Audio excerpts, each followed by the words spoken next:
Welcome, Minister. Welcome to the first hearing of the Portfolio Committee number 5, Justice and Communities, for the additional round of the inquiry into budget estimates 2024-2025. I acknowledge the Gadigal people of the Eora Nation, the traditional custodians of the lands on which we are meeting today. I pay my respects to elders past and present and celebrate the diversity of Aboriginal peoples and their ongoing cultures and connections to the lands and waters of New South Wales.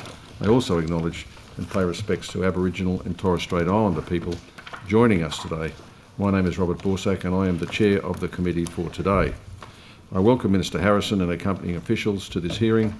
Today the committee will examine the proposed expenditure for the portfolio of women, seniors and the prevention of domestic violence and sexual assault. I ask everyone in the room to please turn their mobile phones to silent. Parliamentary privilege applies to witnesses in relation to evidence they give today. However, it does not apply to what witnesses say outside of the hearing. I urge witnesses to be careful about making comments to the media or to others after completing their evidence. In addition, the Legislative Council has adopted rules to provide procedural fairness for inquiry participants. I encourage committee members and witnesses to be mindful of these procedures. I welcome and thank you all for coming today to give evidence. I think, Minister, I remind you that you do not need to be sworn, as you have already been sworn an oath to your office as a Member of Parliament. And Ms Jarrett, could you please state your name and position, title and swear either an oath or an affirmation? Chair, can I just indicate, Ms Jarrett has just texted me, she's been on a train where there's been an medical emergency. Sorry, I can't hear you. Yeah, Ms Jarrett is running late due to an emergency on a train that's just been on a medical emergency. So that's not Ms Jarrett sitting there? That is not Ms Jarrett. Ms Jarrett, though, she's in a taxi on her way. Well, we'll swear her in when she arrives. Thank you. I will remind witnesses that remind other witnesses that you have already been sworn before this committee during this inquiry and therefore do not need to be sworn again. Today's hearing will be conducted from 9:15 to 5:30pm. We are joined by the Minister in the morning session from 9:15 to 1pm with 15-minute break at 11am. In the afternoon we will hear from departmental witnesses from 2pm until 5:30pm with a 15-minute break at 3:30pm. During the sessions there will be questions from the opposition and crossbench members only, and then 15 minutes allocated for the government questions at 10:45am, 12:45pm and 5:15pm. We'll begin with questions from the crossbench. Ms Boyd. Thank you very much, Chair, and good morning, Minister, and to all of you. The first thing I wanted to talk about was funding for frontline services, domestic and family violence services. I put forward a motion in the last week, calling on the New South Wales Government to commit to providing a, quote, significant and permanent increase in baseline funding for existing domestic and family violence services in the coming budget, and Labor said no to that. Why are you unable to commit to an increase in funding?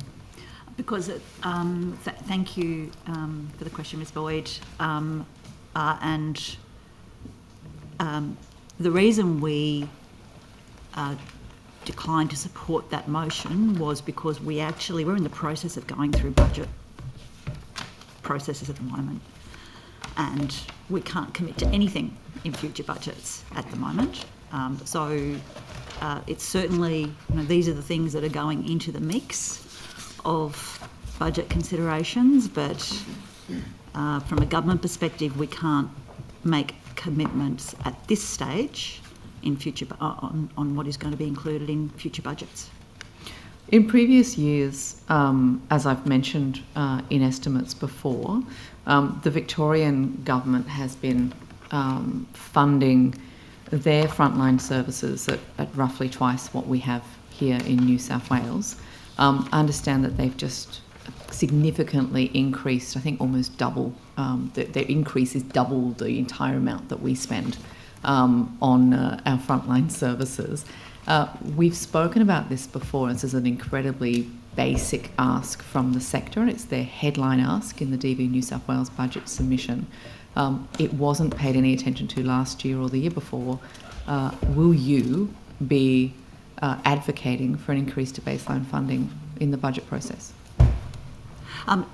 I want to thank Domestic Violence New South Wales for the submissions they make, the pre-budget submissions they make to the budget each and every year, and certainly the work, and I know that there is a considerable amount of work that goes into those pre-budget submissions. Those pre-budget submissions certainly get considered in what we put forward to through the budget process, but unfortunately it is a competitive budget process. I don't agree that there was no attention paid to them in the past. There certainly was. There was consideration given, and we are in a restricted fiscal environment. So, well, we could dispute that. I'll dispute that with the Treasurer. But when we're talking about an increase in baseline funding, so for example, in Queensland, in their recent budget, they had a 20% permanent increase in just baseline funding for frontline services. We're dealing now with a situation where it's been many, many years since there's been any significant increase in the funding for frontline services, for that baseline funding. And yet we have a government that says that it's serious about tackling domestic and family violence in the state. How do those two things add up? well, I think the announcement we made about the emergency package last year was a significant improvement, particularly for women's domestic violence court advocacy services, who are the initial we spoke risk about assessment. that at length last time. I'm talking specifically because this government, like the one before it, has a habit of wanting to announce new programs and emergency packages, etc., etc. But when it comes to actually people working in these services on the front line, in the places where it's been identified that the most difference could be made in terms of safety for victim survivors, women and children fleeing domestic violence, there's been nothing from this government to actually address that. I guess, you know, I'm as flummoxed as I was last budget estimates. How can we say we're serious about tackling domestic and family violence when the peak body's telling us the number one thing you need to do is increase that funding, and there's just nothing from the government? Well, we are absolutely serious about tackling domestic and family violence. We're focusing on increasing support to frontline services. We're focusing on increasing the number of frontline workers. How do you increase the number of frontline workers in services where they are so under-resourced, they're so stressed by lack of funding, they're working around the clock, they're having to turn away women and children, with women and children sleeping in car parks nearby to these refuges. We've heard of services having women and children sleeping on their front porch because they can't get any help for them. How can we be serious about tackling domestic family violence if we're not giving those very basic amounts to services? It's perplexing. Well, we are serious. We are coming from quite a way back, and we want to get to a place where services need have what they need. We are on the way to doing that. We've increased the number of frontline workers in women's refuges across New South Wales. We're in the process of increasing the number of frontline workers what is the workforce increase over the last 2 years? Well, we're in the process of increasing the number of frontline workers by 148. In the process of, but how many have we actually net increased in the workforce? Many workers.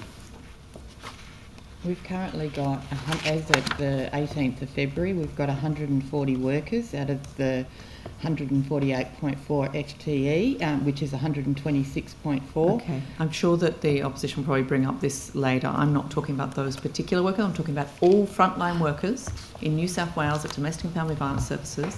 Has there been a net increase or a net decrease in the last 2 years? There has been a net increase in all frontline workers across New South Wales. By how much? Well, by at least that number. Okay. And you're confident that that's a net increase? And then absolutely. And then on top of that, we've also had the increase to women's domestic violence court advocacy services. Yes, I know about that, but we're still talking about the front line. I want to know. Well, they are frontline. They are frontline. They do the initial risk assessment when in Safer Pathways. In Safer Pathways, WDV CASs do the initial risk assessment and do the referrals. So yes. I think it's important to recognise that increase is actually an increase to absolutely, and frontline again, services. Unfortunately, it's old news because last year we talked about this and I said I was very, very happy to see that increase in focus for WDV CAS. They do an amazing service, but they're just one piece of the puzzle. They're the court advocacy aspect.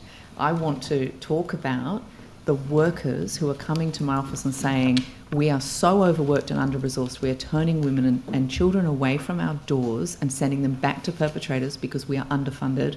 Where is the increase in funding for those services? Well, as I said, we are in the process of considering budget for 25-26. The Domestic Violence New South Wales's pre-budget submission is one of the things that are being considered in pulling a budget together for 25-26, and I can't make any announcements about the 25-26 budget. We're not at that stage yet. When the government is determining we're going to spend X amount on domestic and family violence in this budget, how much does it pay attention to the experts in the sector in allocating that money? That pre-budget submission is certainly something that gets close consideration in what we put to Treasury as proposed funding for domestic and family violence. Okay, so last year, and I want to make it very clear, I have a great respect for you and your work in this area, and I know that you care very deeply. I'm trying to work out who I need to go and beat up, because there is clearly last year you asked for funding. Where is the hold up? Who is saying no to funding for baseline services within the government for DV New South Wales and frontline services? This is, obviously I can't say where the no occurs because that's covered in confidence. But this government is absolutely committed to dealing with domestic and family violence as a priority. Do you accept it doesn't look like that though, when the top line ask for a number of years now has been an increase in baseline funding? It is, a half to 2/3 of what we get in other states and territories. Incidents of domestic violence is only increasing in this state. Do you understand that it doesn't look like the government cares when it can't put money behind those commitments? So I understand that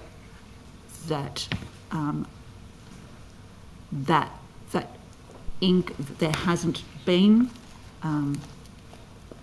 that the ask from domestic and family violence, domestic violence New South Wales hasn't been successful to date. What I will point out though is that we can't only focus, and this government is focusing on all aspects of domestic and family violence, which is why we're focusing on primary prevention. We want to relieve the pressure. We actually want to reduce the number of victims that need those services. Now, that's certainly going to take time, and you and I both know that. Yeah. But And it's we not going to help need the people who are already fleeing. we need to really focus on increasing the focus on prevention without taking our eye off making sure that women and children who need a safe place to stay and the support that they need at that place, that they get that. Thank you. I see Ms Jarrett's arrived. Yes.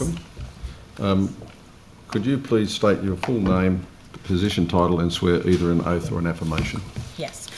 Bianca Jarrett, Acting Executive Director, Transforming Aboriginal Outcomes. I swear that the evidence now about to be given by me shall be the truth, the whole truth, and nothing but the truth. So help me God. Thank you. Opposition questions? Oh, we've got another 10 minutes. You're doing them all in one go, are you? Okay. Sorry, I beg your pardon. I have questions. Minister, the 20th and the 21st century have been exciting times for women in leadership in Australia. Many ministerial positions in this government are held by women members, such as yourself, for example, and women feature in many fields that in the past that primarily were dominated by men. However, the foundation of our society is the nuclear family. Despite the multitude of victories for feminism, and we have seen significant progress, and Simone de Beauvoir said, "No woman should be authorised to stay at home and raise children. Society should be different. Women should not have that choice, precisely because if there is such a choice, too many women will make that choice, i.e. to raise a family." This leaves us with huge issues. Australia already has a falling birth rate, and those people who contribute most to society well-educated and well-situated married couples are least likely to have more than one child, let alone large families. Women often feel compelled to go back to work to try to pay for mortgages and the cost of living, an issue brought on by the current cost of living crisis especially, and of course the housing crisis we're seeing at the moment. Worse still, there is and sometimes a stigma attached to homemakers, propagated by some in the media, and some women who choose this path are often looked down upon. Specifically, Minister, what specific support does the current government provide for women who choose to be homemakers as their vocation and raise their children rather than have a career in retail, business, industry or indeed government? I think choice for women is a really, really important aspect. Choice for people in the way they choose, in the way they run their lives. There is no doubt about that.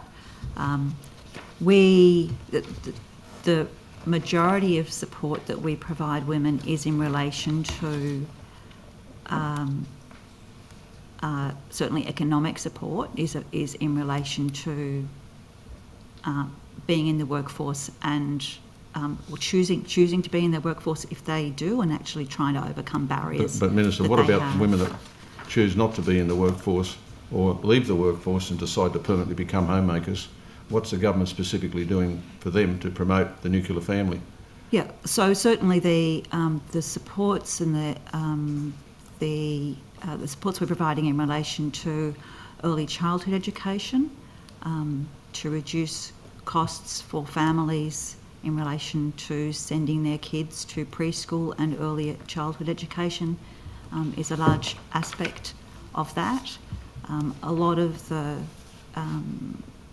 But mostly those support arrangements are related to supporting families and women who are going to go back to work anyway. I'm talking about people that want to stay, women that want to stay in the family environment and bring their children up full time.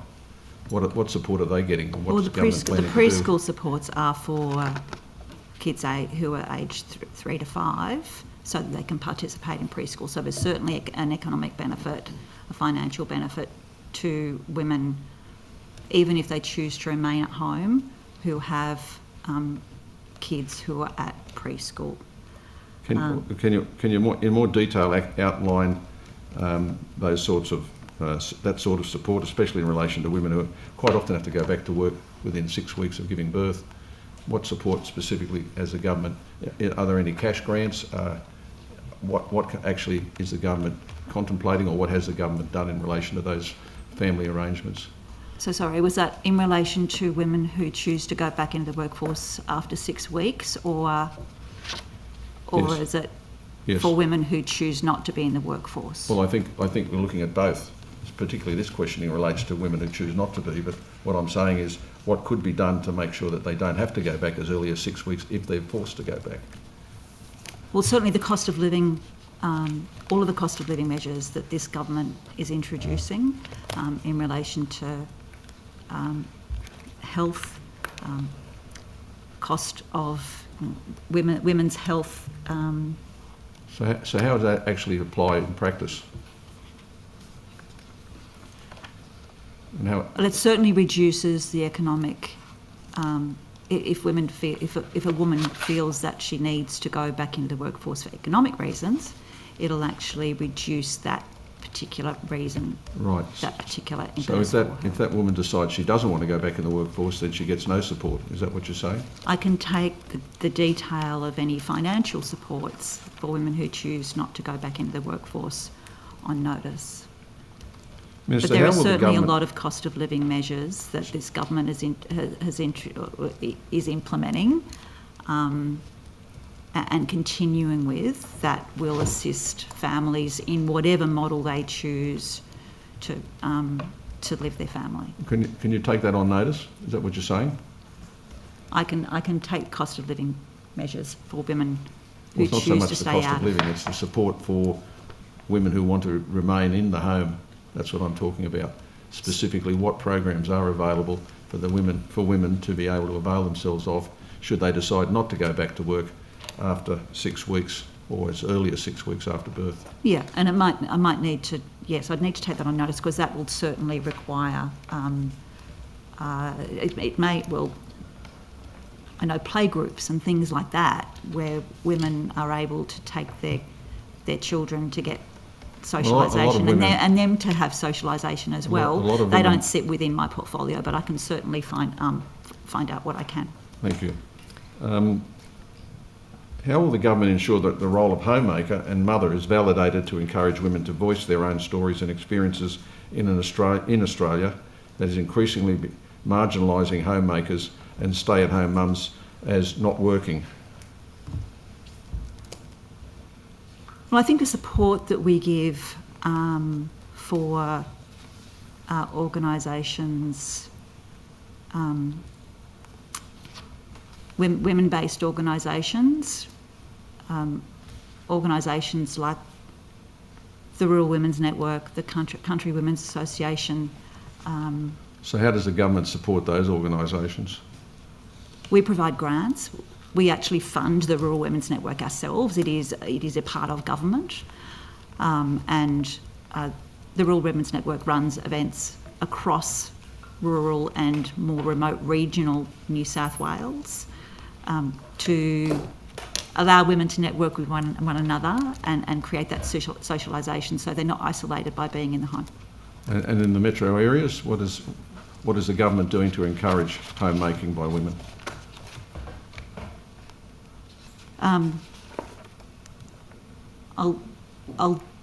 That question is very much, I think, similar to the previous question that was asked.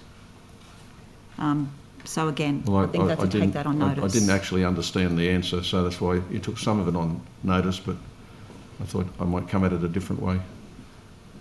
Yeah, I'm happy to take it on notice. All right, thank you. Minister, Chair, the one additional thing I would add is that I think many of the questions you're going to also relate to Commonwealth settings in terms of welfare and the responsibilities of when Centrelink kicks in or what other parental leave supports. I do understand there's a lot happens in that space at the Commonwealth level, but the New South Wales Government also has a very detailed role in relation to women's affairs, and certainly the areas you're talking about supporting women in work is fine, but what about supporting women as homemakers? That's what I'm getting at. It can't just be one-sided, you do this and they do that. There's got to be some equality in relation to treatment of women who choose to stay at home as homemakers, and that's why I'm asking those questions. And what you're inferring by that answer is that New South Wales Government's doing nothing for homemakers. I think the New South Wales Public Service, so employees are entitled to 14 weeks paid parental leave, and that's for men and women. And there's also a scheme, if both parents exhaust that leave, there's an extra 2 weeks bonus, and that encourages both parents to take that time.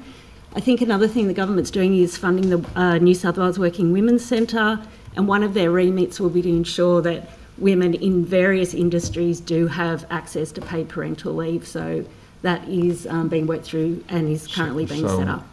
In the New South Wales Government, both men and women get paid parental leave Correct. now. And how long is that for? 14 weeks, and then they get an extra 2 weeks if both of them exhaust that, which encourages dads to spend time with their children as well. Right, okay, thanks very much. You want to go? Thank you very much, and thank you everyone for coming today. Minister, why did you accept an invitation from the Benevolent Iranian Women Association for an event that questioned Western perception of women in Iran, promoted Islam as a pioneer in women's rights, and ignores the millions of Muslim women who are living under theocracies? At the outset, I want to indicate that I have apologised for my attendance, sincerely apologised for my participation. I didn't attend that event, in the event, and certainly for the message that my participation sent is certainly incongruent with my personal views and with the views of the New South Wales Government. I certainly sincerely apologise for the offence that it would have caused groups, women, communities within New South Wales. Did you ask for advice before accepting the invitation? My office examined the invitation. The invitation was fairly innocuous. My office spoke with the organisers of the event. The event seemed fairly innocuous, and we agreed to provide a video message, which was, and I'm happy to read it, Is that the advice? Or fairly innocuous. We didn't receive any departmental advice. is that usual when you're invited as a minister to attend or participate in an event in your ministerial capacity, not to seek the advice of the department? It is actually usual to not seek the advice of the department. But wouldn't you want to know if the department or the government is funding an organisation, who else might be attending, any further information that the department may be able to provide you or your office? So if, and you'd probably recall this from when you were minister, certainly if I was attending, I would have received a brief and notes on the organisation. Because we were providing a video message, that wasn't done. To be honest, in future, probably what my office will be doing would be, if we aren't aware of the organisation, and this is a new organisation, if we aren't aware of the organisation, to seek advice from someone like Multicultural New South Wales, because it's a new, as I said, it's a new organisation. The event looked innocuous. Having said that, clearly the views of the panellists at that event are not views that I share at all. The decision that I made to provide a video message was ill-considered, and I certainly apologise for offence that it has caused. Minister, the invitation actually promoted challenging the Western view of Iranian women. Certainly that would have been alarm bells. In the context of the entire invitation, it didn't. Is the government funding this organisation at all, or provided any funding? Not to my knowledge. Certainly my agencies do not provide any funding to this organisation. Have you asked? Have I asked If whether any Multicultural New South funding? Wales, or if anyone in any... I've asked my agencies whether it's funded, and it's not funded through through my agencies. Minister, in 2023, there were 181 anti-Semitic incidents, and then in 2024, 795.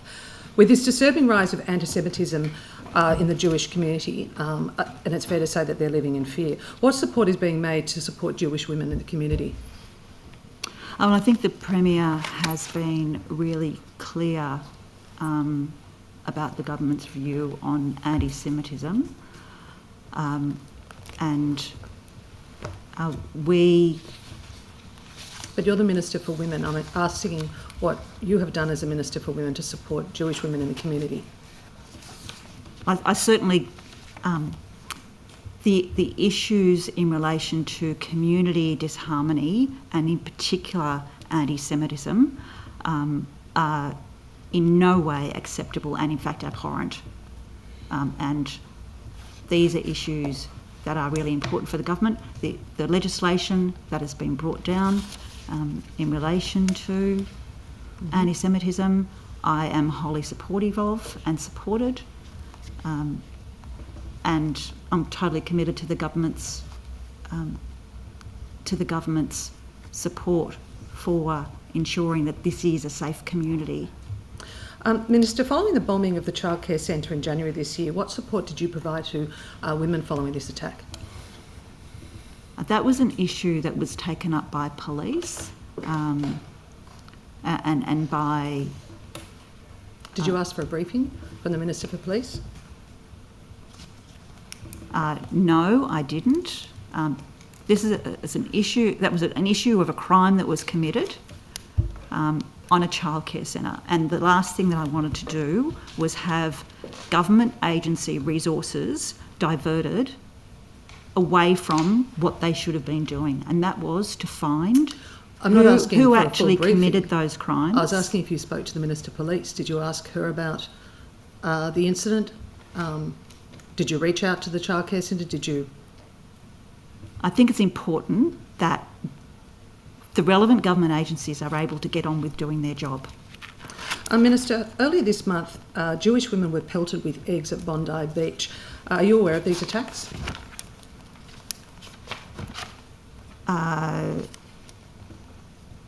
I think I am aware of those attacks as one of very many attacks against Jewish people. So you can understand my line of questioning. There are women in the Jewish community who are scared to go out, who are being abused, who are being pelted by eggs, women, parents who are scared to send their children to school. And I'm asking you, as a Minister for Women, what are you doing to support women and young girls in the Jewish community? I think this government is being... We're aware of the legislation that was passed last week. We all sat till 5 o'clock in the morning. I'm asking you, as a Minister for Women, for over 500 days since October 2023, what have you done as a Minister for Women? There is no question of the commitment of this government to ensuring the safety of Jewish people, men, women and children in New South Wales, and that is why we have taken the actions that we have. Have you met with the Jewish Board of Deputies or any Jewish leaders of the Jewish community? I have met, well, you can see in my diary disclosures. But specifically about the attacks on Jewish women, have you met with anyone in the Jewish community? Yes, and you'll see from my diary disclosure that I've met with the National Council of Jewish Women Australia. Okay, and what was the nature of those meetings? That was in relation to government support for Jewish people. But not specifically anything to support Jewish women? Well, it's Jewish women. Minister, are you aware of the Bosca results that were released last week?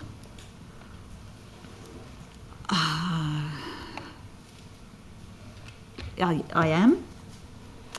So can I ask, what has been the increase in domestic violence related incidents over the last 12 months, or during that period, up to September 2024?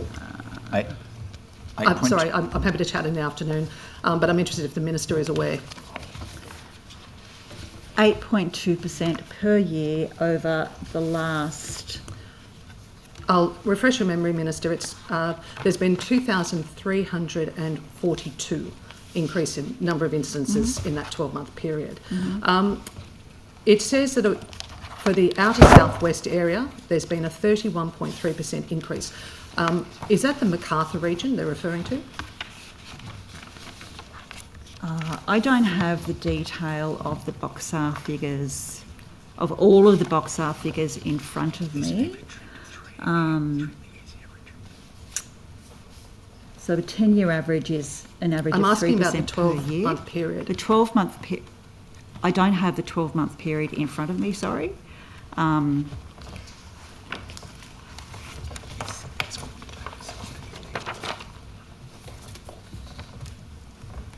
There were 37,849 incidents of domestic violence-related assault recorded by police in the 12 months to March 2024. And that's an increase of 2,342. We've established that. I'm asking about the 31% increase in the outer southwest. Yep. Would you say that's quite a large increase? It is. It is. It's a large increase in reported assaults to police. Yes. And what have you done about asking for more information as to trends, why this has occurred? I think the really key thing is that we are taking action on what is being done. We are taking action to support victim survivors of domestic and family violence in those areas. So what support have you provided to the Macarthur region in the last 12 months? Okay, so in Camden, the Women's Health Centre has received additional support. Staying Home Leaving Violence is in place there, and there are additional specialist children's workers being put out there in the Campbelltown. So this is specifically area. for domestic and family violence? Well, that's what staying home, leaving violence and specialist children's workers are. Yes, they're in my domestic and family violence portfolio. And in the Campbelltown area, which as well is in the Macarthur area, again, support to the Women's Health Centre for staying home, leaving violence to ensure that women and children who have experienced domestic and family violence can upgrade, get safety upgrades to their home, get casework support, and if they can't live in their home, to actually get safety upgrades to their home of choice. The Women's Health Centre there is also receiving, as a result of our expansion of specialist children's workers, also receiving new children's workers in that area. How many have gone into the Macarthur area? I'm happy for you to take that on notice. I don't know. We can probably provide that now if you'd like, rather than take it on notice, and that way. Yep. Well, I might move on while Ms Campbell's looking for that figure. Okay. Domestic violence related murders have increased by 43.5% over the past 2 years. What are you doing to reverse this trend? Our primary prevention strategy is a clear, and this is New South Wales's first ever dedicated primary prevention strategy. It's important that what we do is we continue to support victim survivors with a safe place to go, that we continue to increase the support that is given to the services that do risk assessments for women and children, so that they can create proper safety plans. My colleague asked questions about frontline staff. We're aware that refuges are at capacity. So people are being forced to stay in unsafe situations. And I'm asking you, what exactly are you doing to reverse this trend? Our primary prevention strategy is a key part of that. But clearly it's not working. Our primary prevention strategy was released last year. We are starting to work with communities to fund them, to help them working in areas where people live and where they work and where they play and where they socialise, to change those attitudes and beliefs that actually allow domestic and family violence to exist. And that's a long piece of work. It's not going to be an overnight solution. We're also working in the early intervention space. The work that Minister Washington does in relation to supporting families is a really key part of early intervention with domestic and family violence. But there's nothing Men's specific that you can behaviour refer change to. programs. We are expanding the men's behaviour change programs that we have across New South Wales. Minister, can you explain why there's been and law reform is a really key part. I'll come to that shortly. Minister, can you explain why there's a 15.7% increase in domestic violence assaults on young victims, and these are young people under the age of 17? Again, all in the BOSCA results. I can't explain that, and that is why we're doing research into Have you perpetrators. asked? That is Have you why we're asked? doing research into perpetrators. So there's a large piece of work that because. Who are these perpetrators? Chair, I'm just going to take a point of order. I'm loath to do so, but the Honourable Natasha McLaren-Jones continues to interrupt the Minister as she is I'm happy very to let the Minister answer the question. Yeah, thank you. Okay. I'm asking who are these perpetrators. You said you're doing research into the perpetrators who are assaulting young victims. Who are these perpetrators? Well, that's what we're working out. We're working out what a perpetrator looks like, what drives someone to use violence in a domestic setting. We know that people who use violence are from all ages, and the work that we're doing in relation to understanding perpetrators and what can be done, what interventions can be done to change the behaviour of a perpetrator. And what's the time frame for this research you're doing to find out who the perpetrators are that are assaulting young victims? Can I So the perpetrator intervention, the perpetrator strategy isn't about identifying who an individual perpetrator is. But It Minister, is you just about said- what it is about. It is about identifying what drives someone to use violence in a domestic setting. And so what interventions can we as a government take to change that? And Minister, as I've just said to you, you've got 15.7% increase over that 12-month period of young victims.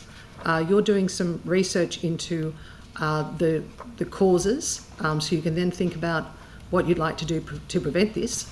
And you can't give me a time frame of when you're going to make a decision and actually implement something to stop a young person being assaulted. I think we'll have the perpetrator strategy done by the end of the year, is that I think that I can take that on notice, Yeah. but I'm pretty sure at the end of the year. Yeah, so we've been So another doing strategy. consultations with organisations who have interest in the area and have expertise in the area of people who use violence.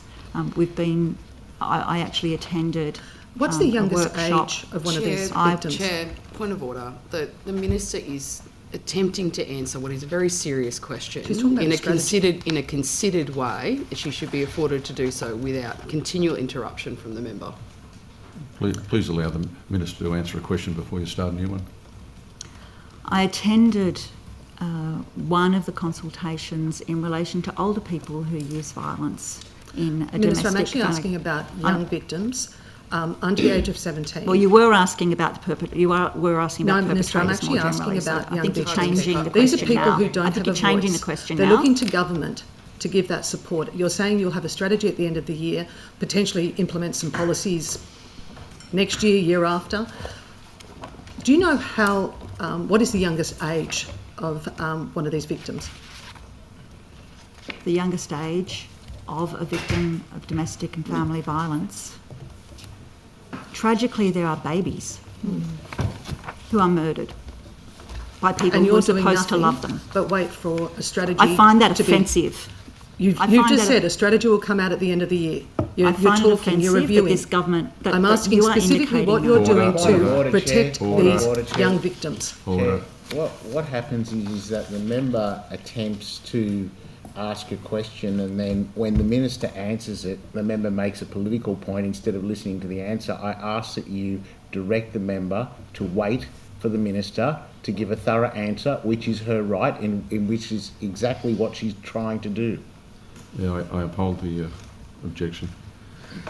So I think, as well as the strategy, which will work into the future, as well as our primary prevention work, which will work into the future, the changes that we've made in relation to the laws, bail reform, electronic monitoring of offenders, these are all issues, these are all really important strengthenings of the law that are aimed at stopping people from committing domestic and family violence in the first place. Minister, you're aware So that's that short-term work. That's short-term work that we can do now, but we've also got to do the longer-term work. So the Attorney-General's brought in really strong laws in relation to domestic and family violence. In fact, I think they're the strongest in Australia. they don't seem to be working. Well, they were brought in last year, so we've got to see how they roll. Do you think Because electronic those monitoring figures is are for the working? last 12 months. But we also need to do the work to change people's attitudes, and we need to work as uncomfortable and as ugly as it may seem. We need to work with perpetrators to get them to change their behaviours, because that's the way that we're going to be able to stop domestic and family violence, to change people's attitudes that allow domestic and family violence, to change the attitudes of perpetrators or people who use violence, and to provide support for people who experience domestic and family violence. Ms Boyd? Thank you, Chair. Minister, can we talk about the recommissioning program that's going across various streams of funding that impacts on domestic and family violence services. I'm just looking at the 23 to 24 annual report for DCJ. There's a line in there on page 57 that says DCJ is also undertaking work to analyse coverage and nature of specialist domestic and family violence case management services and map this against need across New South Wales to build a better understanding of the domestic and family violence services landscape and inform future program recommissioning. I asked a question on notice about this and asked about which programs were being evaluated as part of the recommissioning process. And in response, I was told the following programs have undergone evaluation. The findings will inform recommissioning. And it talks about specialist workers, children and young people, staying home, leaving violence, and integrated domestic and family violence service. Can you just explain a little bit more about what this recommissioning process is and what impact it's going to have? So at the moment, we're in the process of working with the sector on what the needs are. Yeah. There's a considerable amount of, and I know this concern. It's created. I've attended. I've spoken with services who are nervous about what might happen, and of course that is going to happen with any recommissioning. That lack of certainty creates nervousness. So what we want to do, and what DCJ is doing, is working with services to understand what recommissioning might look like in individual areas, because it's not going to be a blanket approach. Recommissioning is not going to take a blanket approach. It'll be, it'll consider what the program is that's being recommissioned, and it'll also be what the local environment is as well. Ms. Campbell, I'm sure, can give more detail, but it's a very considered, and that's part of what's creating the uncertainty, I think, because there is no one size fits all. So can you clarify then, because it is causing a huge amount of concern. I mean, we're talking about services that are so underfunded. The idea that there could be even more money taken from them instead of more money being given to them is quite scary. But also, in this answer to the question on notice, it was said that these 3 particular reports would inform the recommissioning approach for contracts from July 26. And then it refers to a report as old as 2018. Are we relying on 7-year-old information to then drive the recommissioning process for contracts? Like that answer makes it look like it's already been reviewed. Well, obviously, we're not going to use only 2018 information in decisions in relation to recommissioning. That would be a bad thing indeed, and I'm really keen to make sure that decisions that we make are based on the best information we have at the time, and that's why we're working with services and local DCJ officers on exactly what a recommissioning model might look like for each service and each type of service and each area. Could I ask you, just on notice, to come back after having looked at the answer to this question on notice, which is 3323, just whether you stand by the answer in question 1, because it doesn't seem to accord with what you're saying. I think maybe there's a bit of a disconnect. It just says, the following programs have undergone evaluation and the findings will inform the recommissioning approach for contracts from July 26, and that quotes 3 reports, 24, 22 and 18, for 3 separate programs. That seems quite extraordinary if that's the basis on which even a large part of this recommissioning will be conducted. Yeah, I think certainly the experience now and what services and what local officers are and what particular regions are experiencing is something that needs to go, will be going into the recommissioning process. There's also been comments about, the sort of when you look at the statement about sort of looking at how this works across New South Wales, there's also the fear this is engendered that metropolitan services, for example, might be defunded in order to fund more regional and rural services. And although we're all very in favour of additional money going to rural and regional, the idea that there is any fat, if you like, in the capacity of metro services would be an absurd proposition. Is what the government's planning to do with this recommissioning sort of moving the deck chairs around on the Titanic, or are we actually looking at putting more funding in and checking that where the gaps are, we're filling them?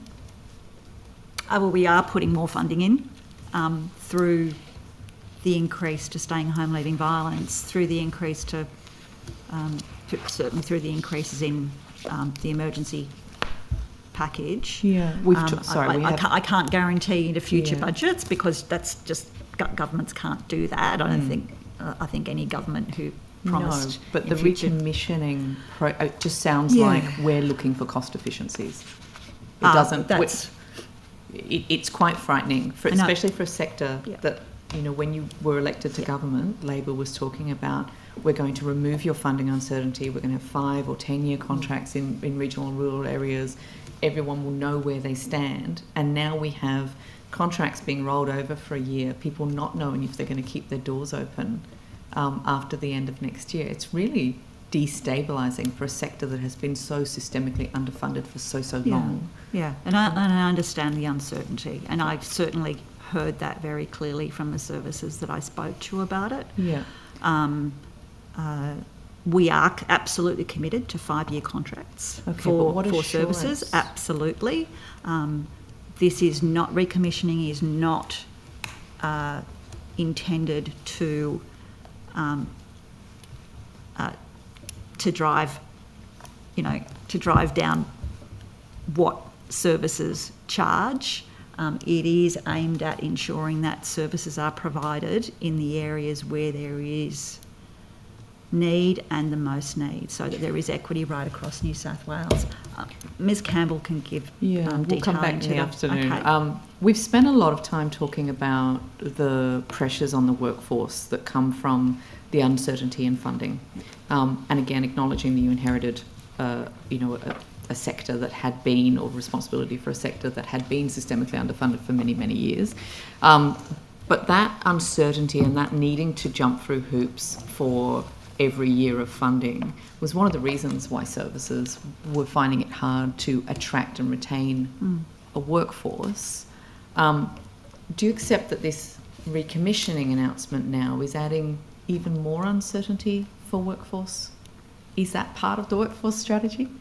Well, I've certainly said not long ago in regard to your previous question that I understand that there is uncertainty that's created as a result of recommissioning. Yeah. Government can't just say, we're going to continue to fund you forever. We just can't. It's not a responsible thing to do with taxpayers' money. So we have to get the best. Name one service that has more funding than they need. Name one service within the domestic and family violence sector that actually has more funding than they require. And you know there's not any. You know they're all underfunded. So so what is this saying to the sector when they're all looking at each other going, nobody here is flush with cash. There is we have funded half of what we need to be, at least half of what we need to be, and now they're talking about taking away funding, and you've just said we can't fund you forever. I'd love it if there was no need for domestic and family violence services. That's not the case. I didn't indicate that. My intention wasn't to say that we can't fund you forever. My intention was to say that a government can't commit to saying that a particular, budgets don't work like that. They just can't. We budget in budget terms. But you can't even say that you're going to provide more for the sector as a whole. So what is that left for a sector that's already been competing with itself for so long to try and get the crumbs of funding from government? What is that saying when you say, well, now we're not going to commit to giving you actual extra funding for frontline services, and also we're going to do some recommissioning process where we may be taking funding away from some of you? How? And again, we come back to the workforce strategy that I don't think you've released yet. How is that supposed to build a strong, resilient workforce it's almost cruel. And that, well, there certainly uncertainty is an aspect of the issues in relation to workforce. There are multitudes of different issues in relation to workforce. I think my commitment, and as I said, domestic and family violence and dealing with it and reducing it and supporting victims is an absolute priority for this government. There is no doubt about it. And that is why we made the announcement last year about the emergency package. And while it might not have provided everything that domestic and family violence sector was asking for at the time, it was a darn sight better than what was being received previously. It was somewhat better. I give you that, but we still haven't seen an increase in frontline funding for 5 years. This is a very long time. It's very difficult to understand how you can say that it's a priority and not give any funding to it. I mean, Julia Gillard, was famous for saying budgets are about choices, and they are about choices, and they show what a government prioritises.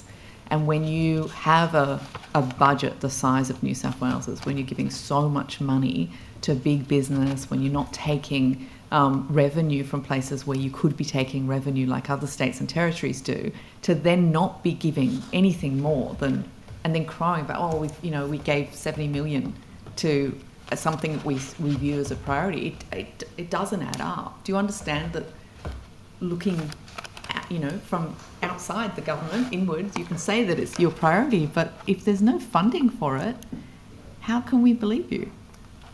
Well, there is funding for it, and I think that the sector certainly, when we made that announcement in relation to the emergency package, Domestic Violence New South Wales was certainly supportive of it. Of course, everyone's very happy Australia for any was certainly money supportive when of you're it. this underfunded. No to Violence was supportive of it as well. So they acknowledge that it's an improvement.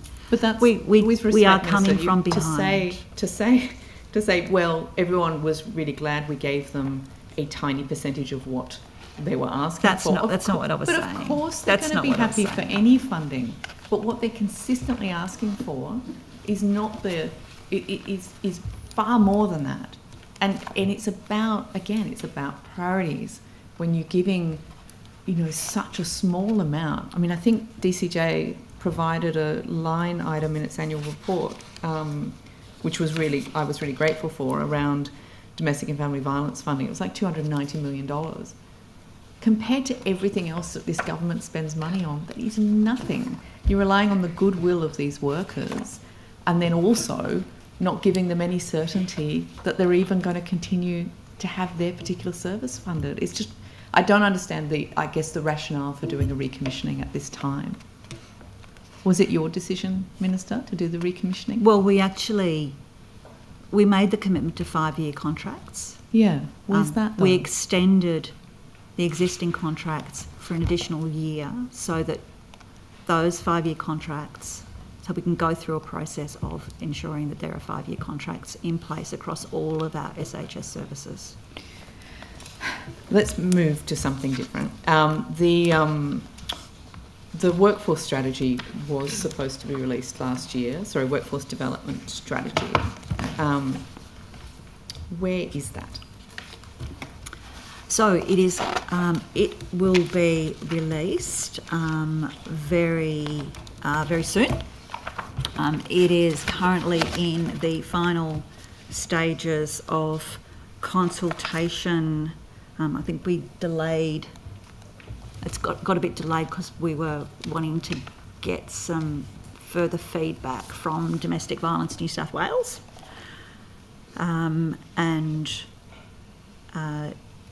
My understanding is that it's going through final approvals now. I'm not quite sure about what time frame we're working on with that, but it's certainly going through final approvals. So it's close. Okay, that's what you said last time, with respect, is that it was coming soon. In fact, I think the actual words were a bit more buoyant than that, but that's been quite a significant delay. Yeah. Has the recommissioning project impacted on that delay? Is there was there anything else that impacted, any other sort of changes that came along that?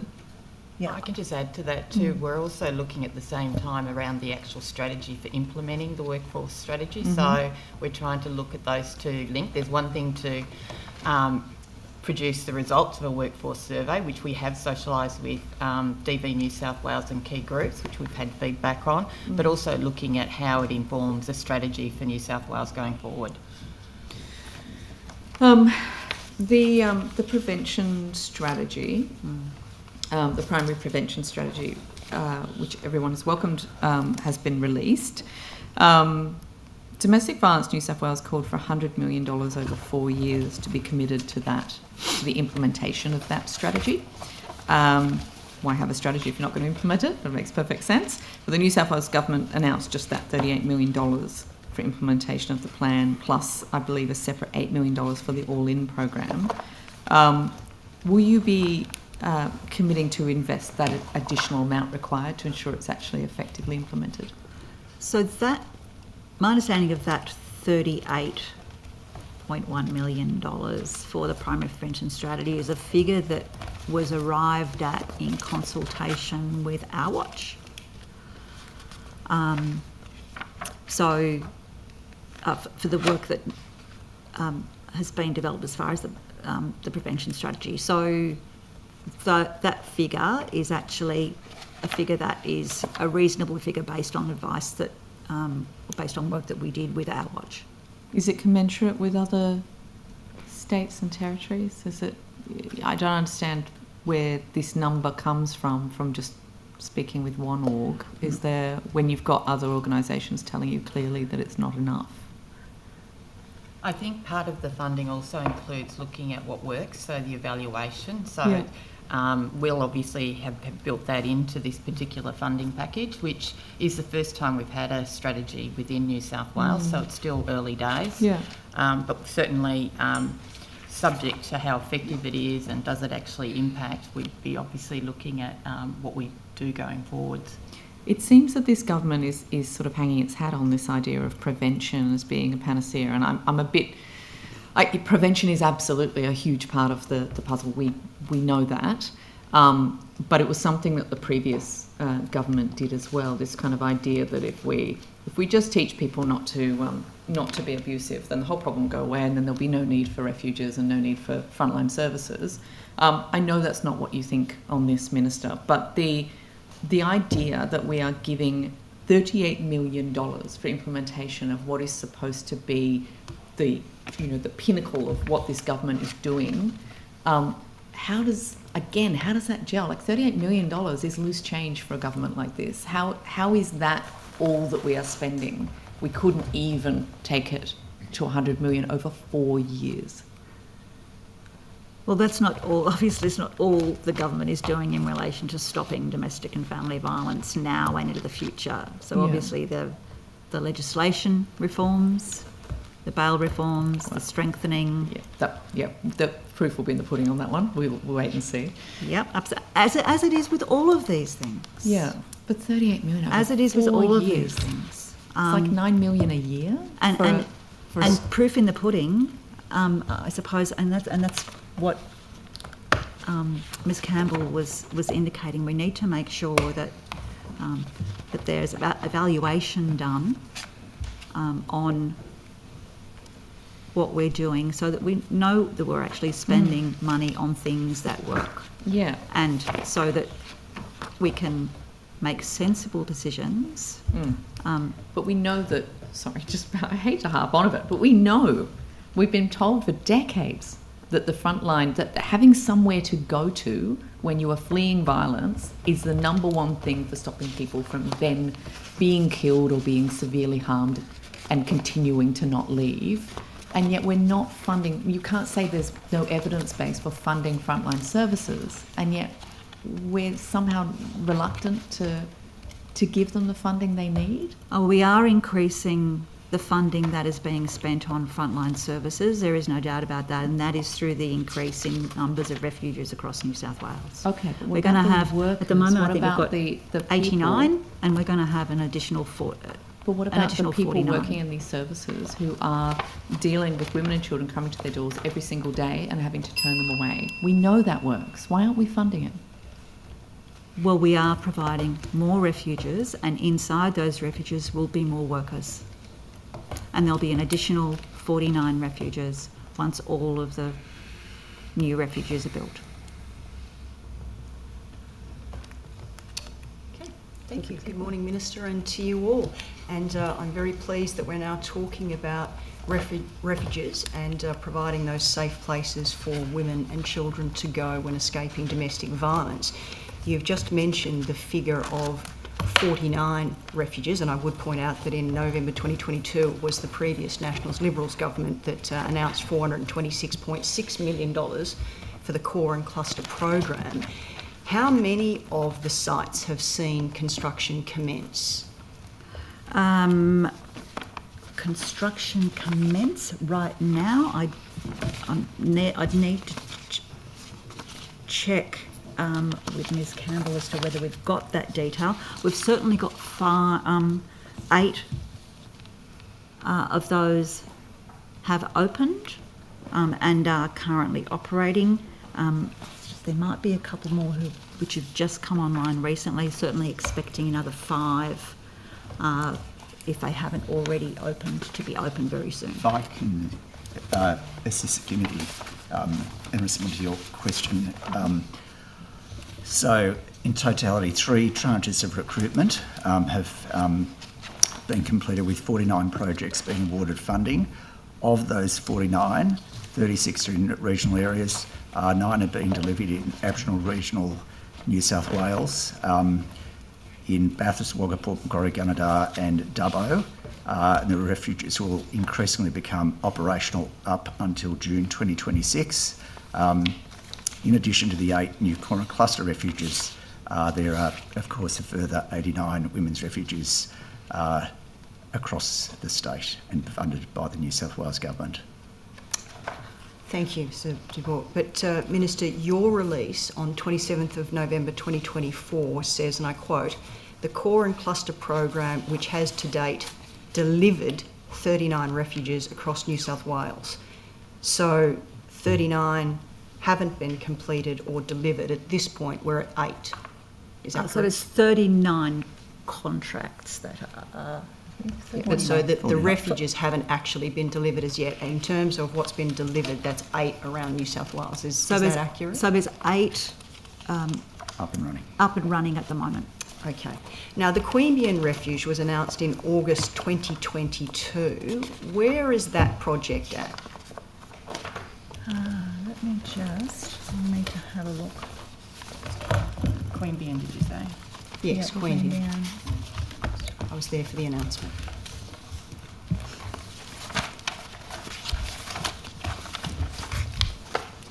I'd need to take that on notice. I'll come back. Okay. So the information that I have to hand is that the current timeline is suggesting that construction's going to start perhaps in 12 months. So, Minister, you've been in government for almost 2 years. Why are we still nowhere near a shovel in the ground for a Queanbeyan refuge that was announced in August 2022? Well, as Ms Campbell indicated, the detail of that one have to take on notice. But what I can say is that where there have been delays, they've been for a number of reasons. A lot of them have been to do with planning issues and overcoming particular planning issues. And they're planning issues that your government is dealing with as well? Where there are planning issues that have come to light through DCJ's conversations with the providers, where there's particular planning issues that can be resolved by planning, we certainly have worked with councils on on overcoming those planning issues. There's been issues, particularly in relation to notification and the Minister for Planning has been quite clear on, and either also written to all of the specialist homelessness services who have been successful in the core and cluster tenders, to let them know about issues in relation to notification, how they should properly be dealt with, and what to do if there appear to be issues.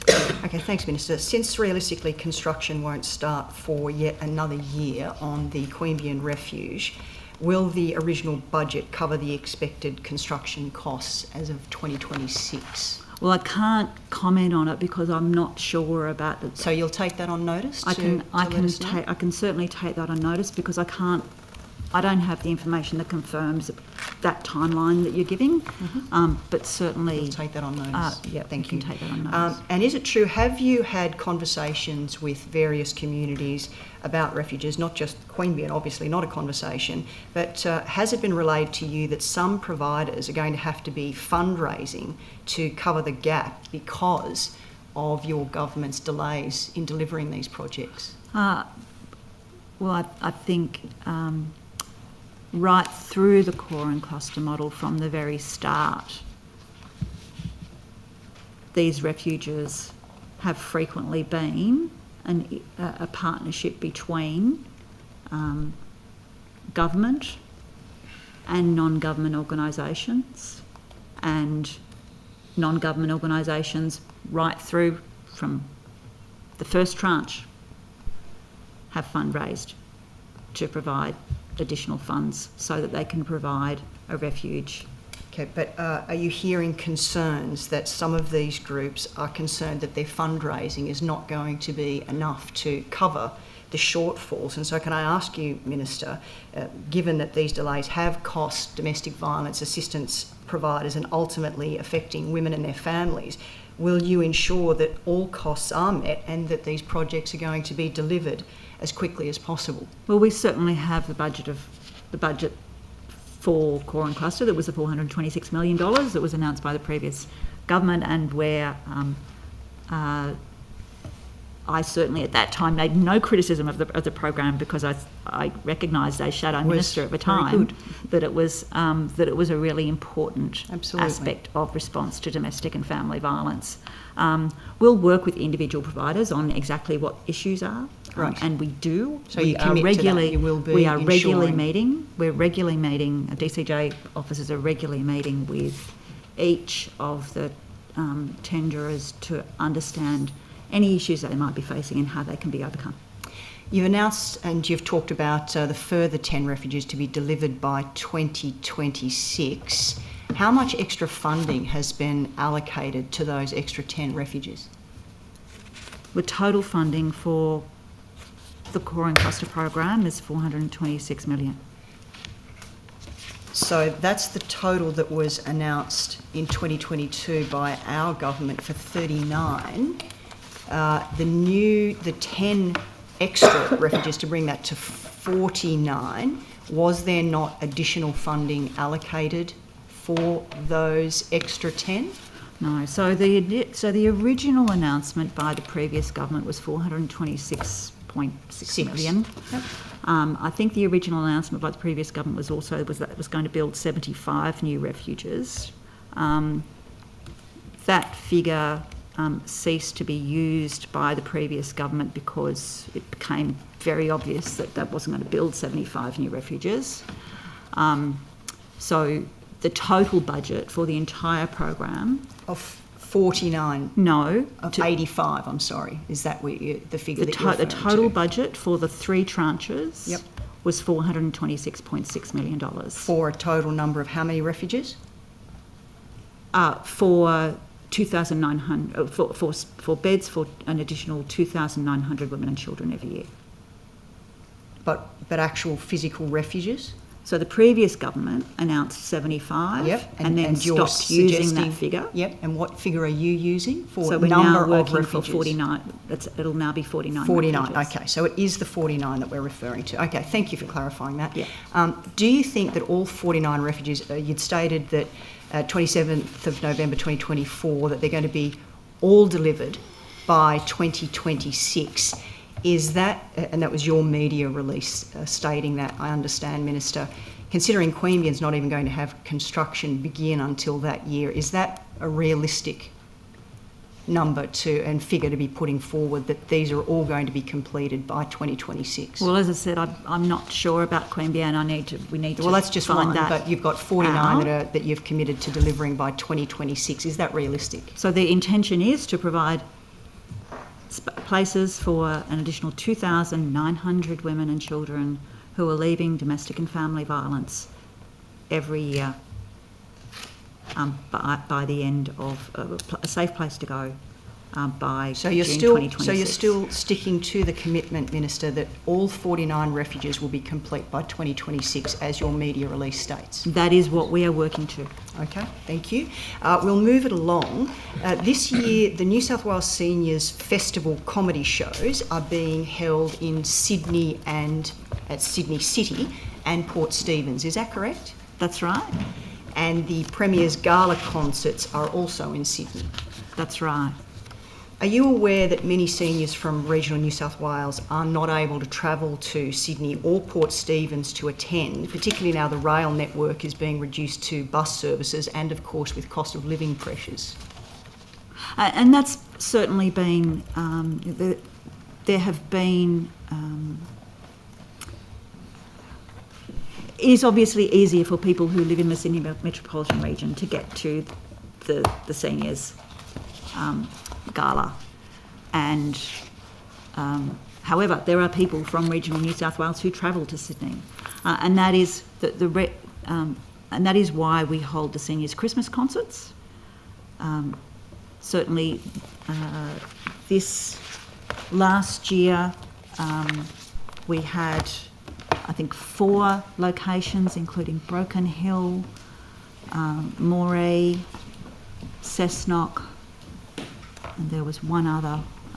That's okay, Minister. Are you aware But those that seniors' Christmas concerts are in recognition that regional they are remote indeed, people and can't are get very, very warmly welcomed events that go on in our regions when they go on in the regions. So you're aware that in areas such as Mile Lakes, which has the second oldest demographic in the state, for the last 2 years, it's the great local member Tanya Thompson who has personally paid for seniors' concerts at a cost of $22,000 because otherwise they don't happen.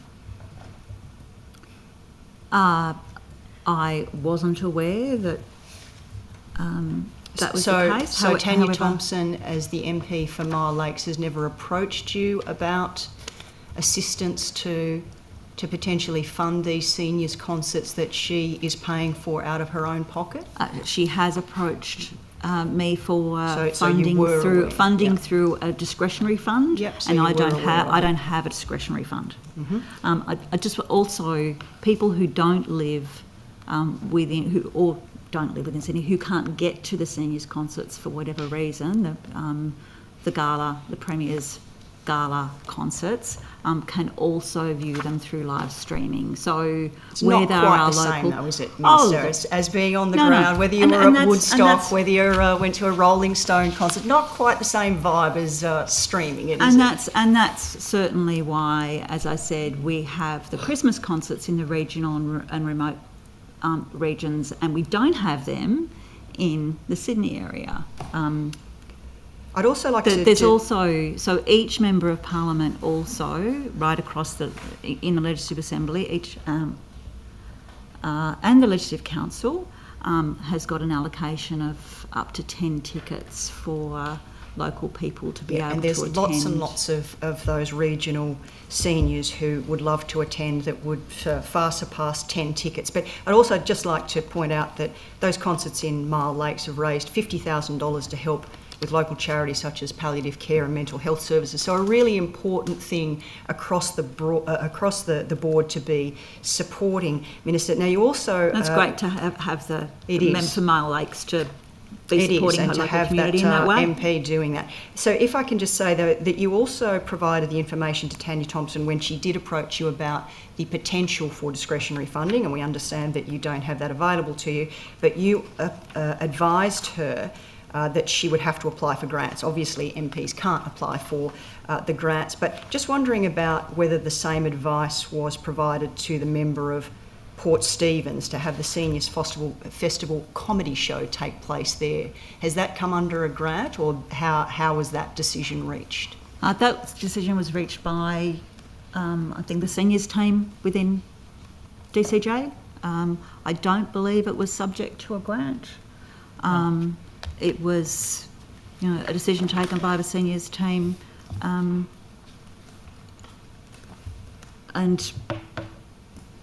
okay. So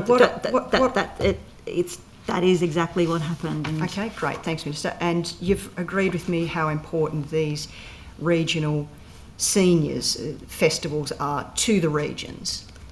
Will you commit to making shows and concerts accessible to all seniors by hosting events and supporting events to be held across regional New South Wales?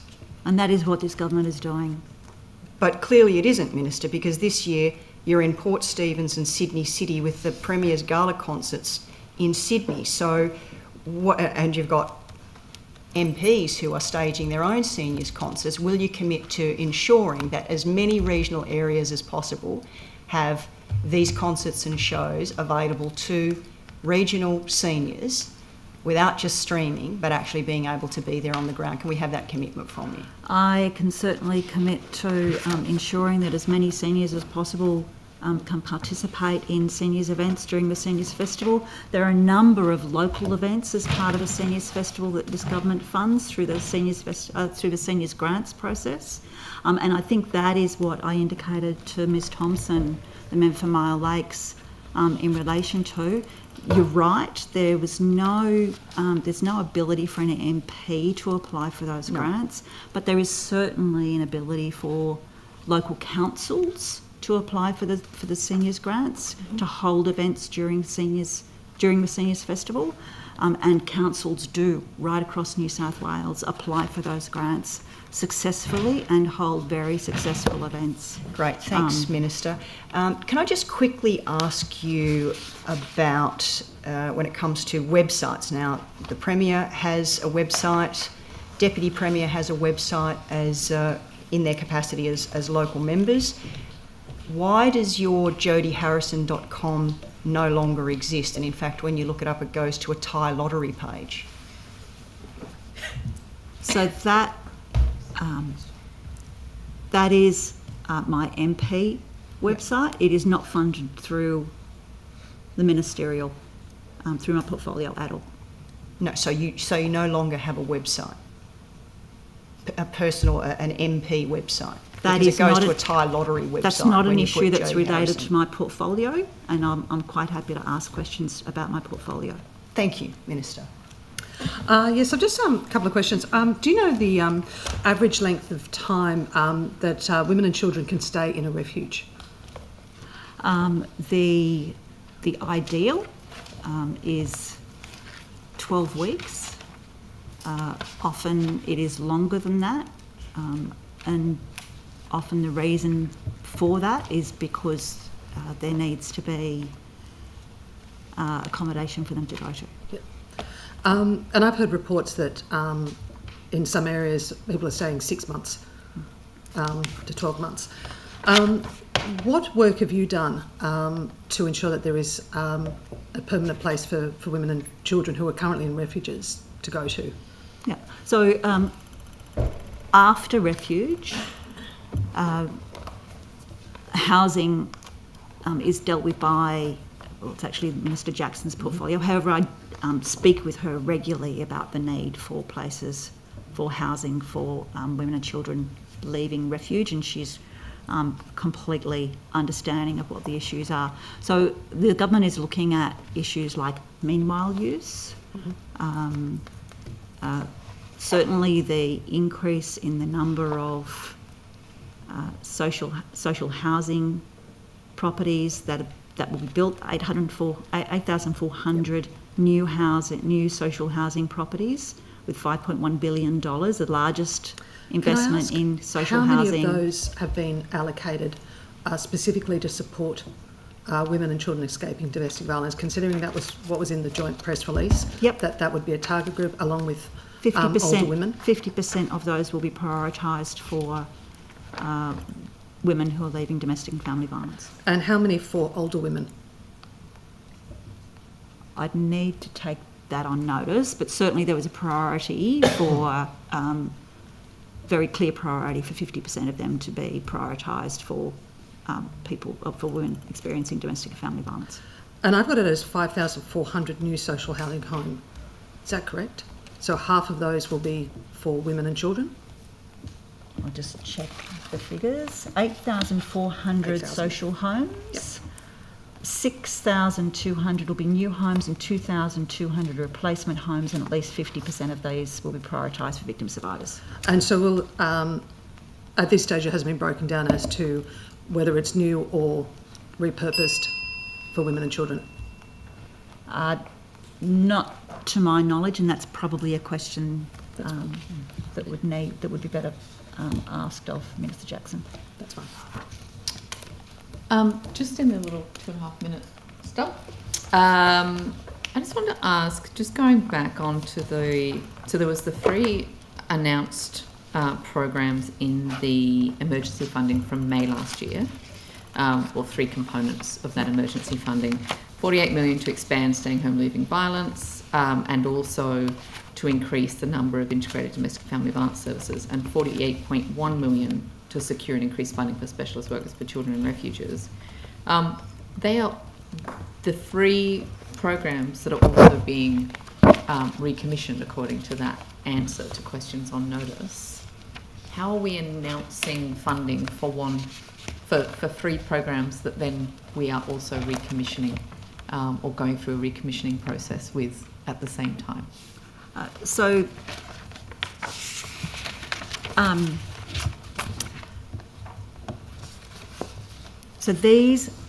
the contracts for these recommissioned, the contracts for these new services will align with the recommissioning process. Right. So does that mean none of that money's already been spent?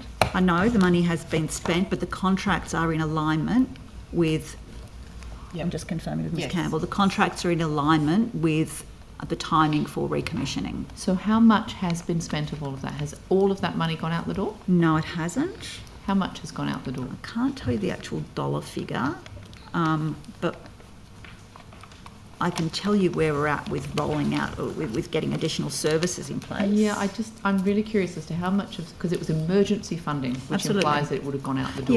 Yeah. And it maybe come back on notice as to how much has still not been spent.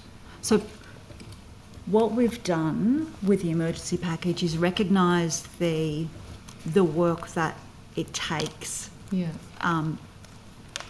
both from DCJ and through services when they have to put in a tender, and allocated the timing for each of those parts of the emergency package so that there isn't all of the workload all at once. Yeah, So we haven't seen the spending of the funding all at once, because it would just be an incredible amount of work for services.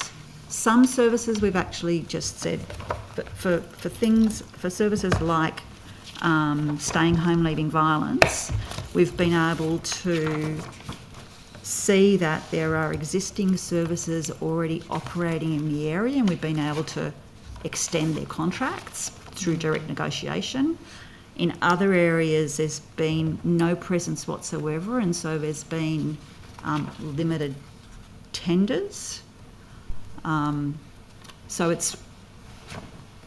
we've tried to bring in that emergency package in a staged approach so that we don't create an incredible workload in actually getting tenders and contracts signed. And just to add to that too, the funding's over 4 years, so we've got a breakdown of what funding is for each of those particular services as well. Yeah, right. So it's even, I always think about it as being like, 70 million or whatever it was for 1 year, but of course it's not. It's over 4 years. It's even worse. All right, sorry, go ahead. Minister, what additional funding is provided to support women's refuges outside the Corin cluster? Certainly there are additional workers that are being put in place now. Has any additional and- funding been provided? And there's specialist children's workers that are being put in place as well. Any other additional funding to the service providers? There's also some Aboriginal co-design models for domestic and family violence, and there's been a co-design that's been operating with Murdi-Parky Regional Assembly, and that's for the delivery of 4 of those sorts of models. Minister, you would be aware that the Minister for Homelessness and Housing announced the Homeless Innovation Fund. Only 2 of the SHSs in that first round were funded to support women escaping domestic violence out of 8. Do you think the government should be doing more to support women's refuges that are supporting women specifically escaping domestic violence?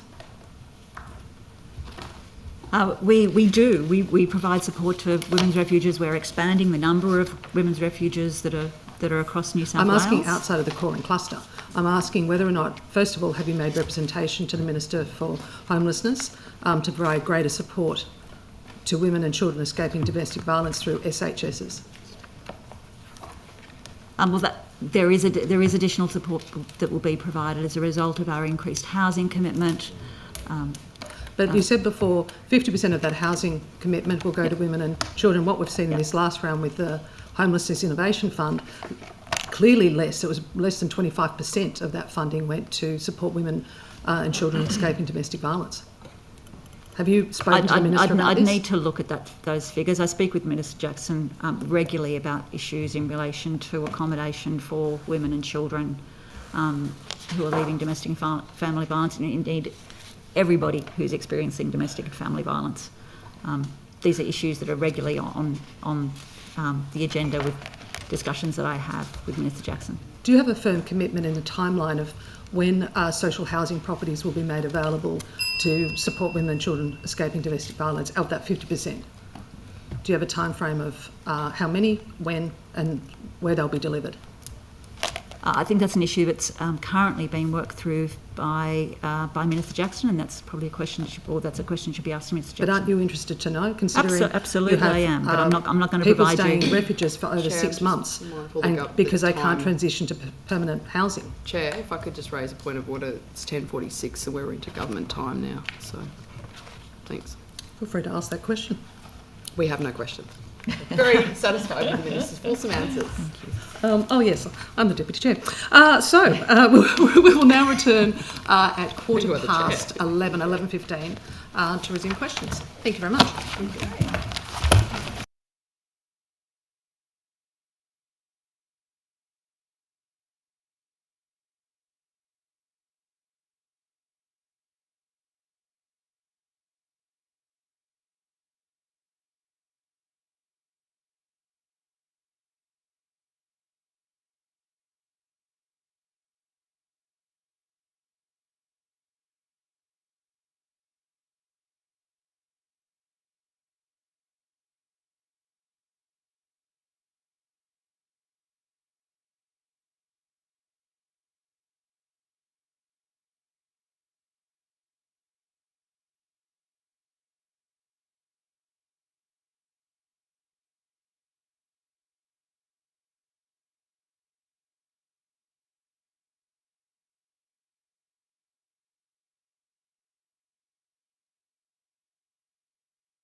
Okay, we're back on the air.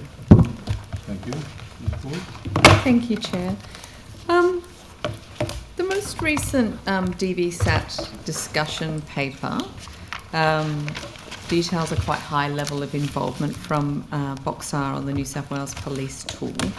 There seems to be some concern in the DFE sector around the over-reliance on Boxar in the DVSAT redesign and evaluation, and not enough specialist knowledge and peer-reviewed qualitative empirical research coming in from the DFE sector. Are you aware of those concerns, and where is that process up to? I know that from the sector there's been an incredible interest in DVSAT and what it looks like and whether it fits with their view of what needs to be assessed in risk. As far as where the DVSAT redesign is at the moment, certainly the police, Part A, the police tool has been finalised. There's 11 questions that police will be considering in their immediate risk assessment, and the support services DVSAT is currently being finalised, and that will align with police's, but will be expanded. And Anne Rose is being consulted heavily in the redesign of that Part B as well. Okay, because obviously there's, I guess from Boxar's perspective, from a statistician's interest in sort of having particular questions in there and having the tool look a particular way for their ongoing reporting is sort of one distinct interest. But then in terms of the purposes of the domestic and family violence sector and using it for those purposes, do you think that sufficient input has been given into the process from the DV sector more broadly? I think the key issue is that DVSAT has to provide an assessment of all of the relevant risk factors to enable the person who's using it to work out how to best support the person that it's being used to analyse the risk of. Yeah.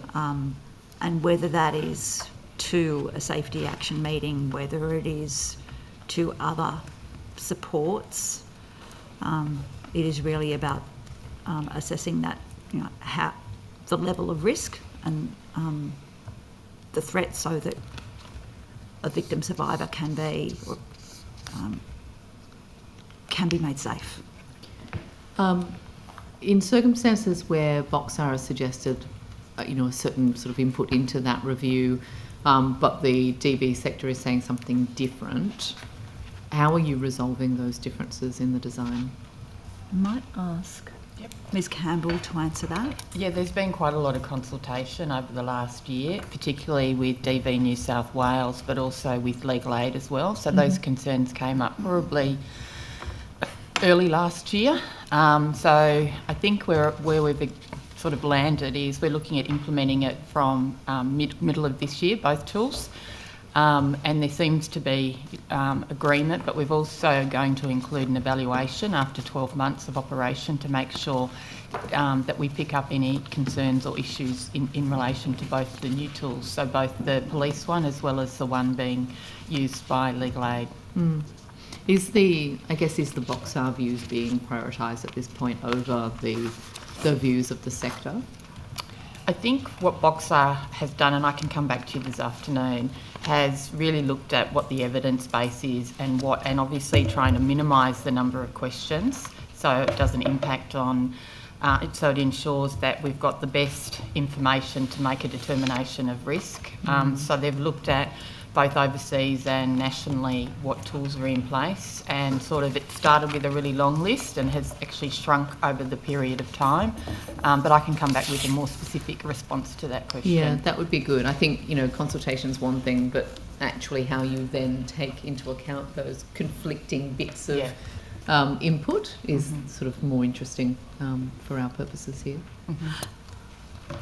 Just to add further to the DVSAT more generally, so once both parts of a DVSAT are implemented, and they'll be implemented at the same time, there'll be a review of the DVSAT 12 months after the implementation as well. So there'll certainly be further opportunities, although there's been it's taken some time, as you and I both know, and hopefully the concerns and issues will have been addressed through that considerable the time that's taken to get to where we are now. Would you agree, though, that there is a danger in, I guess, preferencing purely quantitative evidence versus qualitative expertise and evidence? We've seen that with Boxar before, where there's been reports that on the face of the data might look a particular way, but when you actually understand it from a more sort of, ingrained perspective, because you've lived it, you understand why certain things are occurring. Yeah, I understand the concern. Yeah. I think that the consultation is really, it's genuine consultation. Okay. This is genuine consultation. This is a tool that is really, really important, and we want to get it right. I think your question, to my mind, at the heart of Box's capability is that sharp, as you characterised, quantitative capability that needs to be informed and instructed by the experience of the sector. If we can refine the balance on that, we're very open to it. Thank you. One of the issues that I've spoken at length with you in previous estimates and in a lot of different estimates, actually, as I hop around the different ministers, is in relation to the culture with the police when it comes to dealing with domestic and family violence issues, but more particularly the prevalence of police perpetrators of domestic and family violence. I spoke to you last estimates about the high number of police officers who are perpetrators. I'm told as of the 17th of February of this year, there are 56 currently serving police officers who have been charged with 163 domestic and family violence offences in the past, so either currently unresolved or they've been charged in the past, and 21 officers who have been charged with a combined 46 sexual violence offences. Have you met with the police minister at all to talk about that particular issue and how that impacts on the willingness of victim survivors to come forward to police? The police minister and I talk about domestic and family violence and police approaches to it on a regular basis.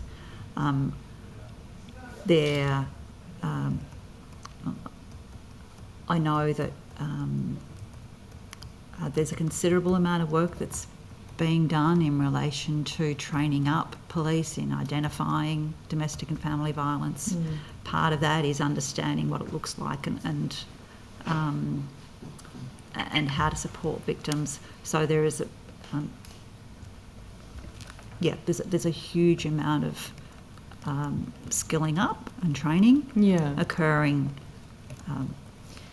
to ensure that police fully understand the impact of domestic and family violence in the community. If you've then got this many police officers sitting in the police force still with a history of charges themselves for domestic family violence and sexual violence, and given, you only have to sort of pick up the paper to read the latest story about someone who's been subjected to domestic and family violence from a cop and how that is different to other perpetrators. Do you think we need to do something a bit more to, a bit of a zero tolerance approach to having perpetrators of these crimes within the force? Oh, I think that, this government has a zero tolerance approach to domestic and family violence. But these are Full people stop. who have been charged. We even have, we have a number of them who have been found guilty of these charges and are still employed within the police force. And in the last estimates, when I asked the police commissioner about this, I was told that they couldn't tell me that one of these people with these convictions wasn't sitting behind the front desk when a victim survivor walks in. Do you think that's acceptable, or should we be saying that, if you've got a history of these sorts of crimes, you shouldn't be in the police force? Well, I think I recall the police commissioner also making comments about the issues of offenders who are police.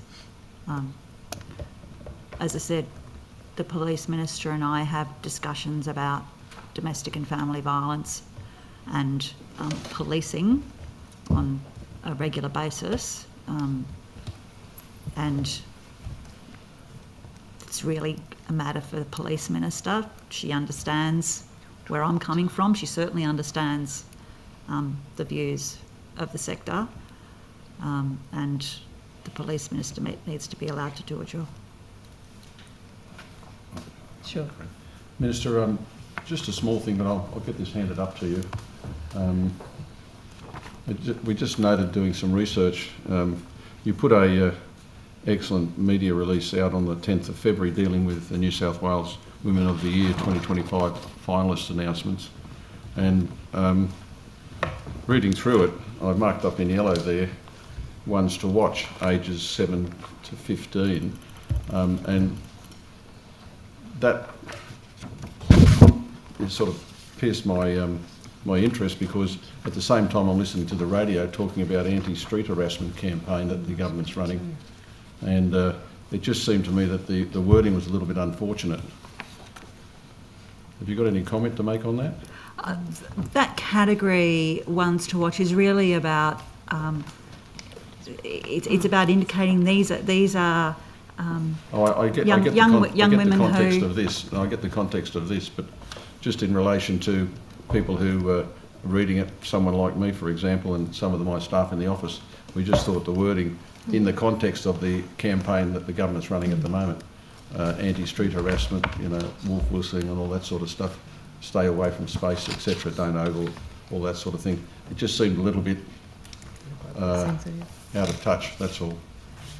It hadn't been something that had come to my thinking, but certainly I can, we can Maybe go it away and takes have a a think particular about that. frame of mind listening to that in the mornings, that's all, that campaign.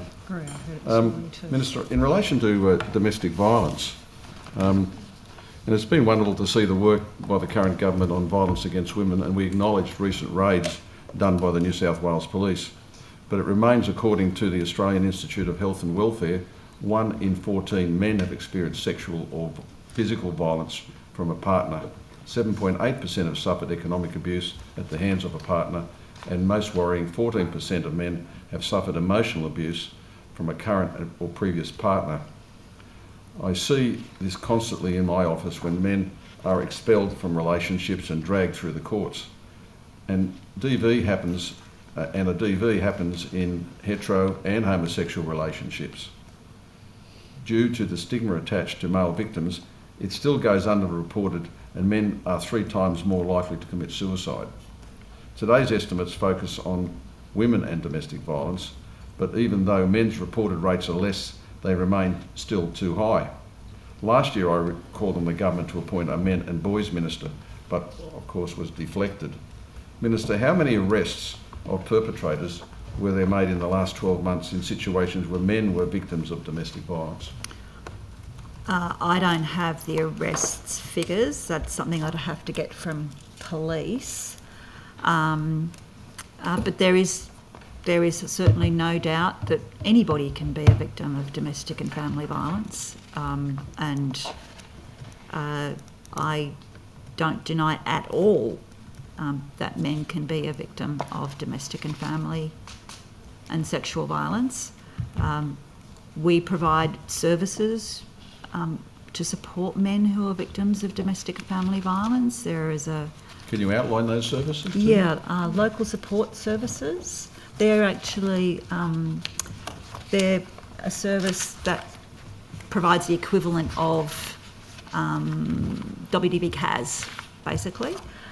So they provide male victims with information and threat assessment. They provide safety planning for men and referrals to other services. They also provide, local support services also provide case management to men who have more complex needs, who are victims of domestic and family violence. In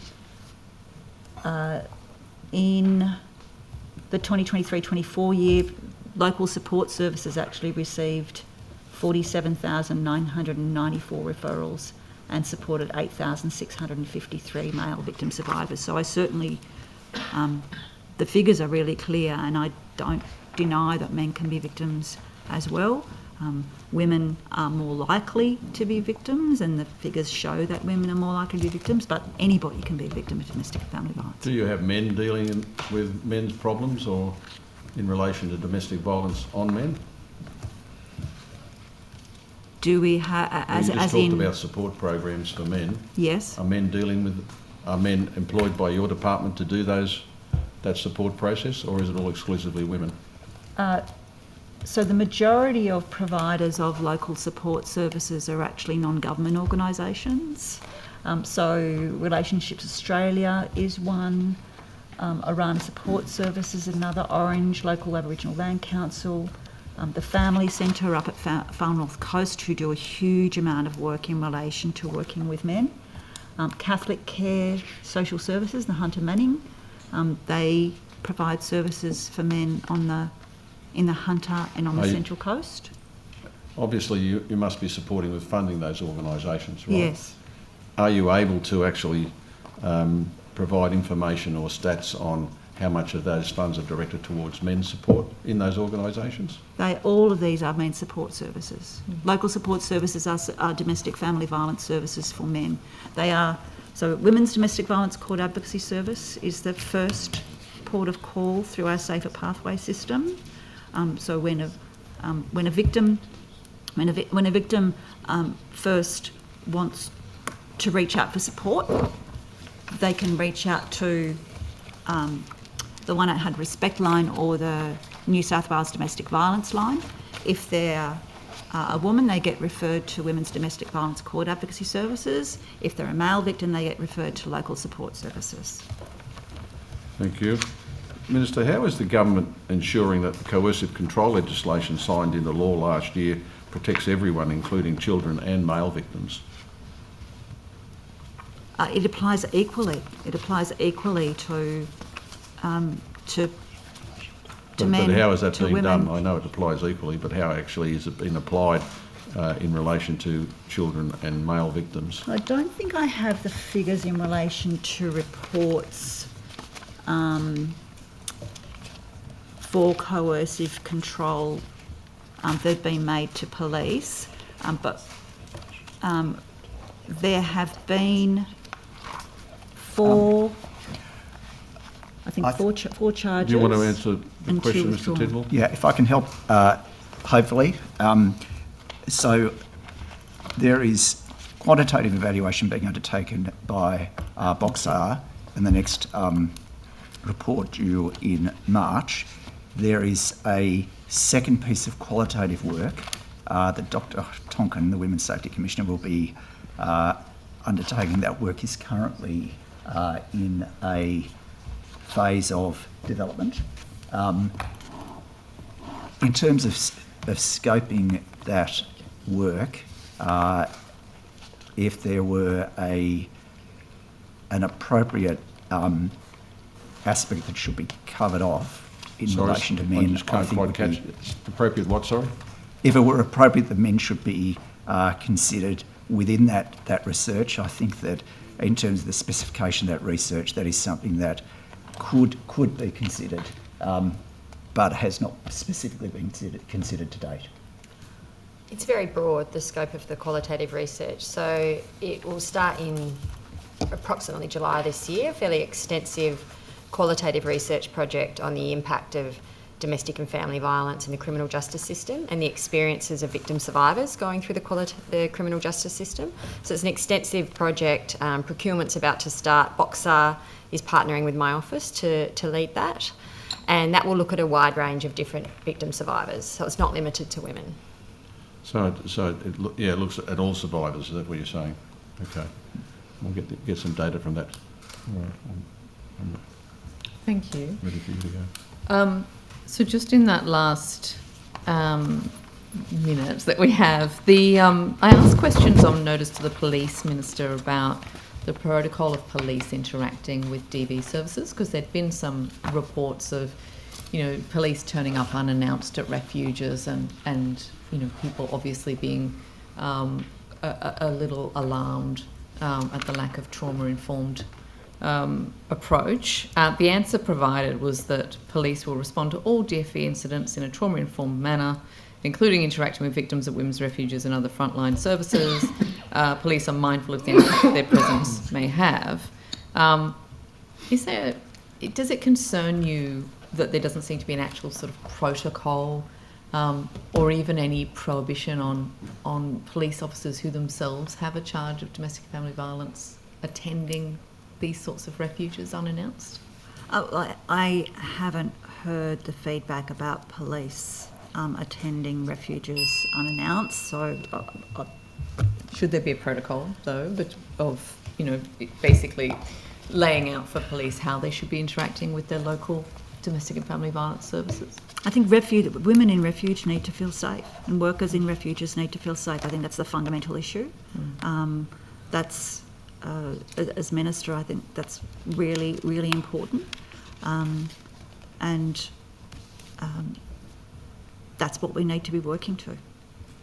Thank you. That was the end of my time. Yeah, I think we're over to the opposition. Thank you. Good morning, Minister.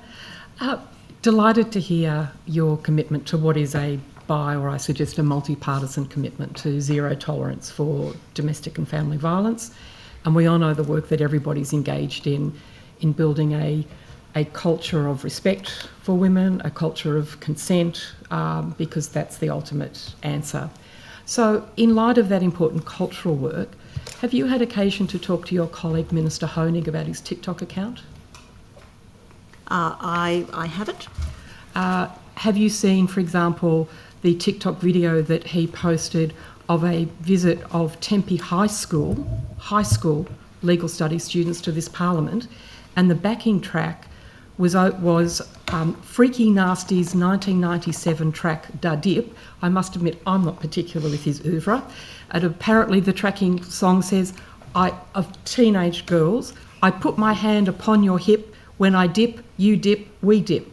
And the song apparently continues, G-string having oh so much fun, and other sexually inappropriate lyrics that I don't think I need to repeat to this committee.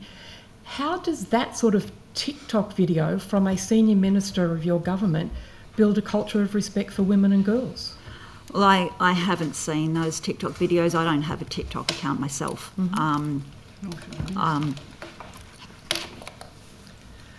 As Minister for Women, I don't know. I can't explain another minister's choices in relation to their social media.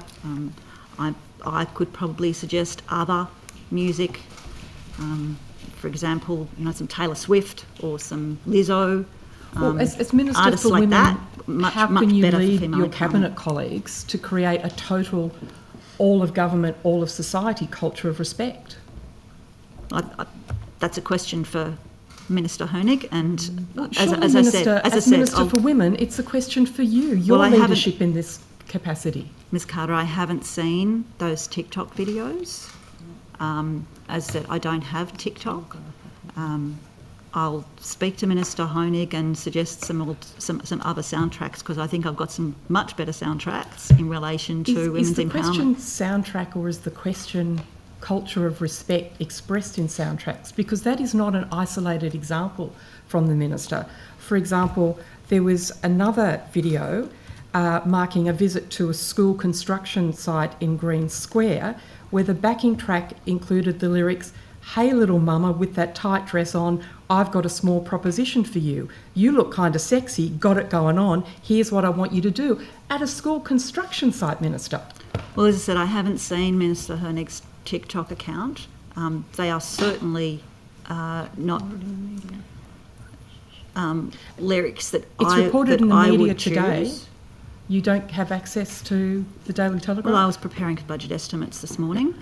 And do you have a role in encouraging your colleagues, in fact all of government, to have a social media use policy that expresses respect for women? And as I said, I'm going to suggest some alternative songs to Minister Hoenig. Alternative songs or a culture of respect, because they are different things. Well, this government is absolutely committed to respect for women, respect for diversity in all of its forms, and that includes respect for women. And I think every single minister, because it doesn't look like that TikTok account expresses respect for women. Well, that's a question for Minister Hoenig. This government is absolutely committed to respect for women and respect for diversity across community. What is your role as Minister for Women in leading the growth of that culture of respect? Well, my role as Minister for Women isn't to keep an eye on individuals' TikTok accounts. My role as Minister for Women is to take a cross-government approach so that agencies across government, my role is to lead the work of the women's strategy. That is the key work. And do that you is speak up for women in across-government. Cabinet and encourage all your Cabinet colleagues to respect women? Point of order. Chair, point of order goes to come up with that. goes to relevance, even allowing for wide latitude with this line of questioning. This is an inquiry into the estimates of expenditure from the Consolidated Fund and into budget papers and related documents. A lot of latitude has been given on this line of questioning. I just ask that you pull it back into order on the basis of the relevance, procedural fairness To the point of order. guidelines. As has been the precedence over many years, wide latitude is given during budget estimates, and this is specifically related to her portfolio as the Minister for Women and the role that she's taking as the senior woman in the Cabinet. Further to the point of order, I would suggest that a lot of latitude has been provided with respect to this line of questioning. There has been a lot of latitude provided, but please continue Chair, to ask could I the just questions. raise a further point of order? It's a separate one Can to we, the one can we that's... deal with one at a time? Yeah, this is a new point of Okay. order, and it just is that the Honourable Susan Carter is continuing to interrupt the Minister as she's partway through an answer. I'd just ask you to instruct her to allow the Minister to finish her answer before she asks a subsequent and follow-up question, particularly as they relate to things like respect and in affording the Minister courtesy under the Procedural Fairness Resolution. Do you acknowledge that? I'm happy to acknowledge that. Yes. Okay, thank you. Perhaps one final question, Minister, and then I will move on. Will you commit to working with your Cabinet colleagues to developing a social media code of use that expresses respect for all persons in New South Wales, especially women? I'll commit to working within my Cabinet and with my Cabinet colleagues to ensure that the diversity of New South Wales, including the rights of women, are respected across the state. Thank you, Minister. If we can go back to the Commonwealth-funded domestic violence workers, and I understand this morning you indicated that of the 148.4 Commonwealth-funded domestic violence workers, 140 of those are actually now employed and in the field? That's right. And the remaining 8.4, when will those positions be filled? I think that will... I can. Yep. So, of the remaining 8, 5 full-time equivalent have an offer being made or start date agreed. 2 FTE are at interview stage, and that leaves us with 1.4 if my maths is right. and commencement is recruitment is commenced in relation to that last one. Thank you. And how long was the Commonwealth funding for these workers? It's for 5 years. 5 years, I think. 5 4 or years. 5. I'll come back with. Okay, if you could, have you started thinking about planning for what happens when the Commonwealth funding ceases? Because we've got 150 workers roughly in the field, and if the funding is only for a limited period of time, what happens to the services that they're working in? Well, hopefully whoever is the government at the time continues to work with the New South Wales government to ensure that women who are people who are domestic and family violence victims get the support they need. Okay, so the plan is to talk to the federal government. Thank you. During the last estimates, Minister, we were advised that there was specific intention by your government to target ACCOs, and in other parts of the state there was an open tender. How did you determine which organisations would proceed by open tender and which would be ACCO targeted? I'd need to go to DCJ on that, but just in regard to your previous question for funding for the new workers, the funding is for 4 years.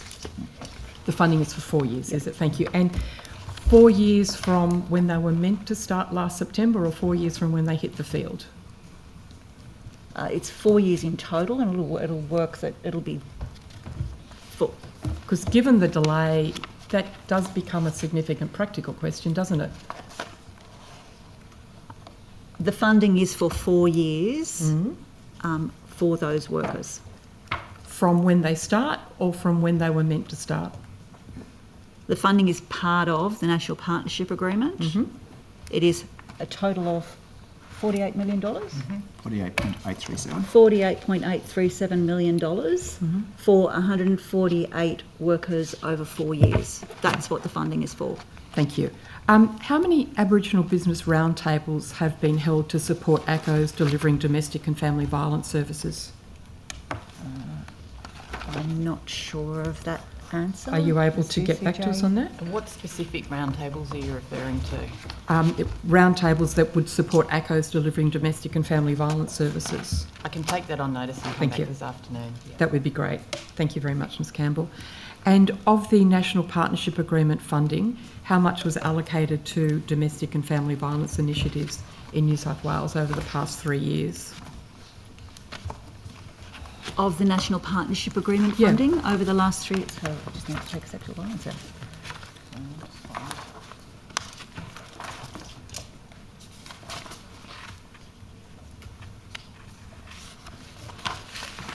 It's a long list. Over the last 3 years.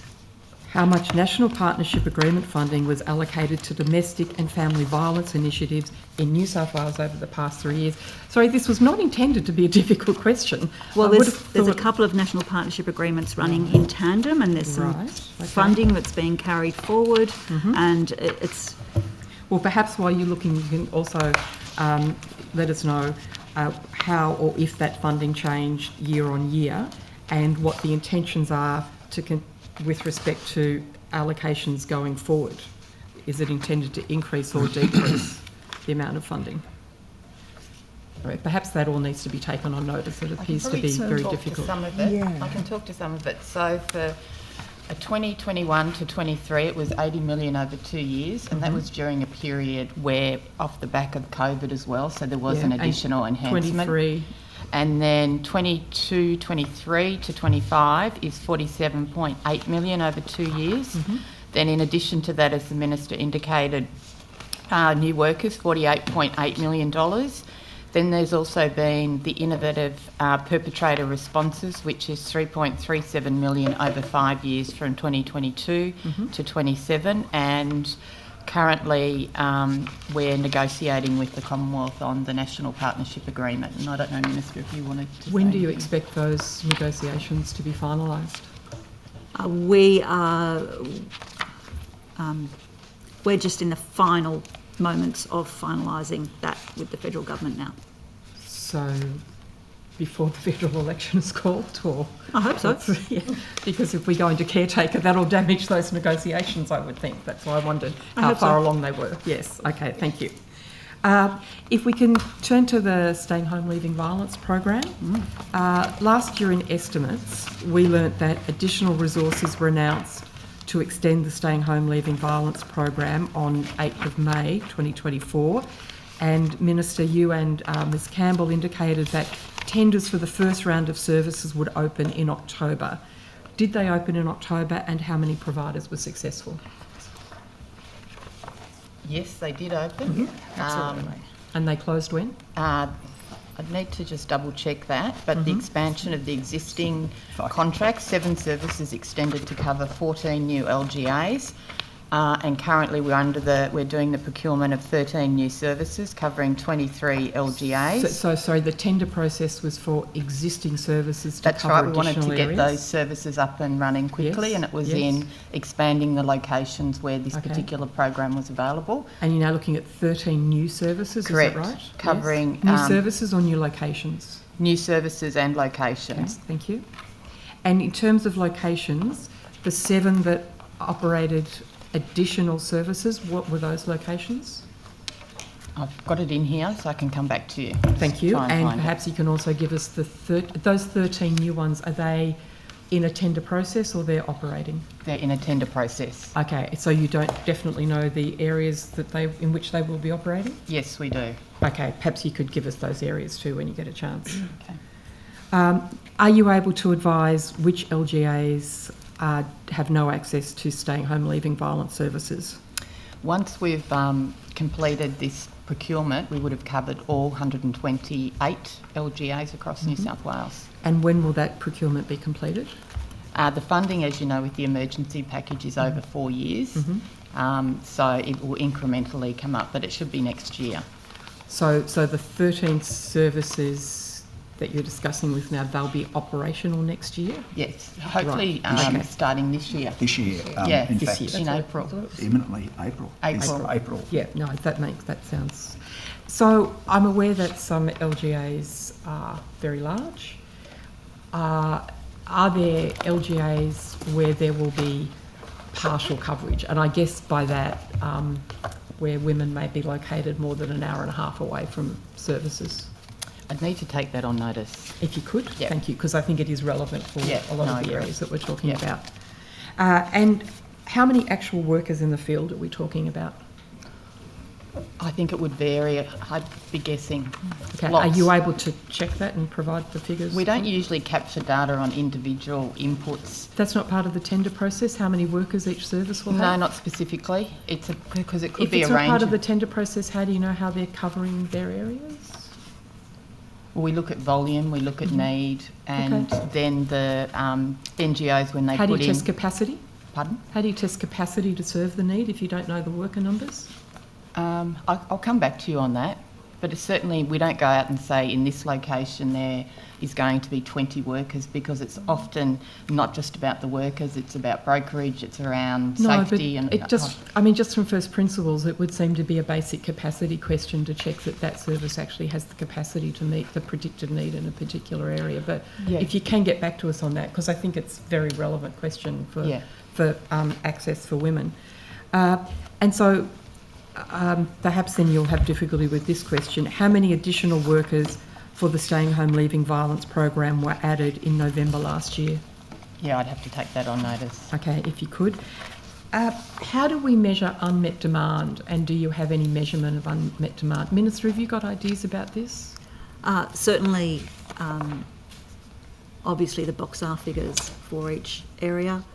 We also incorporate feedback from services themselves, because some services are actually able to report to us what their level of unmet demand is, and the local commissioning parts of DCJ as well have intelligence on the ground as well. Your office has a role as an overall gathering of all of this data, and how often would you look at unmet demand figures and make plans to address that? The Department of Communities and Justice is the ones that they look at that. And how often do you speak to them about the issue of unmet demand? Well, we regularly talk. I have fortnightly meetings with Department of Communities and Justice. About this specific issue, because sometimes in programs we can focus at the running of the programs, but we're perhaps not seeing the hole in the donut, and we need to be addressing the hole in the donut. Yeah. And unless we quantify that hole, it's very difficult to address it. So I'm asking for, how do we quantify the unmet demand? How regularly is that considered? And how do we plan to address it? Yeah. I might ask Ms Campbell to respond to that, because, as I said, I meet with DCJ on a regular basis. But not certainly about this the decisions, specifically. well, but not on a fortnightly basis talking about this. So how do we quantify, Ms Campbell? Through a range of sources. So we collect data from SHS, Specialist Homelessness Services, that tells us about unmet need And who's responsible for pulling it all together and escalating it to the Minister in terms of, this is the demand we need to get funding for, we need to meet? Yeah, that would be my division, which is Strategy, Policy and Commissioning. Yes. And I also have Boxer and Faxia, which is sort of on the child and family. So between those two, we will get data from that. We also get data from the Commonwealth as well. And so every budget process, Minister, you would be advocating for funds to meet this unmet demand for women? Every budget process, every opportunity, in fact, and that's how we were able to get the announcement in relation to the emergency. So therefore, how emergency often do you package. find out about unmet demand so that you can make a targeted, quantified approach as part of the budget process to say, we have an X size unmet demand and we need a Y size dollar to fill that? It would be regularly. It's not... So you can't be more particular than, I regularly think about it, but you can't quantify it for us now, but we're meant to trust you can quantify it as part of the budget process on behalf of women? Well, as I said, I regularly meet with the Department of Communities and Justice to get updates. But you've also said not about the specific issue of unmet demand, and you're unable to tell us how you quantify unmet demand, and we can never meet what we can't quantify. Ms Carter, I did quantify. I was able to tell you what sources, but no metric. What was unmet demand? Happy to let you know that whenever there is an opportunity to start talking about where do we need to move, where do we need to be focusing on new programs, new services, that one of the key things that come to me, and I'm really keen to see this, one of the key things that come to me is that that identification of where the areas of most need and unmet demand are. Thank you, Minister. Ms Hurst. Thank you, Chair, and good morning, Minister. I've just got a few questions around the link between domestic and family violence and animal abuse. I'm just wondering what measures are being developed and implemented within your department to promote research and the knowledge translation on animal abuse as a form of domestic and family violence to ensure that programs, policy and legislation reform is informed by that evidence on how to actually best support people who are in these violent situations, but also living with animals and experiencing that link that we know so much about. Yep. Well, certainly there, as I think we've talked about before, animal abuse can certainly be, well, is a red flag. It's actually it's a red flag in domestic and family violence. It's something that's considered in legislation, particularly in coercive control, as an indicator, and I'm not sure about discussions in relation to domestic violence, the DV SAT. We're finalising that at the moment, but as far as research goes into the link, as I said, it is certainly an indicator. Animals are not only used, or can be used as a precursor, but they are a form of, they can be used against victims as well. As far as research that we're formally doing, I need to take that one on notice. Thank you. And I'm happy to sort of get any further information about that, so thank you for that. But I guess the question was more about the research that already exists and the information that we have, and how we're making sure that the policy and legislative reform is being informed by the evidence that we already have in this space, so that when there are policy reviews happening in this space, that we're ensuring that that link is included in that. And I appreciate, when I first was elected, that this was something that was sort of overlooked quite a bit, and that was 6 years ago. Yeah. I think we've come a long way since then, but I just want to make sure how we're making sure that the research and the most recent research is actually being incorporated and used in all the policy and legislative work in this space. Yeah. An example is the design of the new core and cluster refuges. Mm-hmm. They're certainly required to have capacity to be able to take pets. Obviously, there's always a risk assessment undertaken about the appropriateness of which pets. So that's an issue, because depending upon breeds and all of those kinds of things, you want the animals to be safe together as well. So that's a really key response, because often the reason that someone may stay in a violent relationship is because they're worried about what might happen to the family pet, particularly if there are children involved. And so that was a key part of the design for core and clusters, and for the responses for tenderers. Thank you. And I know we talk a lot about companion animals being sort of pulled into this violence within the home, but violence is perpetrated against companion animals, assisted animals, but also, for example, farmed animals, and the situation can become really complex in these situations where you're looking at a large number of animals that are particularly vulnerable.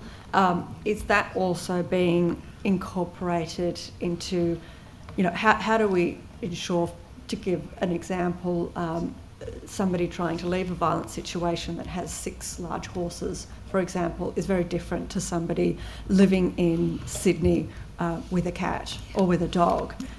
It becomes much more complicated to try to protect those animals and protect that person that's trying to leave the violent situation. Yeah. When you're talking about 6 large animals that need a particular level of care, how are we incorporating those situations into how we make sure that strong commitment in responding with good policy initiatives and programs that are being developed and implemented to ensure that they respond to these really complex situations? Yeah, obviously it is a very different circumstance to have refuges that suit that, but there is other work that's being done, Mr. Tipple. Yes, so Mr. Tipple is going to refer to Dr. Tonkin, just mindful that there is, I think, some depth in terms of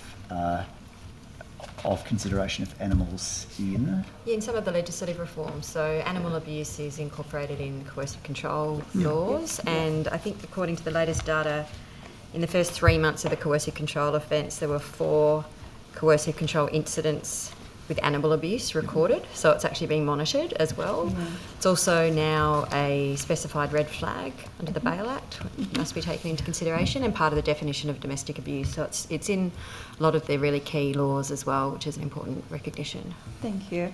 And Minister, how are we then sort of taking that information and making sure that future policy initiatives and programs are being developed and implemented to ensure that responses to DFE consider the safety and wellbeing of people with animals that are impacted by these situations? How are we actually doing that? I mean, how are we making sure that future policies and initiatives are being informed by this information and the work that's already been done? Yep. So any of the future policies that are developed in with consideration of those issues, of the consideration of the crime data and the lived experience of people. And an example of that would be, so I spoke earlier about the quantitative research being undertaken in relation to the coercive control reform, then being followed by the qualitative work which is being led by Dr. Tonkin. This question would most likely arise in the context of that lived experience qualitative work. Mm-hmm. And is that limited to, the data around animals as coercive control specifically, which is, part of this whole issue of the link between domestic violence and animal abuse, but obviously not the whole issue. Animals can be used as a form of coercive control, but also, as the Minister said before, it can be a form of violence in and of itself, or a red flag, or some of these other aspects. Is it the coercive control sort of data that we're using, or are we expanding beyond that? The coercive control monitoring, the quantitative monitoring, is focused on the coercive control offence, but the qualitative research project that will start later this year, that's more broadly looking at victim survivors of domestic and family violence. So it's not just limited to the coercive control offence, it's much broader. And do we have a timeline for that study? Yes, it's going to start the research in July, that's the goal, because we wanted to leave a full year between the new coercive control offence coming into effect and the research starting, because coercive control will be an important part of it, even though it's not the only focus. So we wanted to leave a full year. So the goal is for it to start sometime around July or soon after this year. Okay, and do you have sort of a proposed time that Well, it's going to go for at least a year after that, so it's quite a lot, and then further into the future as well. Great. And will you be sort of consulting with people who work in this space as well? Yeah, we are. We've got a research advisory group that we've already formed. We've met already. We've received written comments. So it's really cross-cutting across government and the sector, including legal experts. Fantastic. And just to add to that, I've met with Lucy's project. My office has met with Lucy's project as well, and ensured that they're feeding into that work as well. Fantastic. Yeah. Great. And I spoke at their conference last year in October as well. Yeah. Oh, great. Wonderful. Thank you. Thank you. Minister, with the growth of banking and financial scams, older Australians are disproportionately represented in the victims as the victims of phone and internet scams. Up to $2 billion has been scammed out of people of all ages last year, but seniors are victims more often due to their accumulated wealth and lower understanding of technology. Scammers also scour dating sites looking for older people who have recently been divorced or lost a partner. Minister, what strategies is the New South Wales Government employing to protect older New South Wales from falling prey to scammers? Well, certainly the issue of financial abuse of older people is something of concern to us, and we provided additional funding to the financial abuse service that is run out of Redfern Legal Centre.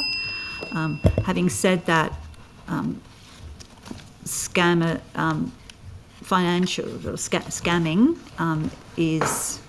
sits within financial institutions, and that's predominantly Commonwealth work.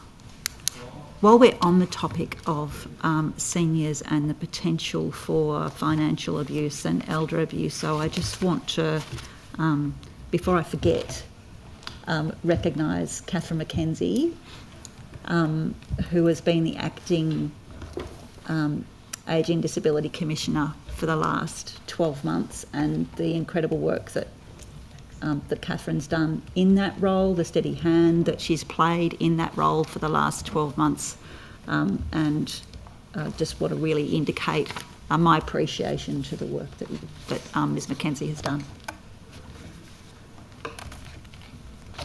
Oh, sorry, I thought you were going to say something. Thank you.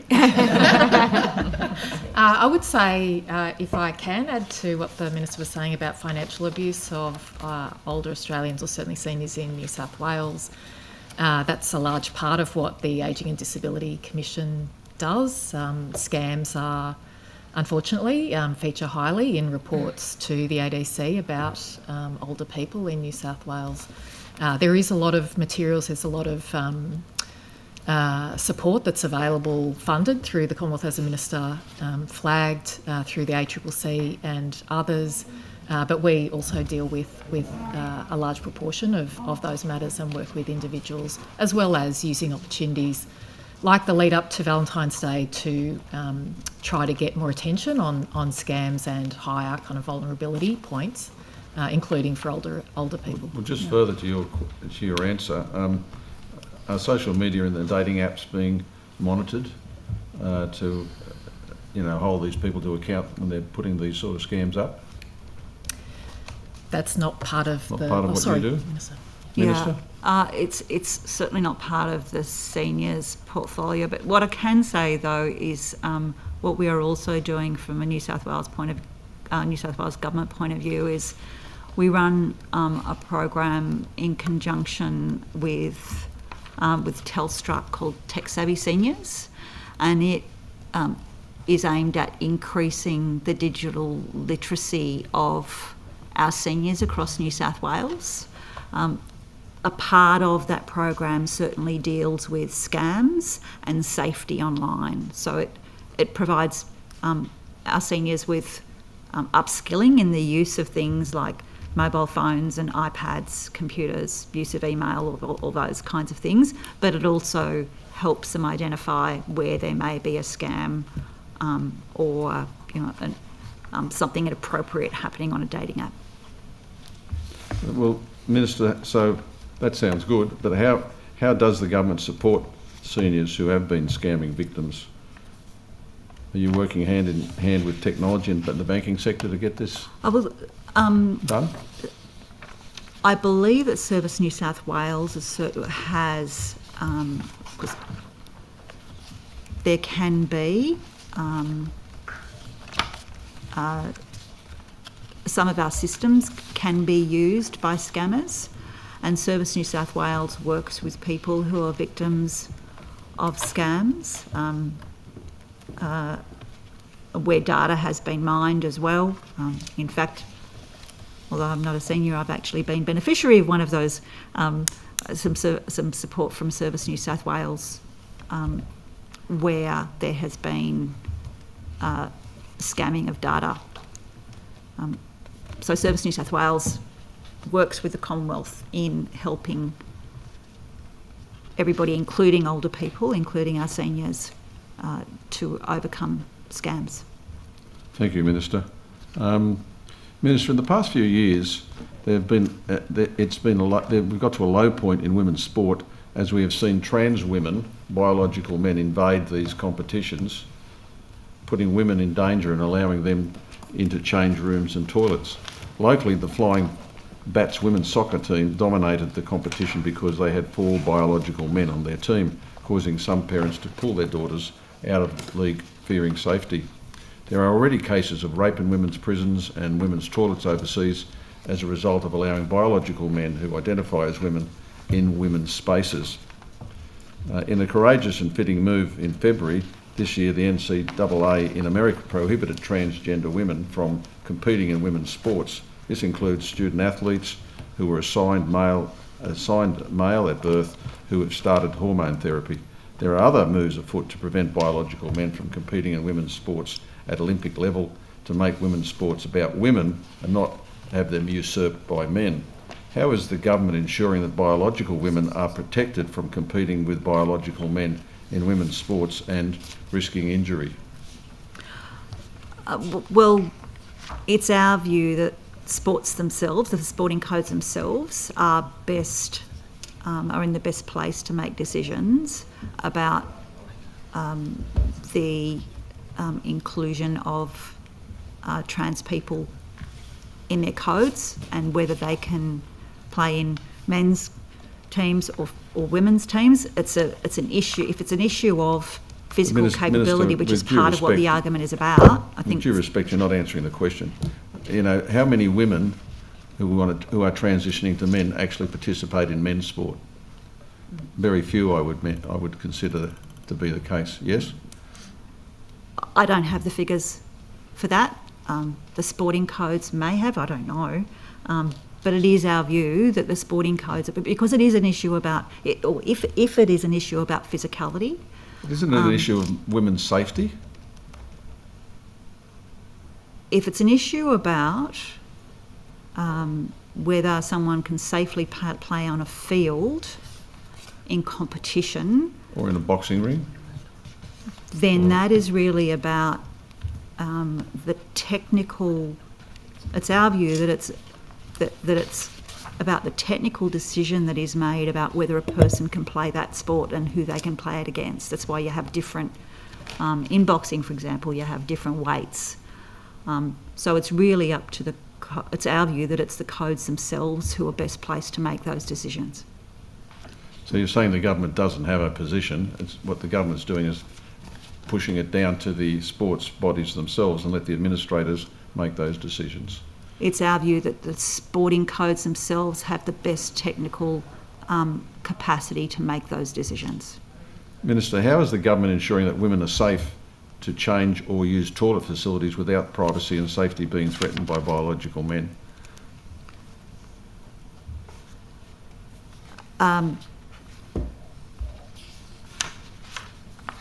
If there is a crime, if there is, and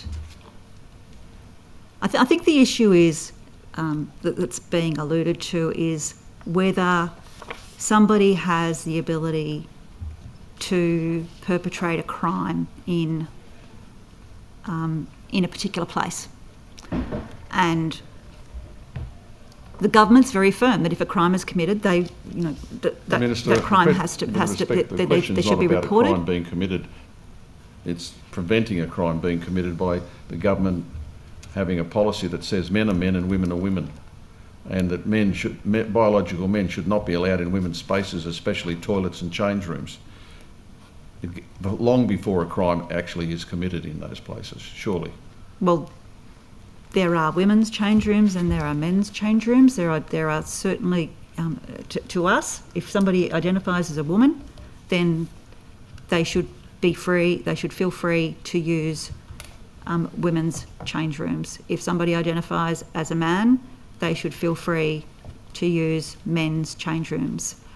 That does not mean that someone can perpetrate a crime or should perpetrate a crime, and we're really strong on if there is a crime committed, then we'll take action. It should be reported to police and police will take action. That's actually your position then, that trans women are allowed into women's change rooms regardless of how real women feel about them being in there. It's our view that women are entitled to go into women's change rooms. Men are entitled to go into women's change rooms. We don't have any doubt about that. But what you're saying is trans women have just as much right to be there as women. What we're saying is that people who identify as women should be able to go into women's change rooms. Okay, and all right. Men who identify as men should be able to go into men's change rooms. So biological women come second to people who imagine themselves or are transitioning to be men, from men to women. Does that actually sound like a logical situation? Because you're setting up a situation for a crime to be potentially committed, aren't you? Because that's how you started to answer the question about a crime being committed. I'd have to look at Boxar stats to see whether there's any evidence on whether trans people perpetrate crimes on. Minister, with respect, I think the majority of people who perpetrate crimes against women are actually men. Well, I've got another question coming up on that too. They're men. They identify as men. So you're saying that if they identify as a woman, they don't commit crimes in women's change rooms or toilets? I don't know. I have to look at the data on that. But I certainly know that the majority of people who commit violent crimes and sexual assaults against women are men and identify as men. In the end of the day, Minister, this is not about, my questioning is not about whether there's crimes committed or not. My question really is, and goes to the appropriateness of what is actually being allowed to occur. Do you agree with that? Is it appropriate? And you're saying it is. It's our view that people who identify as women should be able to use women's change rooms, and men who identify as men should be able to use men's change rooms. Thank you. Thank you, Minister. Your government announced that the community justice centres will close on the 30th of June. What advice have you received about alternative arrangements for voluntary associations? I haven't received advice because that sits within the Attorney General's portfolio. But Minister, you'd be aware that there are a number of voluntary organisations, things like MedSheds, that use the model constitution which is prepared by the New South Wales Fair Trading to engage with CSE in relation to internal dispute resolution. As a Minister for volunteering, I'm interested to know what is the alternative arrangement for these organisations. Well, again, it sits within the Attorney General's portfolio. The issue of CJCs sits within the I'm aware Attorney of that, but General's. you're the Minister responsible for volunteering, and if a volunteering organisation can no longer go to a CJC to deal with internal disputes, what is your advice to volunteer organisations? Well, I would have to look at what the decision is going to. I can't predict what the Attorney General decision is going to be. What decision the Attorney General is going to make? The decision has already been made that these will be closed, and I'm asking you what your advice to volunteer organisations is. Will you consider providing financial support to these organisations to deal with disputes? I'd have to get advice from the Attorney General on alternatives. Mr Tidball, do you have further information? I'm mindful that I'm potentially straying into the attorney's And we have that envelope tomorrow. If I can just indicate briefly, though, the outcomes considered in the context of the level of funding, there actually was a real question of the resolution of matters being at not justifying the investment. That is the core issue. There is then, I acknowledge, a question of access to justice for those organisations and discussions which are on foot about ensuring that there are alternate pathways that underwrite access to justice in consultation with the legal professional bodies in relation to that. Thank you. Minister, turning to the prevention strategy, I think it's the prevention strategy that you announced. Could you outline the actual implementation? So you have in the strategy that the governance structure is the New South Wales Domestic and Family Violence Task Force, a New South Wales Domestic Family Sexual Violence Board, the New South Wales Primary Prevention Advisory Council. Could you outline what the difference between those three bodies are? Yep. The Domestic Family Violence Task Force is a time-limited task force that has been established to really drive some of the changes and expansions that we're implementing in New South Wales. The Domestic and Family Violence Board oversights the implementation of the strategy. They really make sure that they look at the business as usual aspect of the strategy, and the Primary Prevention Council will be, and we've had our first meeting, which is co-chaired by DV New South Wales, by Delia. And under Hannah. And their role is to,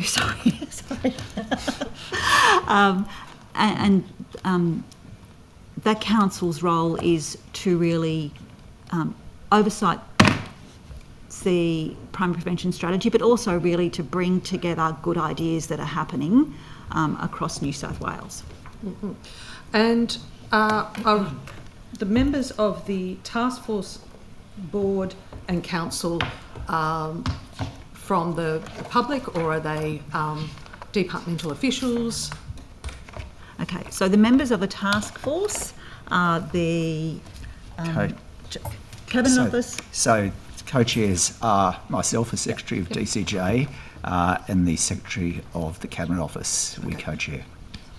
And in that there is also the Secretary of... So, but it's department. So additionally, the Secretaries of Health, Education and the Police Commissioner. And in relation to the board... And other invitees as experts. And in relation to the board and the council, are they department officials or general public? The the board are departmental officials. Yep. And the council are they are experts in the field. They're predominantly external. They're external. So that's the only one that is external. And have you already selected the members of that council? I think you said that it's already met. There is an interim primary prevention council in place. There'll be a wider recruitment strategy being undertaken in coming months. But I was really keen to get that council in place, so we've got an interim council. Minister, one of the areas of focus is building a safe and respectful workplace culture within New South Wales Parliament. Have you met with the presiding officers about protecting women's safety, including that of visitors here in Parliament? No, I haven't met with them to talk directly on that. Is any work being done in that space? I certainly believe so. That is work that's being led by the presiding officers. Mm-hmm. But Minister, it's actually one of the priorities in your prevention strategy. And I go back to the question my colleagues were asking before in relation to Minister Honing. Will you commit to actually developing a safe work code of conduct in regards to ministerial use of social media?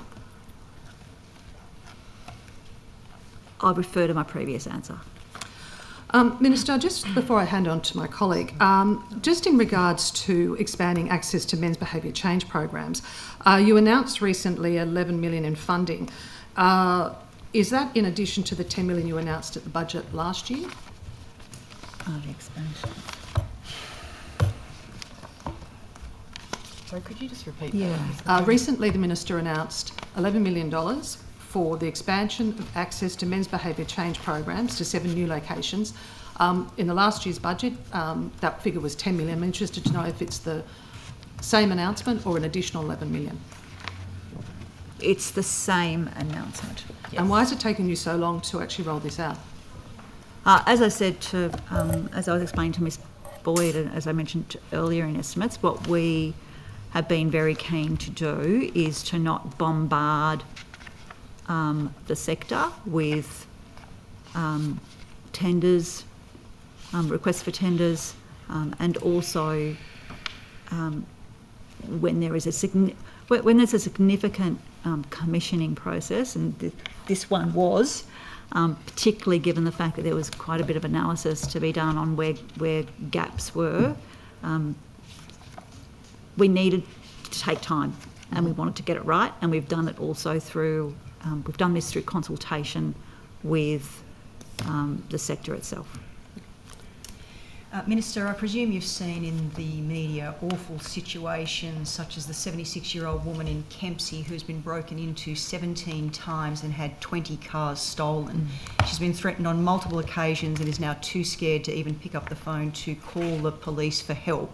I'll draw your attention to another example, Jane, not her name because she's too frightened to use her own name in northern New South Wales. She's had several break-ins in a street over the last few weeks. On multiple occasions, offenders have attempted to gain entry into her home, waving a large knife in her security camera. Since the break-in attempt, she hasn't been able to sleep and as a result has had to take leave from work as a nurse. In your capacity as Minister for Women, what support are you advocating for specifically around helping ensure these women feel safe, not just in regional, rural and remote New South Wales, but in their own homes as the regional crime crisis continues to escalate? Yeah, I have heard a number of terrible, terrible experiences that not just women, community members, but women, certainly women, have experienced as a result of crime in particularly regional and remote New South Wales. The government's been quite clear on strengthening laws in regard to that, and the Attorney-General has led those But support for women in these situations, Minister, in your capacity as Minister for Women, what support are you advocating for to ensure women can feel safe in these communities and in their own homes? The legal changes that this government has brought in. That's what you're standing behind? Absolutely. This is an issue of crime. It's also an issue of victims, Minister. Yeah, and the people who are undertaking these crimes may well be targeting people who are vulnerable, and certainly the experience of people who are victims of these crimes is terrible. And I've heard of people moving from where they live because they don't feel safe, changing their living circumstances. Terrible, terrible experiences. I'm really clear that we, as a government, we're taking really strong action in relation to strengthening I think laws regional and areas supporting- beg to differ on that, Minister. Thank you, but I'll just quickly move on because I know that my colleague has questions as well. So just finally, in the Tweed electorate, the one United service station that offered the 4 cents per litre discount to the New South Wales seniors card holders has rebranded to an Astron service station, no longer offering the fuel discount to New South Wales seniors card holders. What steps have you taken to provide, at the least, a comparable fuel discount to New South Wales seniors? In fact, any consideration to a cracking idea like a regional seniors travel card, as so successfully rolled out by our former Nationals Liberals government? Unfortunately, United Petroleum makes business decisions that I don't agree with. Certainly, if they've closed a petrol station as a result of business decision which has been negative for local seniors, so steps towards I'm helping deeply to disappointed fill that with gap. that. You've said that you're As I deeply was. disappointed, but a solution or an alternative for seniors, Minister, are you advocating? Have you got any plans for how you might fill that gap? We are always looking at new ways of attracting businesses to the seniors card discount system. In fact, the seniors team, seniors team or the card? Senior card. The seniors card team has written to businesses in partnership with Service New South Wales to encourage them to become part of the seniors card discount scheme. We've had an additional 400 businesses being added to that as a result of the work that the seniors team has recently done in the last 12 months with Service New South Wales, and we'll continue to take as many opportunities as we can to expand the discounts that are available to seniors through the seniors card. Great, thanks, Minister. I'll hand on to my colleague. Minister, last October, when we were discussing the Cabinet Office's review of the circumstances surrounding Molly Ticehurst's death, you indicated that you couldn't point to anything specific that came out of that Cabinet Office review. Has anything specifically happened to improve the safety of women as a result of that review in the months since October? Oh, I think all of the changes that this government has made in relation to domestic and family Since violence. October, Minister, what are the ones you'd point to? We had changes in relation to strengthening laws. Since October, in the last, Minister? Yeah, in the last sitting fortnight. Can you explain those? I'm just trying to think whether they were the... Last sitting fortnight, can you tell us what laws you passed to protect women in the last sitting fortnight as a result of the Cabinet Office review of Molly Ticehurst's death? So we have made significant strengthening of bail laws in relation That was not as a result of this Cabinet Office review. We discussed that last time. That was contemporaneous with, not consequent upon that review. And I think it's good that a government can actually take actions. I'm not disagreeing while with that. there I'm may be a asking review about operating in tandem. I'm asking about the fruits of that review. You indicated last time, Minister, that the report would be made public, quote, in due course. Can you advise now when the report will be made public? That's a matter for the Premier. Have you had conversations with Cabinet the Office. Premier as to when it will be made public?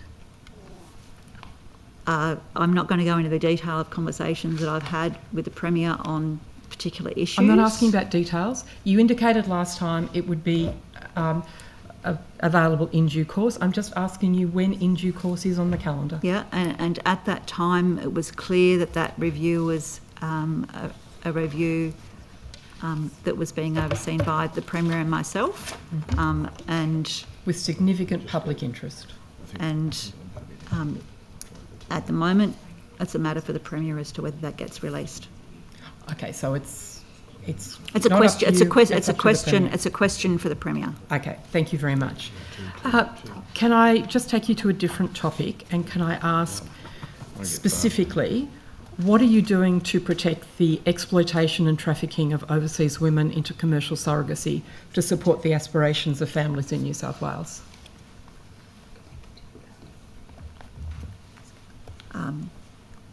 Well, we have laws in relation to that. Which laws that deal with protection of overseas commercial surrogates trafficked into surrogacy slavery? The 97 women that the Anti-Slavery Commissioner warned us about in the equality debate trafficked into slavery in a clinic used by New South Wales families from Moldova, Estonia and other European countries. What is being done to protect those women from slavery? I'll take that on notice. So I assume nothing then. Oh, I said I'll take that on notice. Well, if Point of order. to that point of order, if a question about Hang on, I haven't heard the point of Sorry. order yet. Hang on. The minister's very clearly taken that on notice, so it's quite unreasonable for the member to then just try and rephrase that answer back to her as if there is no. She's taken it on notice. She'll provide an answer. To that point of order, if the minister has to take on notice what is being done to protect women from slavery, given that's such an important topic, I would suggest that there's nothing that's being done. That's not to the Order, point of order. order. I would think Come on. that's up to the media to pick that up. Further to the point of All right. order. The procedural fairness resolution allows the minister to take a question or notice, paragraph 11. That's what she has done. No insinuation or assertion can be made on the fact that the minister has availed herself of a right under procedural fairness resolution. Thank you. It's Can pretty I grubby just- to do so, to be honest. Sorry? So it's a pretty grubby thing to do so. Anyway, All sorry, right, well, continue. that's out of order.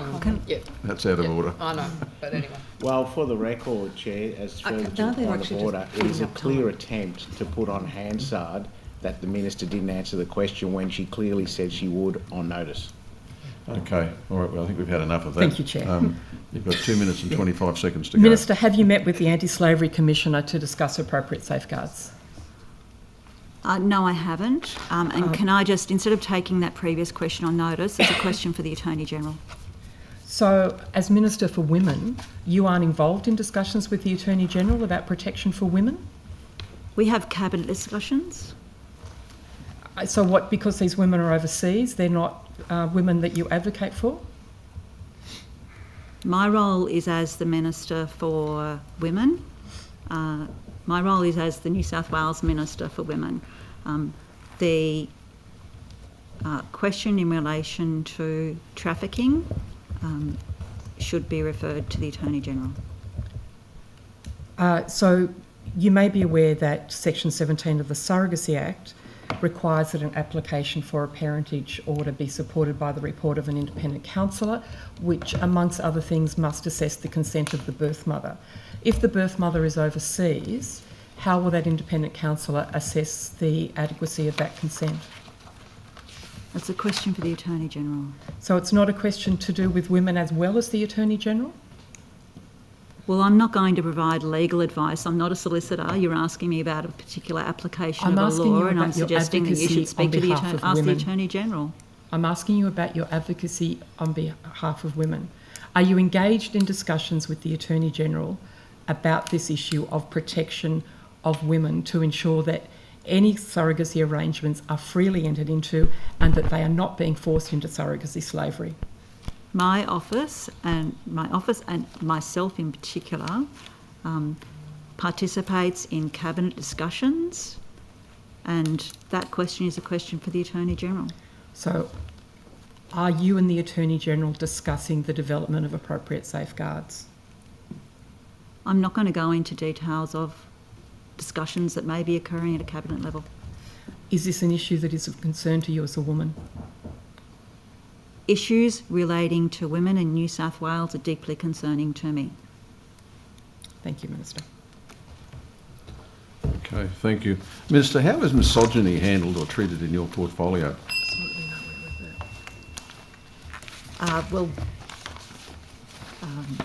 It's certainly my view, and I believe it's the view of the government, that there is no place for misogyny in our communities. So what programs is the government implementing to ensure that there is less misogyny? The crime prevention strategy is a key aspect of that, and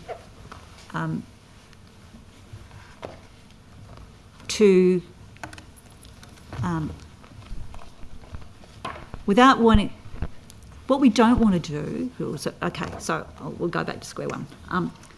To change the experience in domestic and family violence, we need to change people's attitudes. There's a whole range of things that we need to do to prevent domestic and family violence from stopping, and there's a whole range of ways that we need to intervene, but a key driver is attitudes and behaviours. And what we need to do is we need to work with communities and men and boys in particular in relation to attitudes and behaviours that may lead to and enable violence. So, unfortunately, I only had one minute, Minister, so thank you for that. Ms Boyd, Thank you've you. got 1 minute. Thank you. In my 1 minute, I wanted to ask about the Independent Victim Services Commissioner and where we're up to with establishing that. yeah, that's a question. Sorry, with your 1 minute, that is a question for the Attorney General. I know it's a key. It's an issue that is of concern to people who are survivors of domestic and family violence and particular advocacy groups. Okay. The idea of a lived experience advisory group, I understand that there was some conversation previously about a government commitment to establish that, so a domestic and family violence lived experience advisory group within government. What's the progress of implementing that? Yep. So there's work being done with the University of New South Wales to determine the best way to establish that. It's work that Ms Tonkin is leading. That lived experience advisory group is a really key part of what will be our response into the future. Thank you. Domestic family violence. Thank you very much. Just back to the strategy, Minister. One of the priority areas is establish a domestic and family and sexual violence primary prevention network across New South Wales local governments. I'm interested to know, in addition, you've also wanting to see a rollout of primary prevention training and education with local government. Will you be providing additional funding to councils for this rollout? Or is it an expense that will need to come from local government? I believe that there will be funding for local government within Yes, they the will strategy. take that on notice and come back this afternoon. Yep. Minister, in relation to the number of women in leadership positions across the public service, you said that you're committed to seeing an increase. What is the number now and what is your target?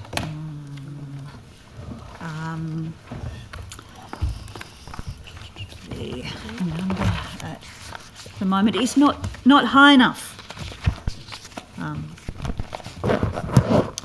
And happy for you to take that on notice, but do you have a target, a percentage that you want it to increase by, or a number?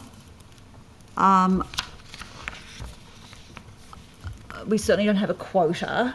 No. What we want to do is we want to make sure that, because there needs to be some flexibility. Having said that, there needs to be a better representation of women at senior leadership levels, and not just within the public service, but on boards. But Minister, if you don't have a target, how do you aim to strive to achieve something? If you don't know where you want to go? Well, obviously, there is, ideally, 50% would be perfect. However, we need to have flexibility around that. And when would that 50% target be reached?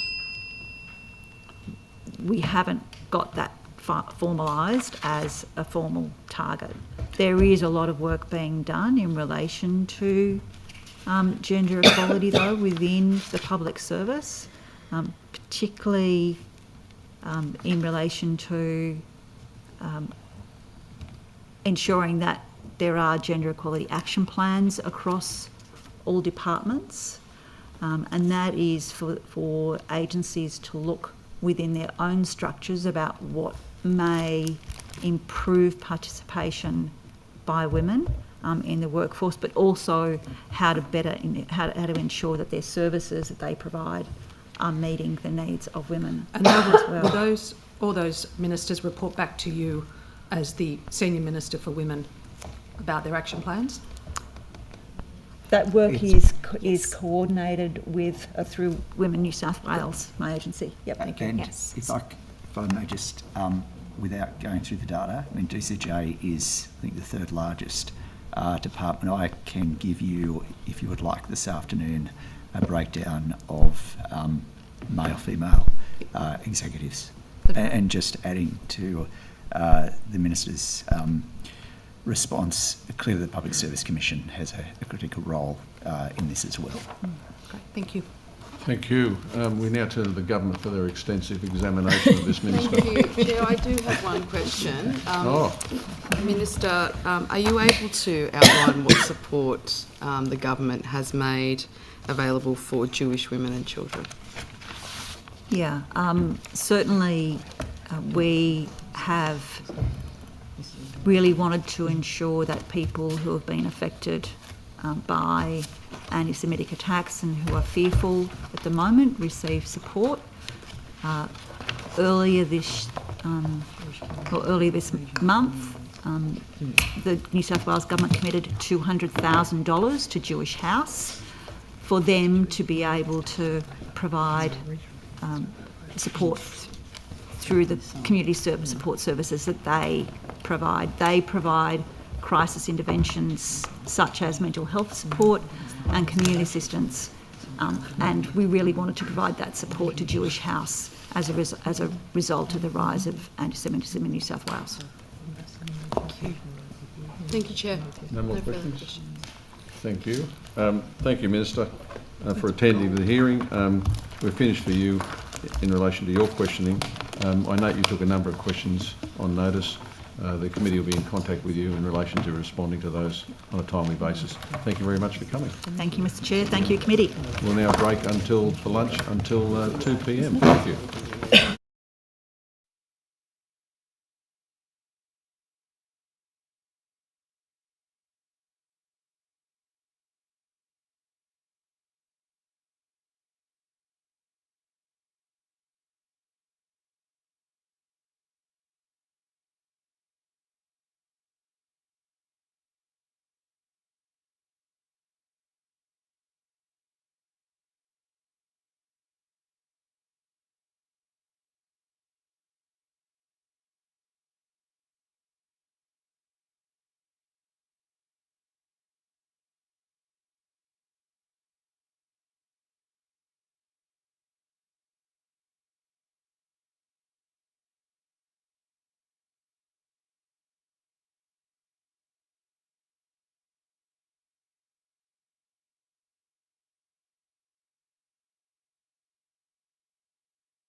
Yeah, I got the list luckily. Okay, we might start again. Okay. Didn't say very much, do I? We might just get started with questioning. Thank you. Thanks very much. Just want to get my papers together. Oh, there we go. I wanted to ask a few questions about the annual report figures and notes. So I will start with that and direct me wherever I need to go in terms of who wants to respond. I think there was a question earlier about the $42 million underspend in core and cluster. Is that, if not, could I have an explanation, I guess, as to why that's less than we thought it would be, and what's going to happen with that that amount of money? Yeah, I think I can answer that. I think that was to do with some of the delays in getting DA approvals and releasing the capital funding. And because there's been a few delays as a result of the DA approvals and a whole range of things, we haven't then allocated the service delivery component. So that will be rolled over into the budget this year. Okay. And then that $25.8 million underspend in Commonwealth funded family domestic violence program, is that the workers? Is that the... No, it's probably a mixture of a couple of things under the domestic and family violence NPA. So again, that funding, we are able to roll that over from one financial year to the next, as long as it's within the 2 years. So that money is available in the budget this year. Okay, so are you able to tell me sort of what that comprised, and I guess why it didn't go out the door? I think it was timing in terms of funding allocations, but I'm happy to take that one on notice and come back to you. That would be really useful. Thank you. I note that there was, and this is for DCJ as a whole, so I'm not sure which bit is related to this portfolio and which isn't, so I'll ask the question, we'll see. But apparently there was a $105.7 million decrease in employee-related expenses in DCJ compared to what was budgeted, but an $105.7 million overspend in contractor expenses. So, effectively we've spent less on employees, but the same amount on contractors. And because of that, there's an $18.4 million increase in payroll tax. Can you talk to why we are taking on more contractors than we thought we would? And which departments that was actually in, or which sort of areas that was in? Ms. Boyd, I'm really going to struggle to do that without taking it on notice. Okay. If I get the chance to look at what I have here through the afternoon and I can give you an intelligent response, I will. Otherwise, I'll take it on notice. Okay, all right, thank you. I thought when I was asking them, I was like, this is maybe a little... That's all right.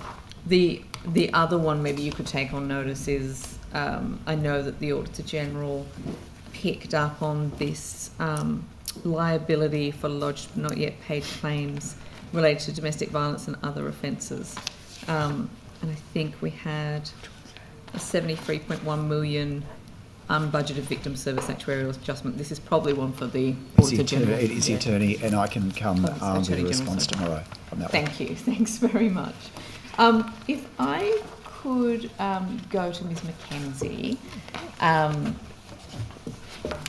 I've got a few questions for you. I just want to start though. I'm interested in, we've spoken before about the funding for the commission that's required, and the fact that demand is going up, particularly with in the number of elderly people calling, knowing about the service and calling and trying to ask for help. How is that, I guess, demand for the service looking, or success of the service really, because it means more people are knowing about it, versus your funding needs and how much you're asking for in this year's budget? So demand is continuing to increase, so that year-on-year increase is continuing. What we're finding also, if I can provide slightly more context to that, so part of it is I think, success in letting more people know about particularly our helpline and contacting the ADC. We also have most of the reporters contacting us. It's families, but it's also service providers. So staff working directly with older people and adults with disability who are bringing matters to our attention and that have exposure to the work of the ADC and then contact us about other, identify and contact us in relation to other adults that they're concerned about. So we're really pleased about that. The other part, though, is that an increasing proportion of the reports that we're receiving are higher risk reports. So they're not. So they're involving, adults that are, involving, for example, alleged serious neglect, really more serious domestic and family violence matters. Some where, the individual is in a really bad state at the point that the contact is made with the ADC. So increasing risks involved in the matters reported to us, that makes it difficult for it's not just a helpline matter, it involves response from our community supports and investigations area, and a range of those matters stay with us for a longer period of time due to the level of risk. So every year, as I think the committee is aware, every year the ADC, in our small years of operation, 5.5 years, every year we've relied on DCJ providing us with some top-up funds to enable us to fulfil our statutory obligations. This year is no exception. We've put in a budget submission again for next financial year. That will lift, if successful, will lift our baseline budget. It won't address the demand though, so we're in a continuing difficult position in terms of our budget. Thank you. Are you able to update us on sort of how the recruitment's going for a new commissioner, or is that something, I guess, perhaps it's directed? It's public information. Yeah. Oh, it's been announced? Yeah. Oh, okay. I have missed that announcement. Apologies. Sorry, can you tell me then if it's been announced? Sorry. Are you ready? Drum roll. It is Jeff Smith, who is the current CEO of a disability organisation, the name of which I forget, and prior to that, many years ago, was Principal Solicitor of the Environmental Defenders Office. Okay, when did they start? April. 21st of April, so just after Easter. Okay, excellent. Thank you. If I could turn... sorry, do you have questions? Okay, sorry, I need just a...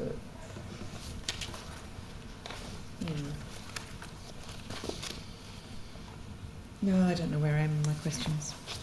Do you want me to jump in one? Yeah, do you mind? Yeah. Sorry, just so I can... I'm just on the appointment of the new commissioner. Could you just outline the process, because it had taken quite some time? So I'm interested to know why it took so long, but also the actual appointment process, and if there was a panel or anything like that.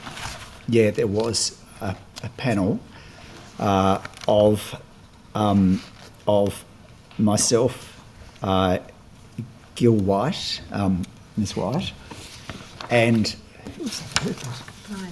Brian Woods, who's the current Chief Executive of Trustee and Guardian. There was, and I think I'm happy to say that we refreshed the recruitment process at a particular point because we believe the field needed to be larger, and that added to the time it took to recruit. And when you said refresh, what was that just broader advertising or? Second time from memory, I think we, and I'm happy if my evidence is not precise to further clarify this, but my recollection is on the second occasion we used a recruiter. That's my understanding. Yeah, we used a recruiter, and as I said, the field in the initial round, can I just say this? It wasn't that there were not meritorious people in that field. Our view was that given the importance of this role, that we wanted a significant field, a larger field, and we, on that basis, advertised again and engaged a recruitment firm. Pardon me. I'm back, if I've got another 10 minutes. I've worked out where I'm going next. Thank you. I wanted to go to you, Ms. Tonkin, and just, I think it'd be useful if we got, firstly, a little bit of an update about how your role is going and the sort of work you've been doing, and then I've got a few specific questions for you after that. But in terms of the sort of cross-department work you've been doing, that's the stuff I'm particularly interested in. If you could tell us how that works on a day-to-day basis. Yeah, sure. So it was the end of October 2023 that my role was established as a standalone role. So I guess it's about 15 months now.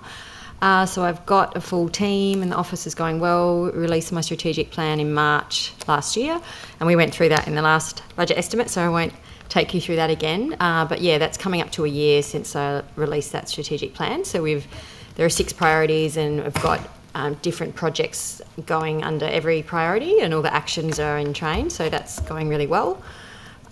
In terms of the cross-agency work, I do a lot of this. So I have quite a lot of an external-facing component of my role, but also a lot of work internally to try to improve coordination and collaboration.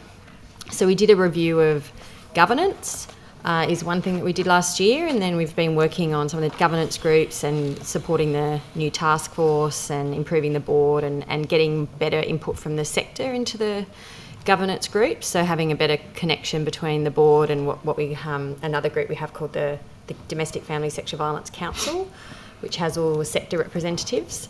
So I've been doing a lot of work in that space, which has really improved it, I think. Also setting up the Lived Experience Advisory Group. So that's almost ready to go. The EOI should go live in a couple of weeks, so it's all ready. We've got had a very detailed process with UNSW. We had a Lived Experience Forum at the end of November, which was really good. A lot of consultation, a lot of care to make sure that we do this safely, because it's really important to do it well, because you can do a lot of harm if you don't do it well. And then we've got the online form ready to go for the EOI. We're also going to have some information sessions, make sure the whole process is as accessible as possible. I know there's a lot of interest. The Federal Commissioner had more than 800 applications for her group, so I'm not sure that we'll get that many for a state, but I think we'll get a lot. I mean, just last night I had a big event at UNSW, and afterwards I had a line of women asking me about how they could reach out about the group, So every time I mention it, there's a hunger, I think, for this sort of group in the community. So that's one of the big developments, I think, coming up soon. Yeah, excellent. Can I ask you, with those cross-agency groups, there's a few, I guess, and this will come as no surprise because I ask about these at every estimates, but there's 3 big issues that I would like you to sort of talk about. So I guess the first one is, and it was very much a highlight of the last estimates, was around the revelations in, or at least the publicity surrounding sexual assault and harassment of people within nightclubs and bars and restaurants and things, particularly in Sydney. And I know that, for instance, Full Stop has been calling for there to be a sort of a safer nightclub style thing to be sort of implemented.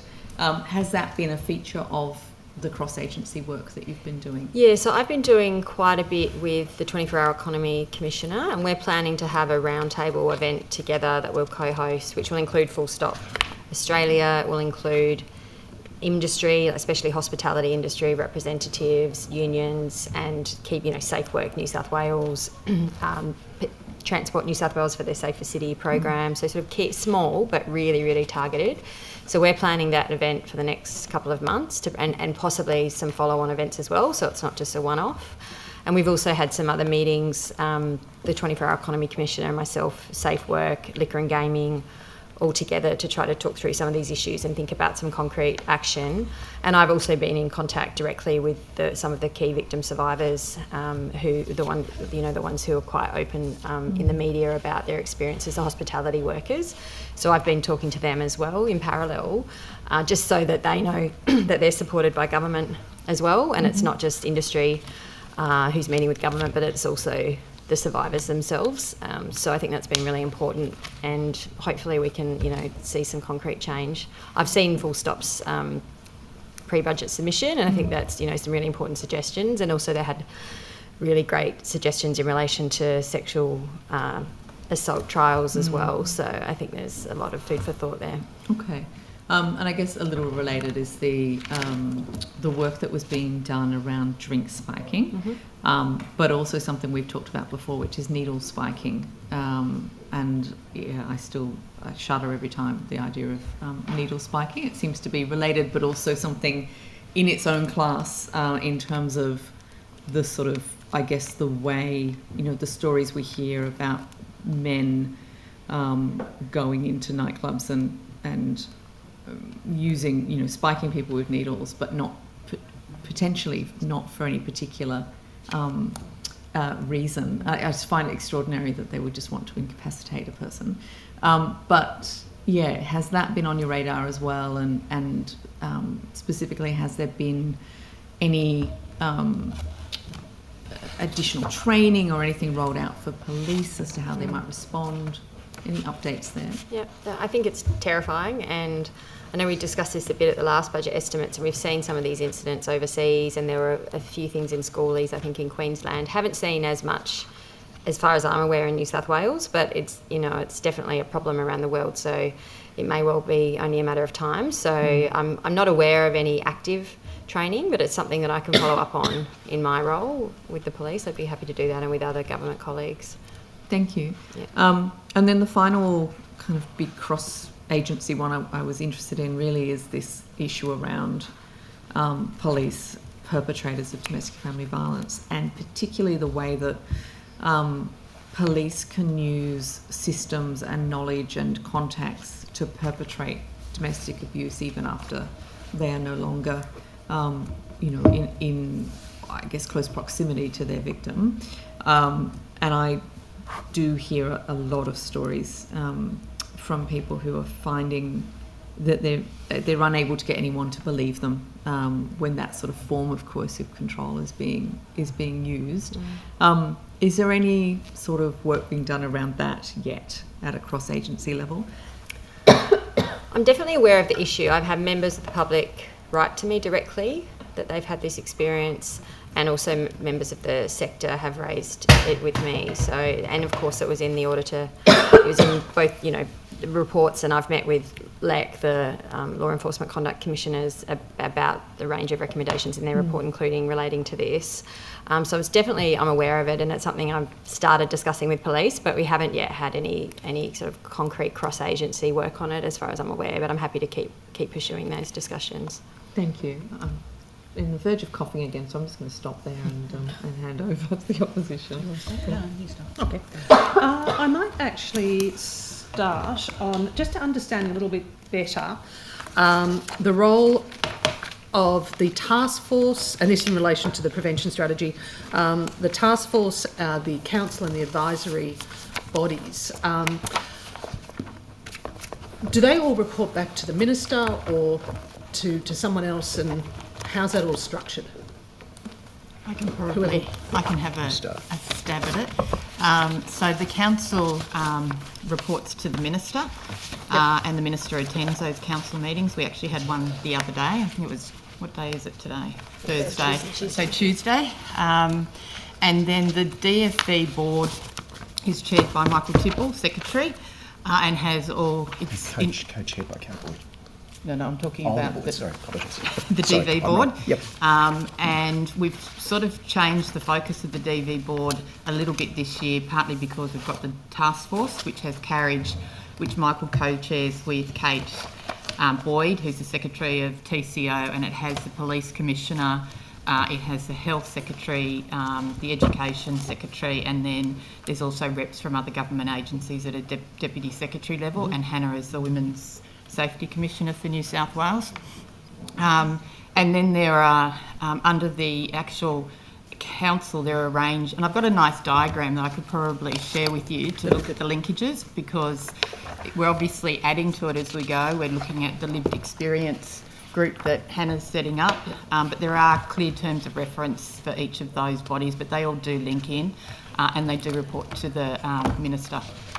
And then the task force, it says it's limited to 12 months. So when did it begin and when does it end? I think it started in June last year, and it was meant to be for 12 months. We're currently reviewing that, given work that's happening at both the national level as well as in New South Wales, and being a priority for this government.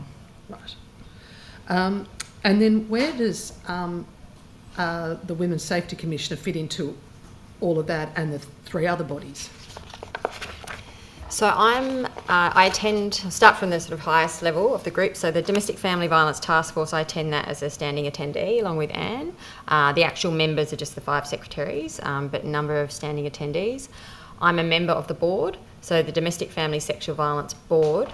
That's more of a cross-government, much broader membership. Domestic family sexual violence, so that generally meets quarterly, and at the moment it's been trying to focus on areas not covered by the task force to make sure that it's really tight, really complementary, and a much bigger focus on sexual violence. Because the task force is focused on domestic and family violence, we want the board for this period of the task force is in existence to really elevate the issue of sexual violence, especially when that's not in a family violence context. So I'm a member of that board, and my office also runs a secretariat.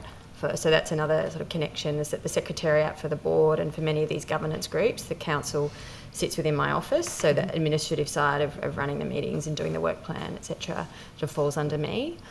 And then the council, the Domestic Family Sexual Violence Council, which is the non-government members, so that's members of the sector, academic experts. That's an advisory group to the Minister. And that also, the secretariat sits in my office. So I attend those meetings. I'm not a member because it's a non-government group, but I attend the meetings and my team does a secretariat function. So what we've tried to do is to develop for the board a really robust whole of government work plan, and also a robust work plan for the council, and to make them really aligned and complementary so that everything fits together and really coherently, and so that we have a much better connection between the sector and what's happening in government. And we've also started having now communique from the board after each meeting that goes to the council, a written communique, so that there's more transparency as well between what the government's doing and its governance mechanisms and the sector reps. And is that communique released? No. Is there plans to release it? Not that I'm aware of. That was sort of a first step. We haven't discussed anything further. In relation to the Advisory Council, are the members provide any financial support? So it's all voluntary from their perspective. And how are they selected? There's an EOI process, so they're generally all doing it in their professional capacity. So they're all, a lot of them are CEOs at the main groups. So it's attached to the organisation. It's an individual appointment, but they're experts from, like the CEO of Domestic Violence New South Wales, the CEO, etc. So academic. So they're doing it in their professional capacity, but it is an individual appointment based on an EOI process. So I might move to actually some of the specifics in the actual domestic violence, family violence plans and the report card that came out. So I noticed that there's a total of 41 plans, and I think 14 sexual violence plans that are yet to be commenced. Is that correct?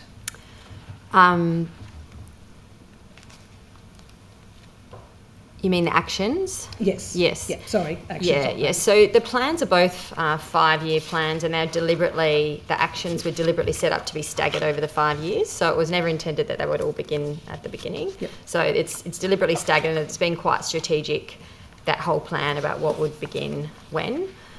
So that's right, that there are still actions that are still to be progressed, but they will be within the 5-year frame. In total, how many actions are there? across 137. 137.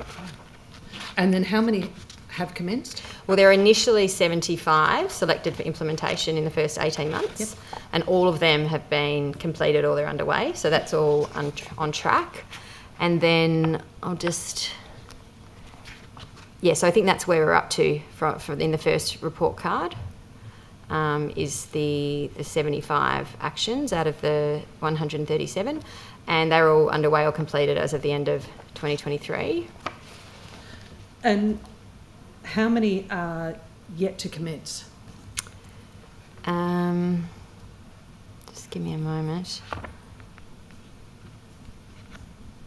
I think in my note it says 67 actions from the DFE plan have been identified for implementation in 24-25. Yep. I think quite a few of them have commenced already, so I'm not sure how many of those haven't actually commenced, but those are the ones that have been identified for this financial year, but I think many of them are already started. Yeah, things like the common approach to risk assessment and safety has started. We're well down the track on that. The New South Wales Domestic and Family and Sexual Violence Outcomes Monitoring and Reporting Framework, that's expected to be launched in the first half of this year. There's a 10-year Domestic and Family Violence Workforce Development Strategy, which is in development. And as we've mentioned before, the establishment of the Lived Experience Advisory Group's underway. And so a total of how many are yet to be commenced out of that 137? I think if we want a number from today, I'd have to take that on notice. Because what we've got is the numbers from the report card, which is now, a previous reporting period. So I can take on notice the number from today. That's fine. And then when is the next reporting card due? That will be, I think, at the end of this year. In relation to the review of kindergarten to year 10 syllabus, which is about ensuring age-appropriate content that is consistent with educational, safe, healthy and respectful relationships.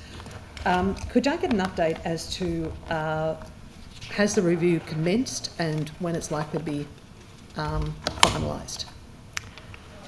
Just having a little look.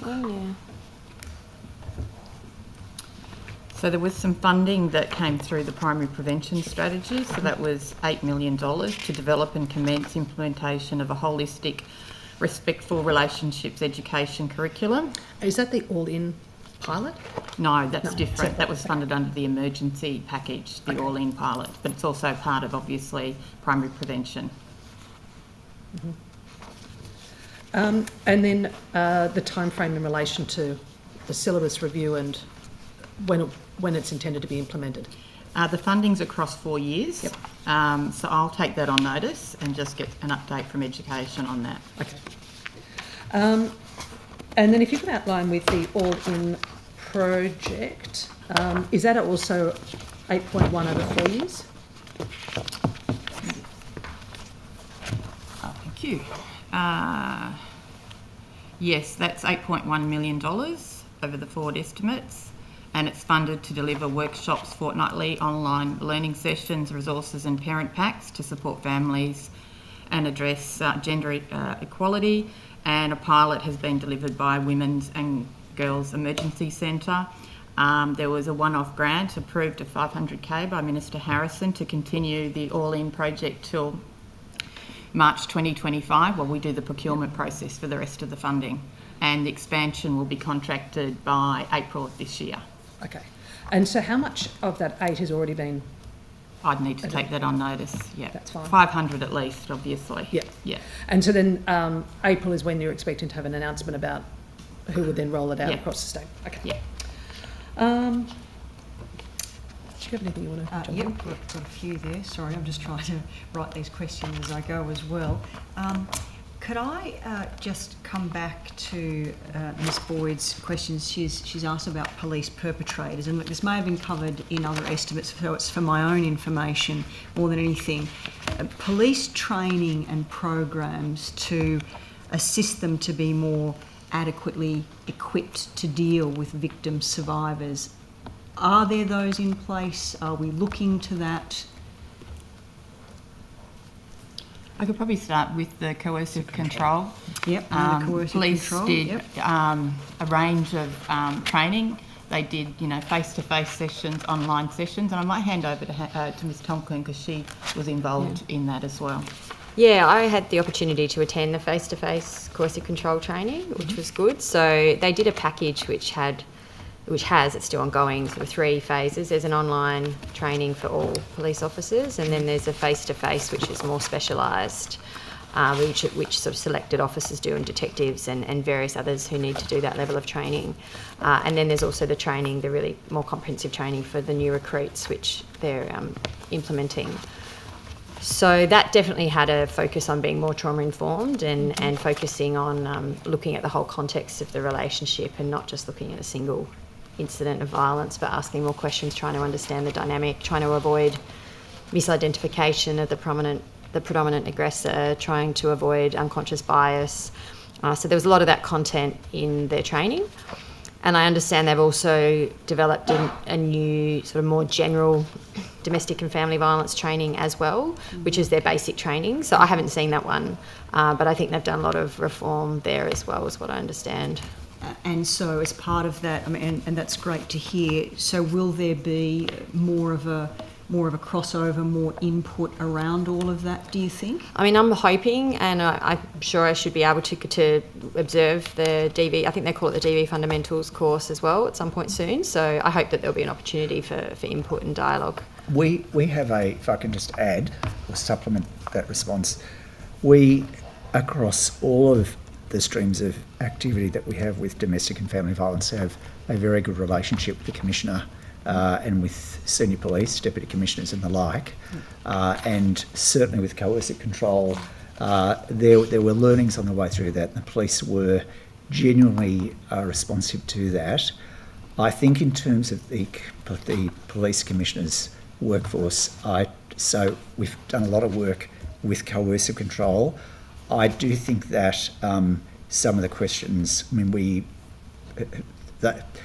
I think the police commissioner probably would be receptive to, and you, as a committee, would benefit perhaps putting those questions to her in her estimates.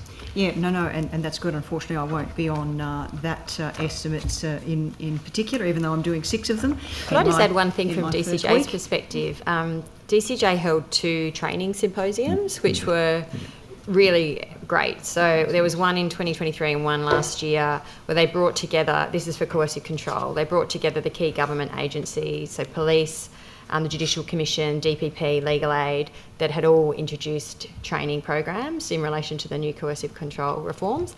And they had all of them in a room with all the key representatives from the sector, the non-government sector, the members of the different reference groups, people with lived experience. And then they had panel discussion, and all the audience members had an opportunity to ask questions about the training, and then did it again last year. And I think that was really well received. So I think that was very positive in terms of this dialogue that you mentioned. And yeah, I appreciate that, Mr. Tidwell, and I'm absolutely aware of many police officers that I've spoken with who are very receptive to all of this, but I've also had many conversations that they feel that they're not always adequately prepared or trained to know how to deal with those situations. So I think it is a really important thing that we continue to see rolled out, and to empower them in order to facilitate all of this in a much more effective and empathetic way, I guess. So if they feel that they're not receiving the tools that they need, it's great to hear that we can be doing more of that. And unfortunately, so I won't have that opportunity to put it to the Police Commissioner, but I appreciate that very much. Can I ask, and Mr. Borsak referenced it earlier today, and I only just heard the advertisement this morning myself, so I really know no detail about it, so I am truly asking for the broader background of it. The current street harassment advertising campaign, some detail around all of that. I believe that I caught the tail end of it, and it was something about that it was being funded by Department of Transport, I think, and I was just wondering again whether your department is working as part of this, or some detail around it. I think there were. It's not led by a DCJ. I believe there was an opportunity for some of the sexual violence team to provide some comments on the draft campaign some time ago. But I think that. So you have no detail or No. anything on that? Okay. All right. Thank you for that. Now the Active, Stronger, Better program. We're aware of that one in relation to seniors. Need to just double check. Yep. So in the Newcastle and Hunter region. Is that funded under the Connecting Seniors program? Do you know? It's supported by New South Wales Health and managed by Hunter Ageing, yes, Alliance, Novacare Community Services. I'll need to take that on notice. It may be something delivered through Health, New South Wales Health. Rather than through DCJ. specifically. We do have a number of grants, but that doesn't ring a bell.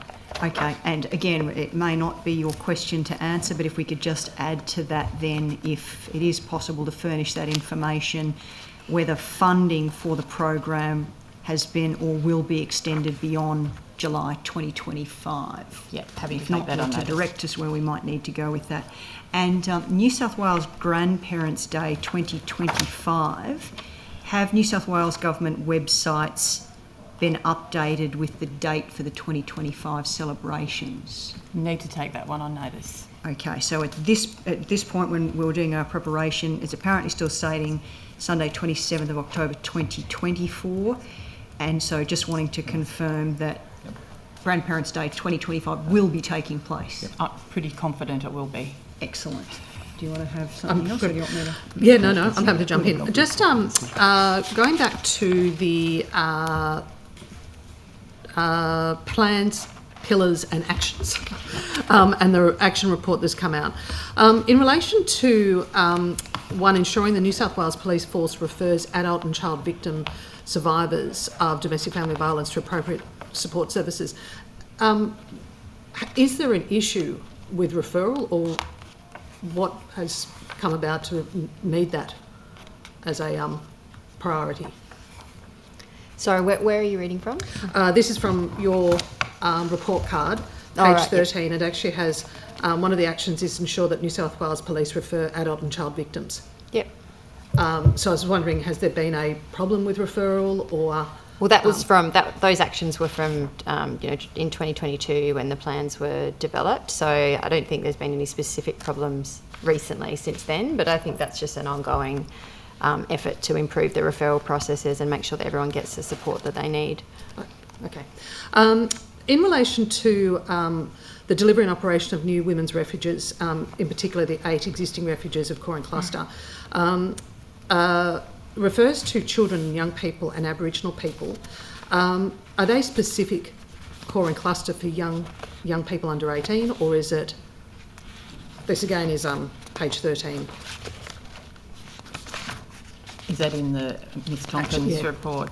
I can only talk about Corin Cluster where we do have specific ACOs that have been contracted to deliver those services. In terms of young people, I'd need to take that on notice. Yeah. So on the ACOs, we talked about it last year, and I think you touched on it this morning as well, about the co-design models. You used an example of one last year. In the new tranche, are there any new co-design models that have been identified or will be supported? I need to again take that on notice because we're just obviously negotiating contracts at the moment with the tranche 3 providers, but I can take that on notice. Okay. The Pillar 2 of the early intervention, the 10.5 million in grants for the sexual violence project funds to support 14 early intervention response projects. Interested to know, have all 14 projects been funded, and what's the time frame? So is this under the primary prevention strategy that you're referring to? Yep. Oh, so no, sorry. So I think it's under the plan, it's the so the plan. sexual violence. Yes. Pillar 2 of the plan, early intervention. Sorry, there's a lot of plans and. I know. I think I've covered about 12 now. So the sexual violence grants. Is that what you're asking about? Yeah, so the Sexual Just Violence give us a Project moment. Fund. Right, yeah. Okay. 1 second. So $10.5 million. Yes, I've got Yeah, that here. yeah. So raising awareness of sexual violence through the Sexual Violence Fund. So as you said, it's 14 early intervention and response projects that address sexual violence in high priority groups. And that included things like the release of the sexual harassment e-learning package for the retail and hospitality sectors by the Department of Communities and Justice. That was in partnership with the Australian Human Rights Commission. The development of local resources and delivery of community activities as part of the New South Wales Health, Aboriginal and Family Wellbeing and Violence Prevention Program. There's also been the release of a multi-agency public framework for preventing and responding to problematic and harmful sexual behaviours by children and young people by New South Wales Ministry of Health, and the publication of Safety in Action 2022-24, which outlines sector-wide collective actions to guide the implementation of the Children's First strategy, which runs till 2031 by the Ministry of Health. Is it possible to get a breakdown of the... has it gone to 14 different organisations? If we could get a breakdown of those 14. I'll take that on notice. And also when they commenced and what the time frame is, whether it's sort of 2 year or 4 year. They run until the 30th of June 2025, and all the sexual violence project funds have been funded. Okay. 2025. So that's this year. What will happen? Is there plans for any of it to be rolled over, or they'll all just cease at the 30th of June? I think we're working through that at the moment, and obviously looking at what the outcomes were. I mean, there were specific grants, but we'll take that on notice. But I think we're in the still planning phase. Okay. Do you have anyone to jump in? Yeah, it's like, I guess it's just me and you. Just so you know, we're waiting for the crossbench to come back. Come and do something. So we'll just keep going then. So keep everyone amused. Just going back to my early conversation today about the very popular and well-received regional seniors concerts throughout New South Wales. Just wondering how many regional concerts are being planned or that we can look forward to. And I think with the regional conferences, they do alternate across the state each year. But I'm happy to take that on notice and come back. Okay, great. Alternate, and that would be good. And there's been feedback. We've received, as MPs have been receiving feedback that approval for New South Wales Seniors Festival grants has been difficult and weighted towards larger projects. Can you talk to any of that? So which particular grant program, sorry? The New South Wales Seniors Festival grants. Festival grants. I think I've got something here. Here we go, 12.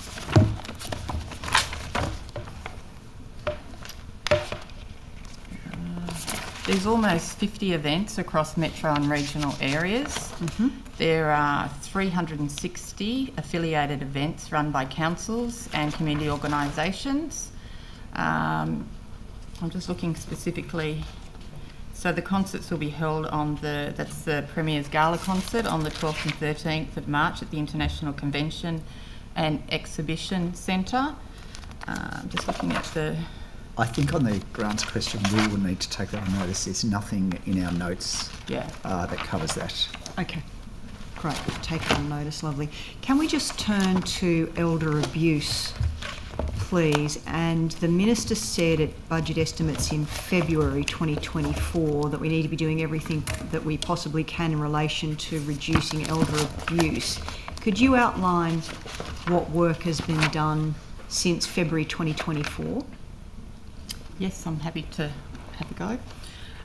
So the current initiatives in New South Wales that support elder abuse prevention is funding to the Older Women's Network, Hear Our Voices, for $523,000, and that has run over 2023 to 2025. And sorry to interrupt you, so that's $500,000 you said for that? $523,000 over 2 years. Right. Yep. Thank you. Sorry, I just had it there in the notes as 200,000, so 523. Thank you. And that's to deliver improved service delivery to older women who have experienced sexual assault through the development of training materials, which are co-designed by older women as part of the New South Wales Sexual Violence Project funded grants.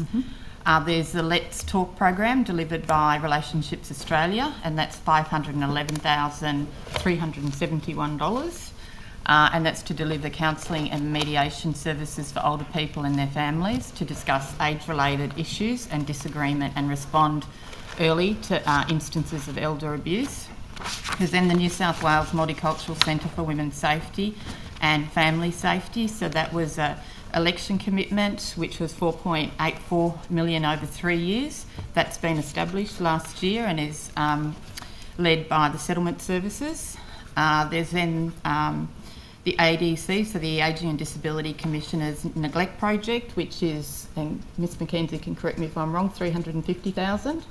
And that's to examine reports received by the ADC about alleged neglect of older people and adults with disability in their family, home and community to identify gaps for further work in New South Wales.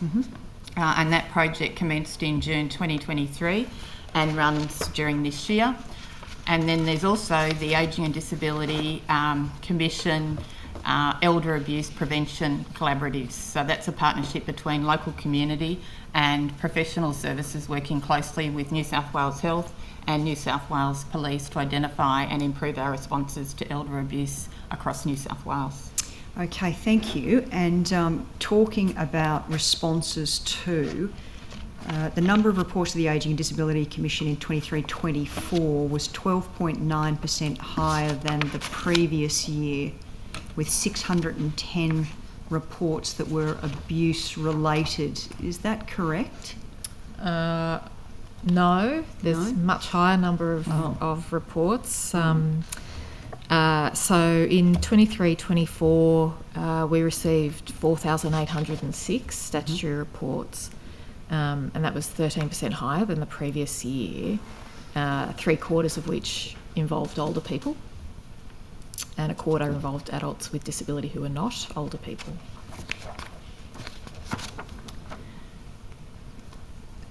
So, questions on,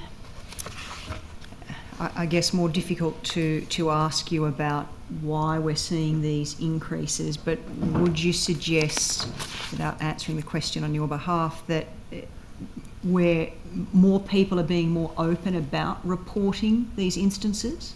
Yeah, I think it's definitely what we've found is partly that I guess success factor that I spoke to earlier about greater awareness about the helpline and the ADC, but also, improving awareness of abuse of older people and adults with disability, which is positive.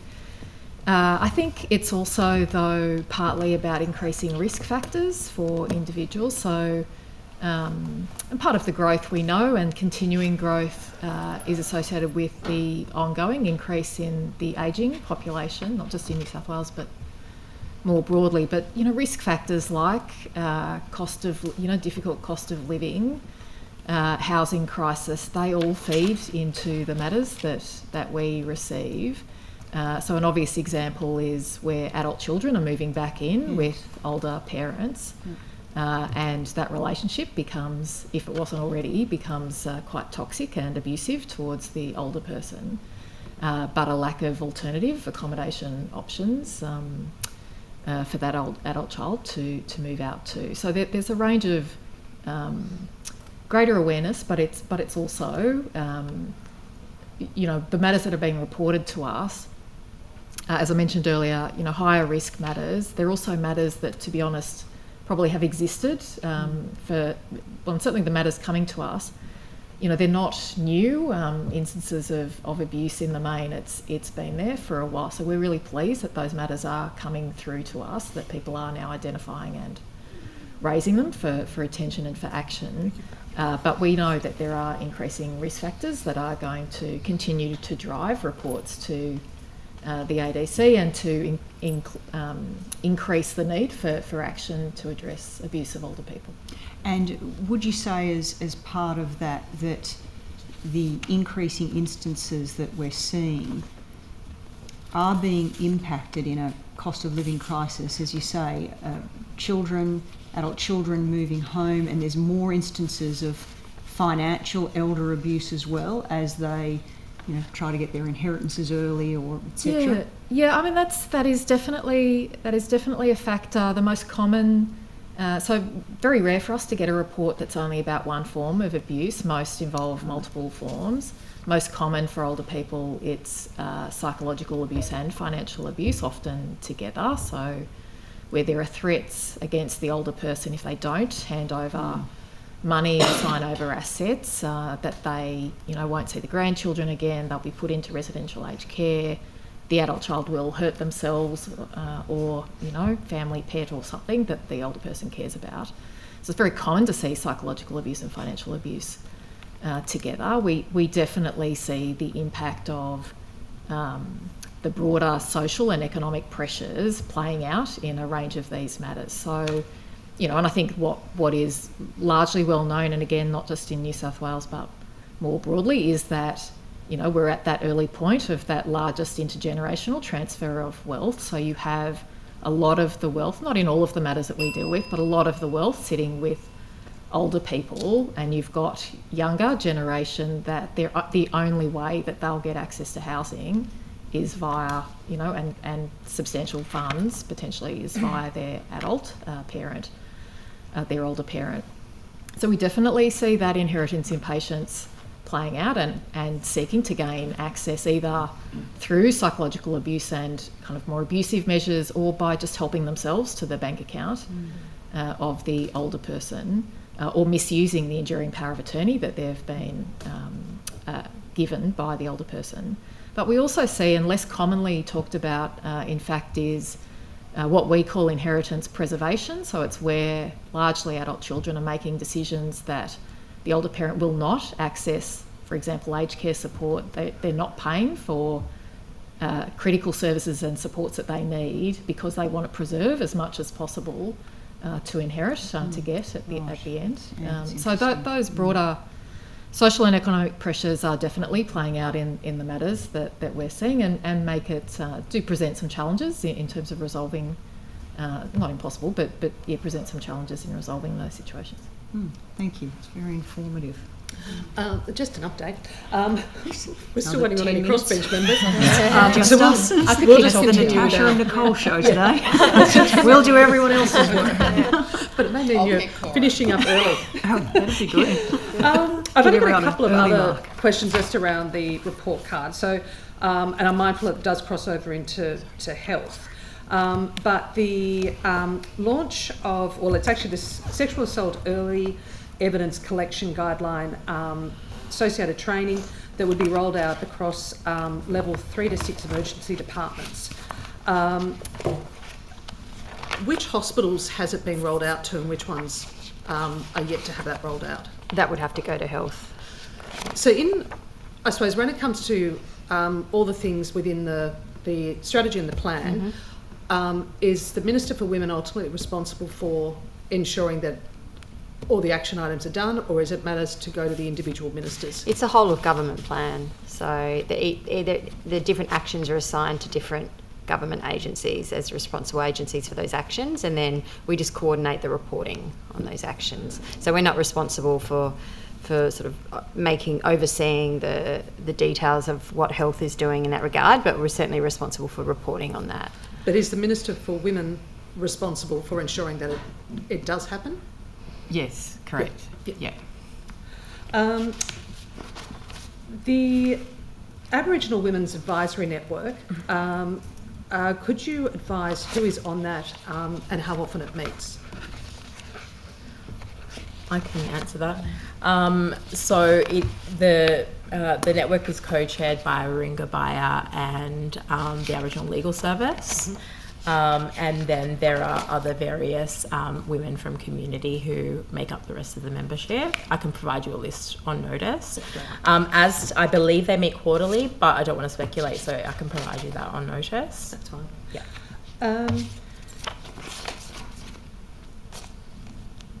In relation to the New South Wales Aboriginal Domestic and Family Violence plan, is that being developed at the moment?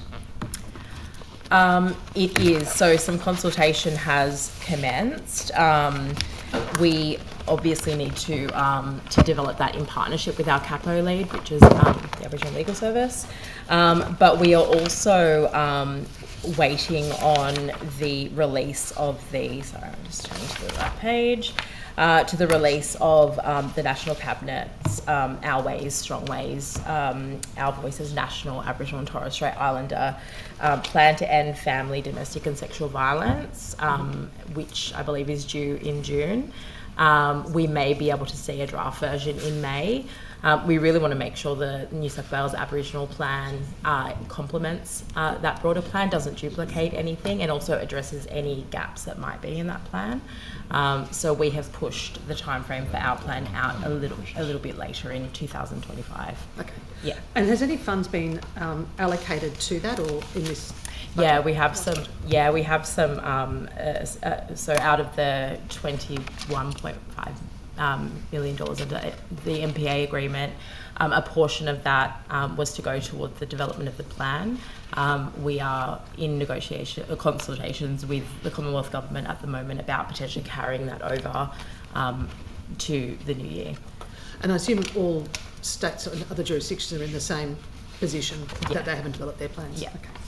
So that actual state plan, the funds for that, you're relying on the Commonwealth funds? Yes, under the MPA. So there's nothing allocated out of the state budget? No, and that was just for the development, but through the 25-26 New South Wales budget allocation process, which obviously I can't, it's kept in confidence, but yeah, we'll be seeking funds through that for implementation of the plan. Okay. I might move, just in relation to core and cluster, I just wanted to get a breakdown of how many were in tranche 1, tranche 2, and then the final tranche 3. Okay, so tranche 1, there were 4 projects funded and all 4 projects are fully operational. So that was in Port Macquarie, Bathurst, Penrith and Wagga Wagga. In tranche 2, 35 projects were funded. Of those 35, 4 projects are fully operational. So that's in the Hawkesbury, Gunnedah, Dubbo and Cumberland. And tranche 3, there are 10 projects recommended for funding.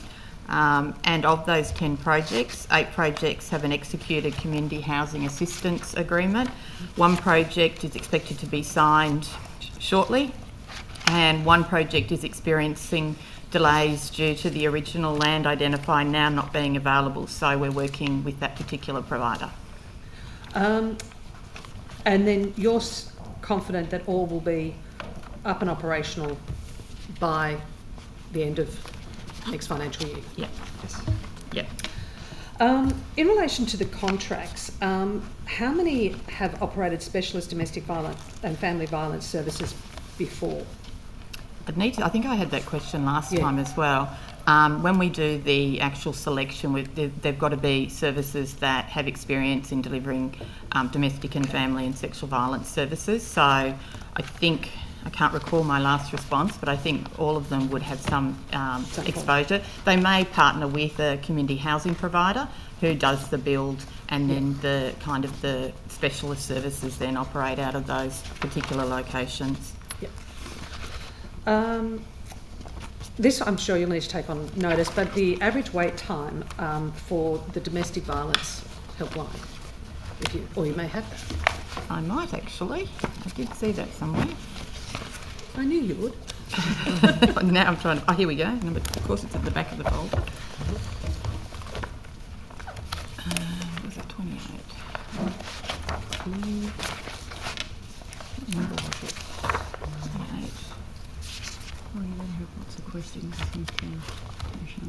Deputy Chair, while Ms Campbell's looking for that, just wanted to come back on a matter that you asked the Minister earlier in terms of percentage of roles in the New South Wales public sector grades held by women.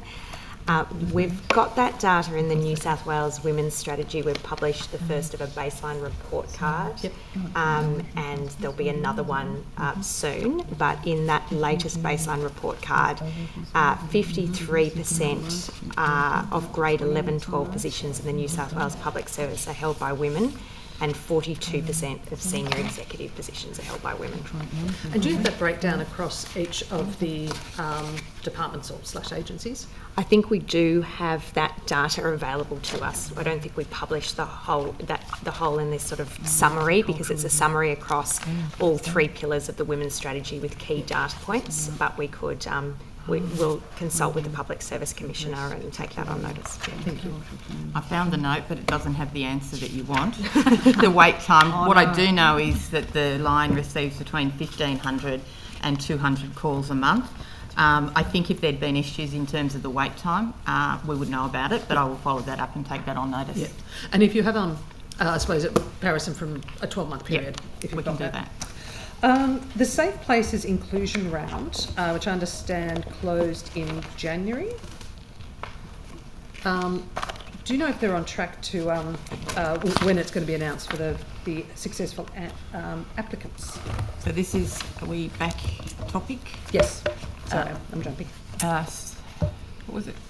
Safe Places inclusion. And it's obviously the federal. I'm aware that it's federal. Ah, yeah, the federal. the federal I need funding. to take that one on notice. It's probably here somewhere, but it's and the reason I ask is whether or not you actually envisage any issues with the rollout and the funds going to those applicants because of the election and caretaker or anything like that. Okay, I'll take that on notice.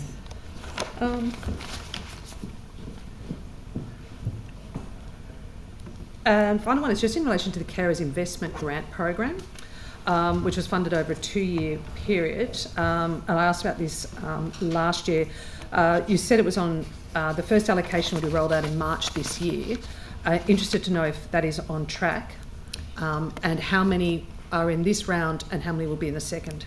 Yeah, so it is on track, and it's looking at both 25, what are we in, 24, 25 and 25, 26, so it will operate over 2 years, and the funding for that is 3.122 million over the 2 years.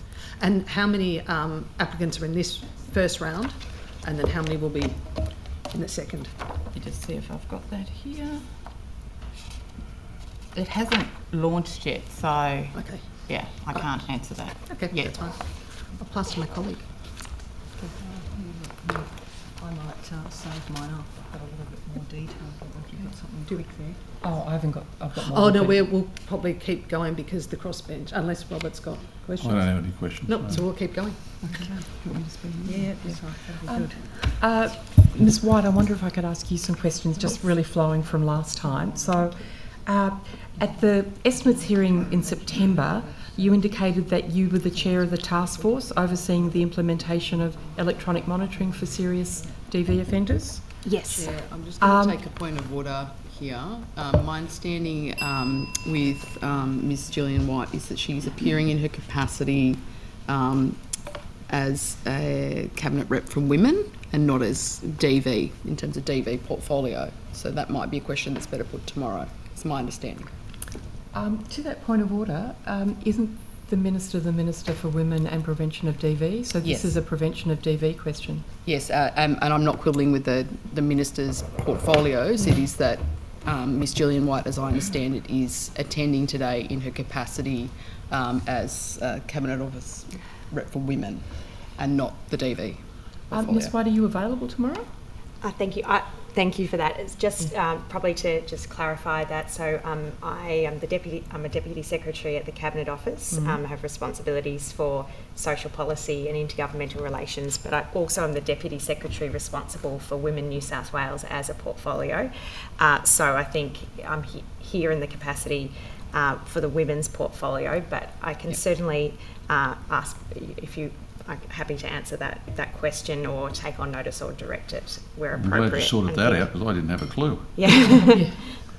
So you're accepting the you're question? able to answer these questions? Okay. All right. I'm happy to hear the rest of the question, and then if it strays too much into detail that that's probably more appropriate for the portfolio, I'll let you know. Well, I guess to the point of order, these simply arise from the fact that these were questions that you answered last time. Yes. And without that point of order being... I've also got Mr. Tibble I missed it last time, and so Sure. it ought to have been raised last time around, so I'm advised that's All right. the case. Okay, so look, is that task force still meeting? So we recently concluded that task force, and actually there's more implementation work that is being undertaken, but that will be led within the Department of Communities and Justice from now on. So the Cabinet Office took a leadership role alongside DCJ as the reform was announced, and we had to set it up, the bail electronic monitoring, for the first time, and now we've moved that more into more of a BAU environment. Who exactly is leading the balance of the implementation? To whom do we address these questions? It would be appropriate to raise them in the attorney's estimates tomorrow, because one of Mr. Tidball's teams is responsible, or multiple of his teams will be responsible for the next phases of that work. And before the task force finished its work, did it have any judgment about the success of the implementation so far? Yes, so the focus of that task force was ensuring agencies were collaborating on how to undertake the electronic monitoring in the first place, Ms. Carter, because although corrective services had lots of experience with electronic monitoring in a parole context, we had not undertaken bail electronic monitoring before, and so it was more about unpacking the issues with the police responsibilities, the correctives responsibilities, how data would be collected, all of those systems issues. And so the first phase of that work was concluded, and now the law is in effect. The electronic monitoring is occurring, and the DCJ-led work will be about continued refinement of that implementation of that policy. Right. And did part of the task force work, understanding that corrections only did it in a parole context, did part of the task force involve looking at other models that were operating of bail electronic monitoring? Certainly, but there was a strong recommendation from corrections about their experience in that work, and there was confidence that although this was a different context for them to be operating, there was the procurement issues were in place, the monitoring approach that correctives had undertaken was sophisticated and appropriate. But it did involve looking at the other models? There was some discussion, yeah. Right, so for example, looking at what BailSafe was doing. Michael, did you want to? Well, I haven't been at in the meetings. So I think the BailSafe proposition and those private providers are quite different to what was being considered in relation to... Look, I think I'm not at all querying the decision that the task force came to follow the corrections model. I'm simply asking whether, as part of the review process, whether it was, okay, corrections does this in this capacity, yes. Private providers are doing it in this capacity, let's have a quick look at the private providers. That's all the question is. And absolutely, if that was... there was those preliminary lines of inquiry, and it was identified pretty early on in the task force work that corrections was the most appropriate model. Yeah, and so the legislation passed in June. Would it be correct to say the task force began meeting, let's say, end of June? Yes, I think I might have that information somewhere close by. I will come back to you, Ms. Carr. Okay, thank you. Thank you very much. I think I might then leave the other questions till tomorrow. Apologies. Yes, so we notified agencies that we were concluding the task force in February of this year. As the reforms had commenced in October, we did have a meeting after the commencement.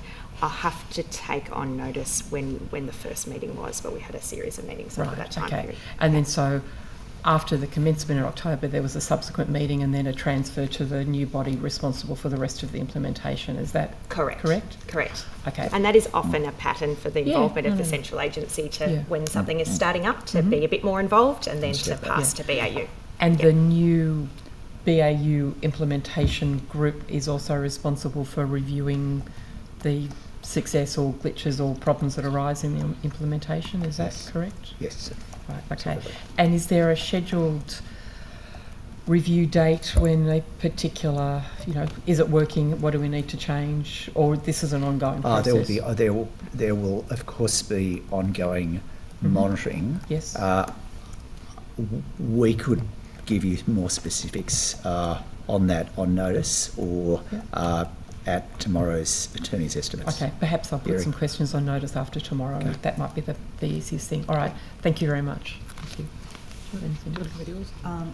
But just quickly, if I could ask, please, in relation to an allocation of funding for the seniors portfolio, so there isn't one, is that correct? I'll just get it for you. There is a budget. The senior state budget for 24-25 is $9.7 million. But is that the Minister's discretionary fund? No. No. So is there anything allocated for that? Yes, it funds a number of things. I'll just find it for you. I do have that. So do you want me to deal with the 9.7? Yep. The 9.7 is to allow continuation of key seniors programs and initiatives supporting seniors that are funded by the Department of Communities and Justice, including the Connecting Seniors grant program, the Seniors Festival, Seniors Concerts, Seniors Card and the Seniors Savers Card. And also includes $500K for the Tech Savvy program as well. Okay. And so again, the breakdown there, so the discretionary funding for the Minister, is there a figure attached to that? There isn't discretionary funding. There isn't? No. Okay.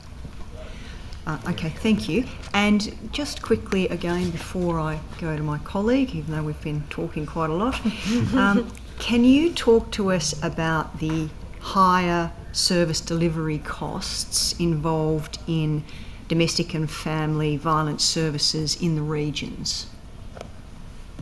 Can you just repeat that question? The higher service delivery costs. So the fact that in our regional, rural, remote areas that it actually costs more to provide domestic and family violence services. Yeah. And the contributing factors to that. I mean, things will be distance, obviously, the cost of labour, depending on what kind of service that you are commissioning, but I'm happy to take that one on notice. I don't think that it varies significantly in terms of the funding, but certainly there would be, we would look at things in terms of geography, distance, brokerage, what other services are available, those sorts of details, but I'm happy to take that on notice. When it comes to the paper Impact, Economics and Policy, it actually says DFV services are significantly more costly to deliver in regional and remote parts of New South Wales. Great difficulty attracting and retaining staff, higher travel costs, higher brokerage costs, as you mentioned, unique health and safety challenges, higher heating and cooling costs due to local climatic conditions. So when it comes to regional, rural and remote areas, they also don't receive any additional funding or loading despite these additional costs, do they? I'd need to take that on notice because I do think that is factored into the mode of service delivery, particularly in remote areas of New South Wales. But I think all the other issues you've outlined are actually the right things in terms of attracting staff out in particular parts of New South Wales, which is what we saw was difficult with the recruitment for the, dare I say it, the 148 workers. But we've now had a really good strategy to really encourage people to apply for those positions. But I think it's a really, it's a struggle, I think, at times, and not just in the domestic and family violence workforce, but right across the board, and particularly in terms of human services in those locations. And they do really difficult work too. So They certainly do. You've got to be a certain kind of person to kind of live and work in really small communities in New South Wales. It is indeed. Hear, hear. Thank you. Thank you. I've just got a couple of questions. The crossbench have no further questions, so if you're happy, we'll go through with the remainder of ours and then we'll probably finish up for the day if everyone's happy with that. Oh, perfect. Well, another couple of busy weeks ahead. Just in relation to the volunteering strategy report card and the due date for that.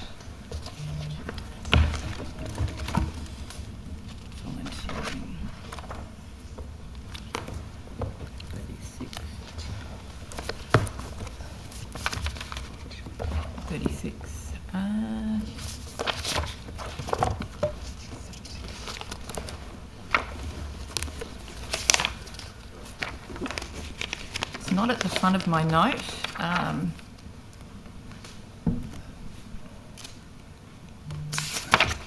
I don't think it's in the note. But I can tell you it's... I'll need to come back. That's it's fine. in my head somewhere, but it's not coming up to the surface. And the volunteer focus groups that were conducted across rural and regional volunteering, older persons, women, youth, what is the, I suppose, long-term plan for, because there was quite detailed reports that each of those groups provided and a number of recommendations. What is the plan moving forward to incorporate those recommendations? Will the government provide a response on it? I'll take that on notice, but I do know that there is quite a lot of additional work being undertaken as a result of those consultations. So that includes the New South Wales Volunteer Recruitment Portal, the Volunteering Diversity and Inclusion Grants, and part of the pilot round, 23 projects to the value of about $500,000 were funded, and the projects have recently completed. There's also the New South Wales Volunteer Charter, the New South Wales Youth Volunteering Guidelines, and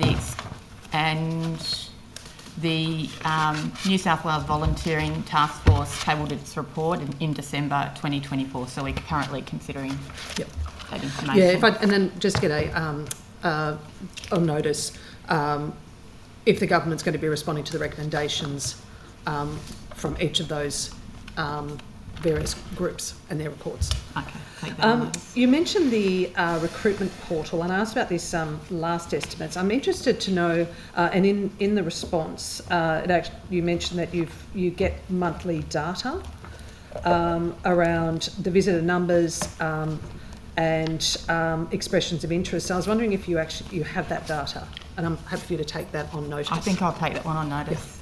Yeah. And also if there's any sort of year-by-year trends, depending on obviously when it commenced. In regards to the contracts for state peaks, and this was touched on briefly this morning, have all peaks had, for this portfolio, been given 3 or 5 year contracts? 3 plus 2 years. 3 plus 2. I mean, with DV New South Wales, it's on a different trajectory because it got funding through the last budget, so it has a funding agreement already in place. But for this portfolio's peaks, yes. Okay, good. In relation to number of people employed in the department with disability, is there a breakdown, first of all, how many people are currently employed in the department who have a disability or identify as having a disability? Yes, I'm sure I have that on me. It's just going to take me a minute to... Otherwise, I'd have a fit to take it on notice. Yeah, hopefully I can give you an answer now.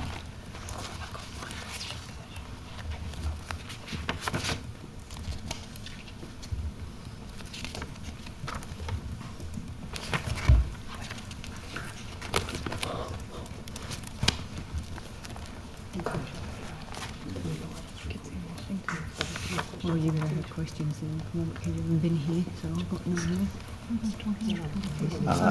Yeah. Been gone the whole time, you better have another whole questions then. Yes, so... This one here. Yeah, thank you, Mr. Tidball. Yes. Yeah, I've got it is currently, and it's increased, so in 2023-24, which is the most current figure I have, obviously it was 6.3%, up from 6.1% in 22-23.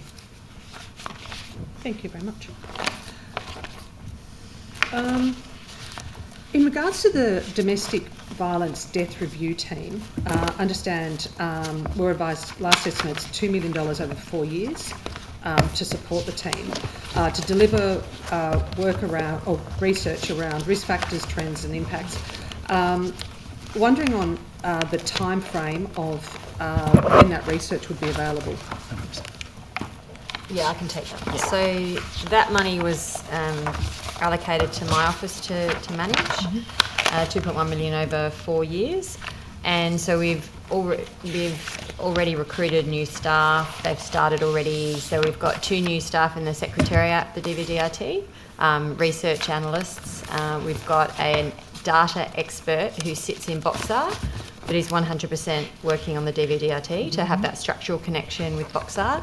And he's also previously been working with Boxar, so he has a history in Boxar and is a real expert, and he is helping them to develop just to improve the way they manage their data. They're going to do a data dashboard. They're going to really look at their processes, and I think it's going to be very helpful for the team.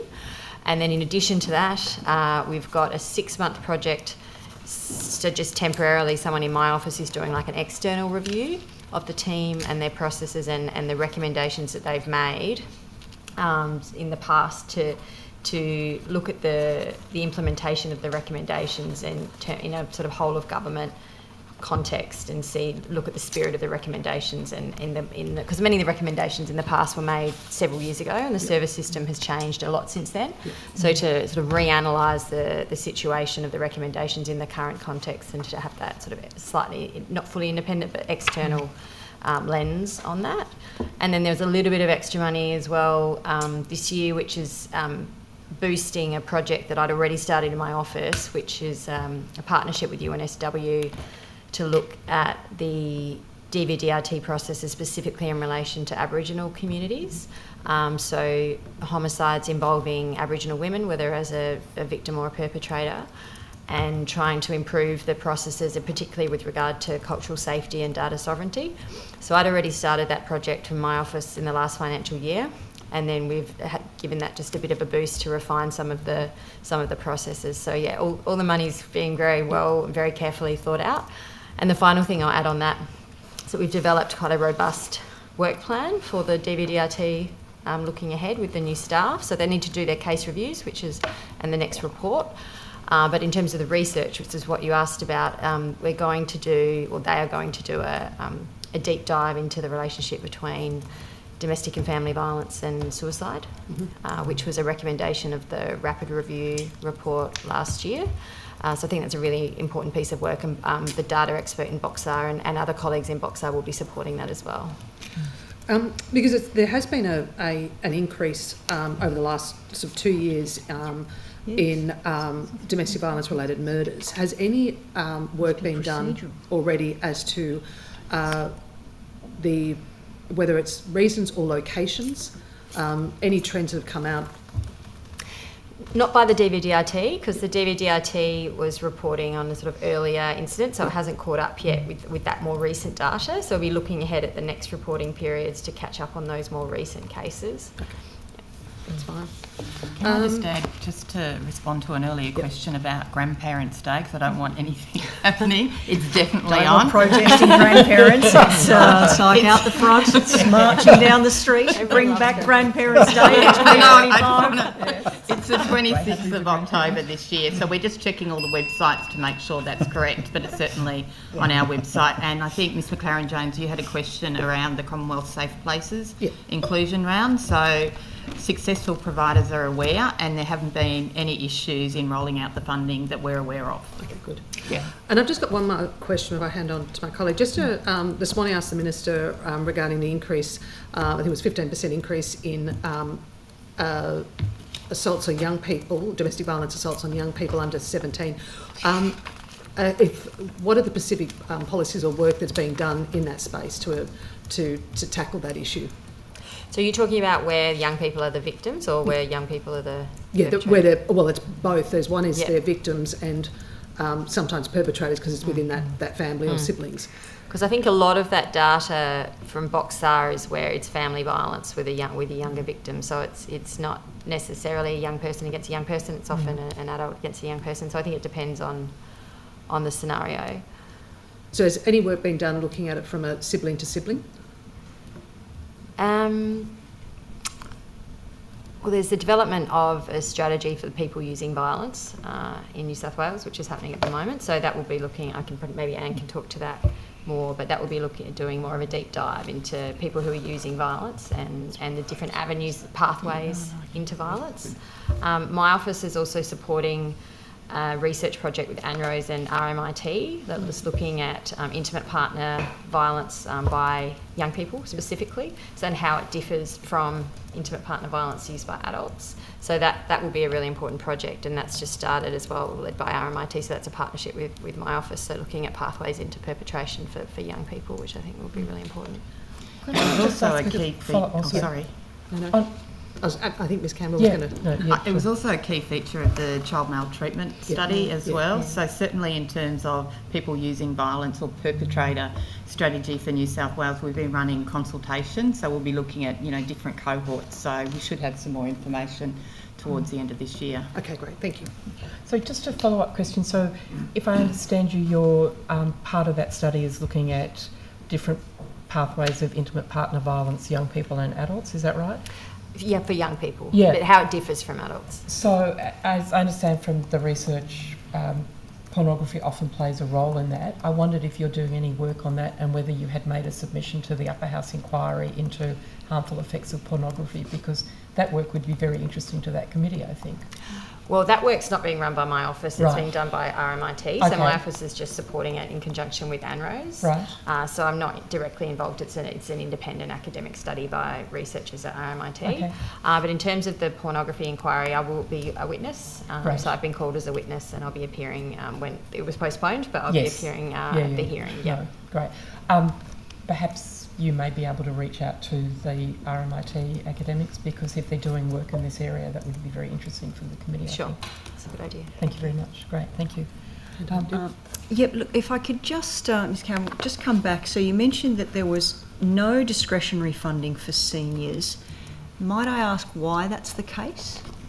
It's pretty typical in my experience, but happy to take that one on notice. Yeah, because it's the information that I've received, and previously when I was here, that's not the case. And so can you answer to, you may again need to take it on notice, about whether the Minister has discretionary funding for the other portfolios?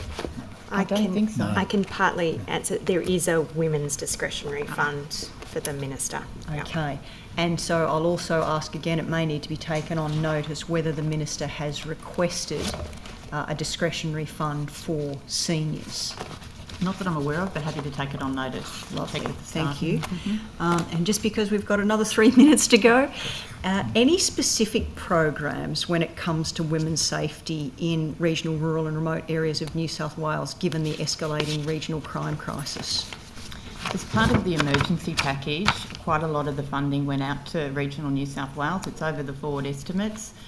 And I think this government's acknowledged that there hasn't been as much investment in regional New South Wales. So we made a very targeted effort to look at ensuring that those services, got a priority, given that, domestic and family violence, as we've heard earlier today, is quite prolific across New South Wales.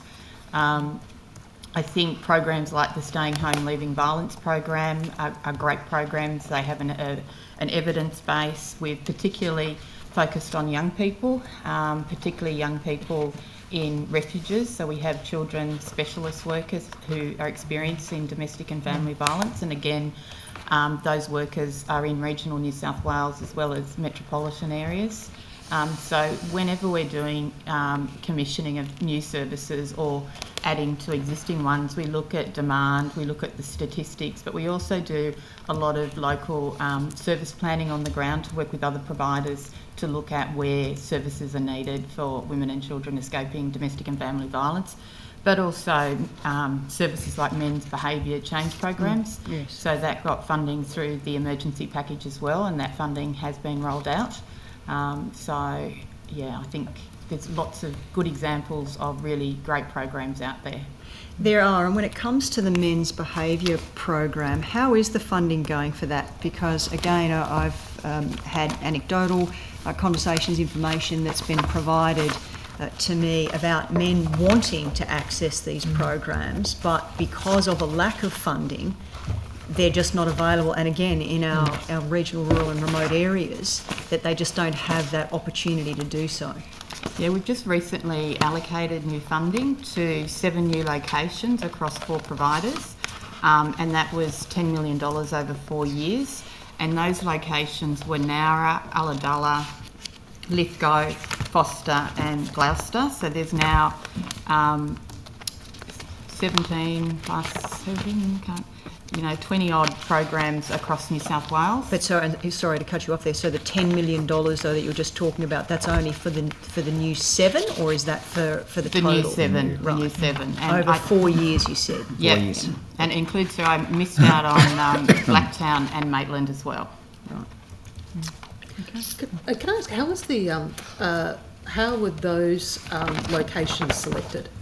Again, we'd be looking at what the demand data is telling us about. We're looking at, BOSCAR rates of domestic and family and sexual violence. So it's quite rigorous when we're looking at identifying locations. Yeah.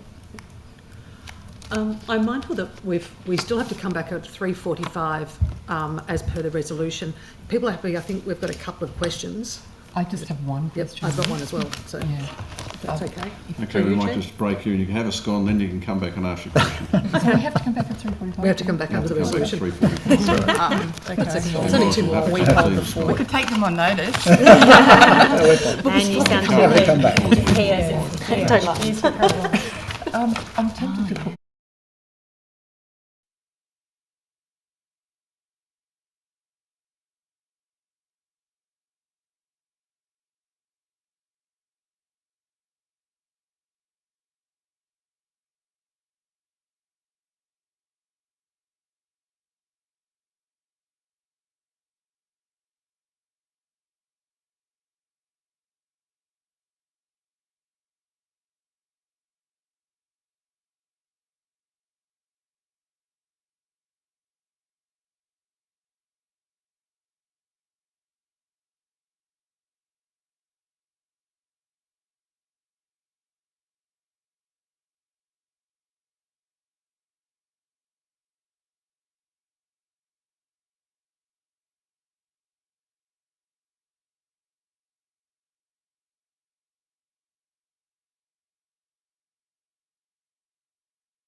Ms. McLaren-Jones. Just coming back to you on A1, the Executive Council, so they meet monthly and DCJ has scheduled meetings with them every 3 weeks. Wonderful, thank you.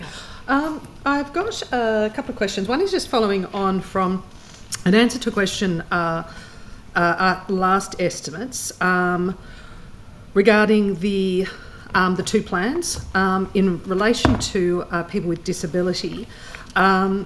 And the response was that the New South Wales plans contain targeted actions across the pillars of prevention, early intervention, response, recovery and healing to address the high rates of violence against people with disability. Could you identify what those are within the various pillars and actions? The different actions relating to people with disability? Yep. Yep. Exactly what is being done. Yeah, you have to give me a moment to No, that's fine. Find that. It would be in the report card that you've got there. And that's what I'm just trying to work out. What specifically is being done? Sorry, one moment.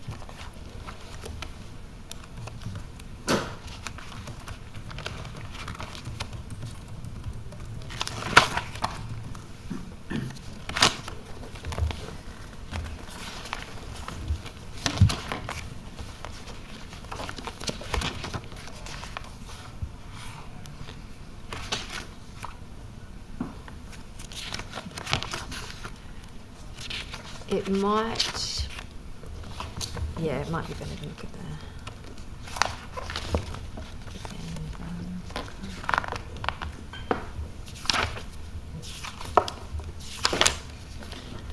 I've located it.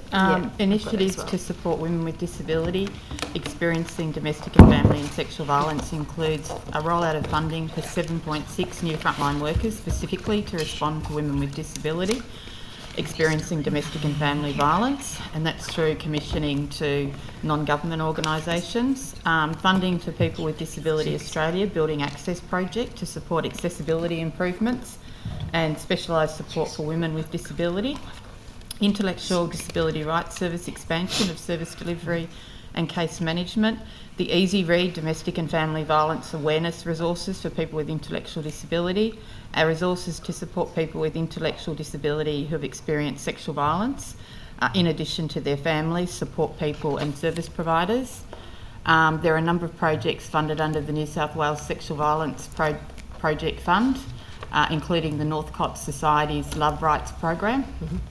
Projects funded under Responses Matter that seek to improve responses to disclosures of sexual violence by people with disability, including stepping out of program trauma-informed responses to disclosures of child sexual abuse with the Disability Sector Project.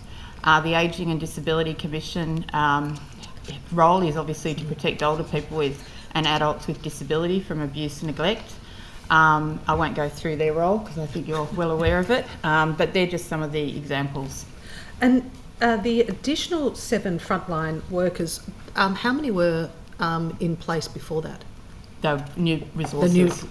That was part of the Commonwealth funding for the 148. Okay, I was going to ask that. Point call. Commonwealth funding. Yeah. The other is in relation to the New South Wales Common Approach to Risk Assessment and Safety Framework, which is being rolled out into schools, the child protection response, and also the housing homeless sectors. When is that going to commence? And will it be rolled across all agencies, or is there a priority list? So it's been developed by DCJ, but with the University of New South Wales, and it's been guided by an advisory group, which is made up of New South Wales Health, Police Force, Corrective Services, Legal Aid, DV New South Wales, and the New South Wales Aboriginal Women's Advisory Network. So there's been significant consultation across multiple sectors.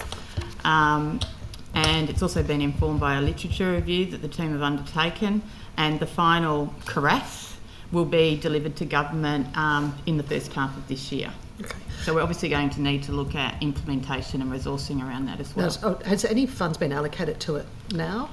No, not at this stage, no.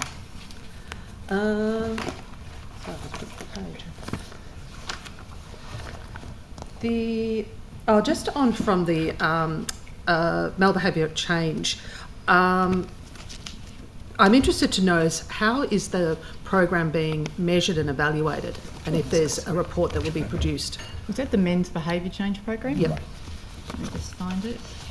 I know that we collect lots of data from the service providers. I'm just trying to find my note here. Of course, it's at the bottom. Here we go. Just if I could jump in terms of the data you're collecting, is it standardised in terms of what you want? Yeah. Or it's, okay, great. Yeah, it's so not you random. can compare across. Yeah, that's right.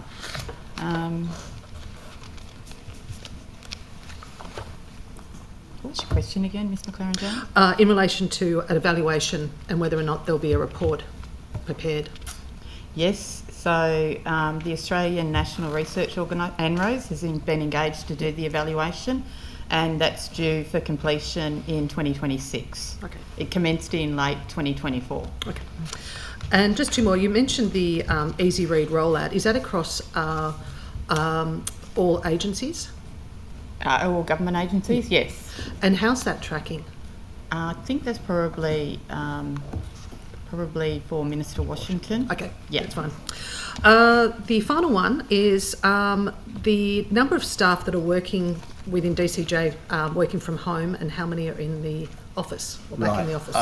Thank you. So the first thing I should say about DCJ and return to office, and in response to your question, is DCJ is probably by character more of a frontline agency than a back office agency. So, and I do not have the current figures, but before the tweak MOG dealing with corrective services, 75% of our staff were frontline staff. So we're very much talking here about the other 25%. When the and I will come to your pointing into your question. When the Secretary of the Premier's Department issued his circular on the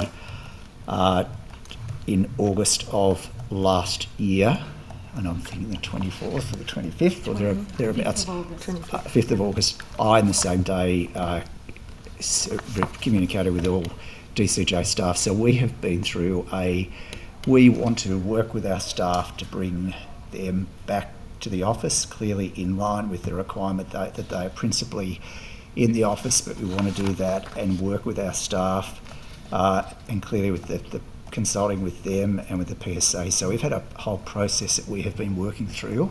That work has pretty much now matured in a policy, but it is still in the final stage of consultation.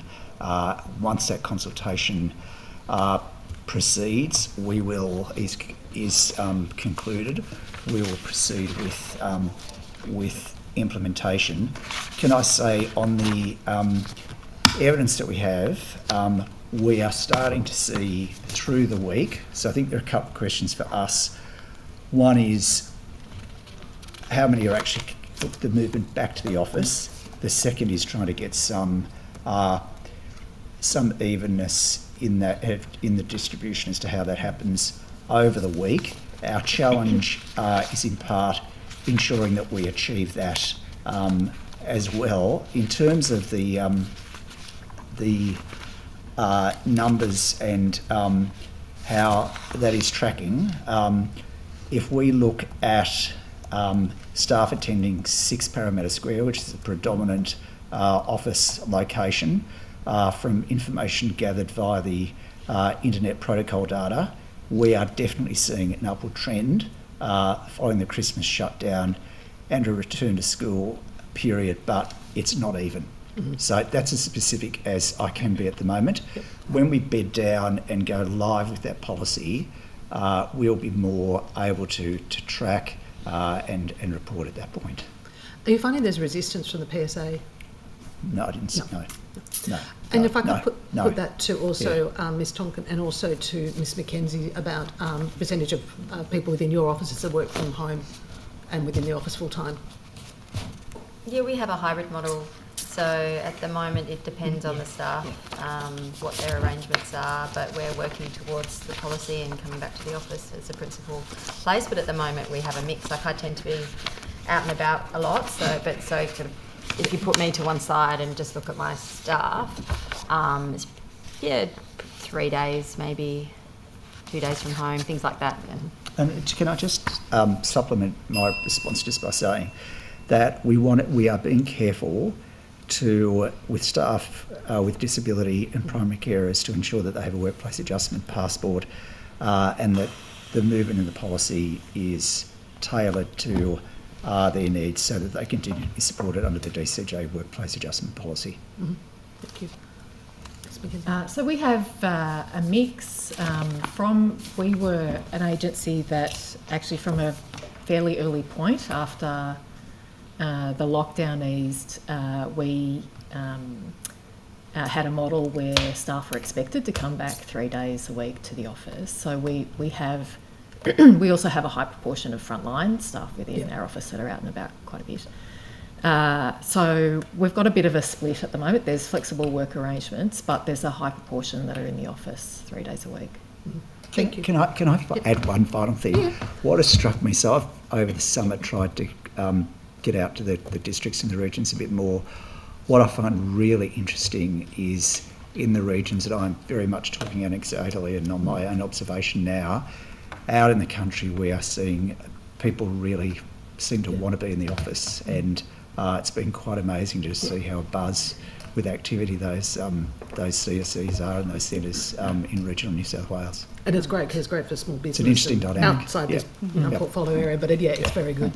That's it for us. Thank you. Sorry, one last question. So this question really arises from the point of order taken before, and it's, I guess, a process question to the maybe this is for Ms. White or Ms. Campbell or Mr. Temple.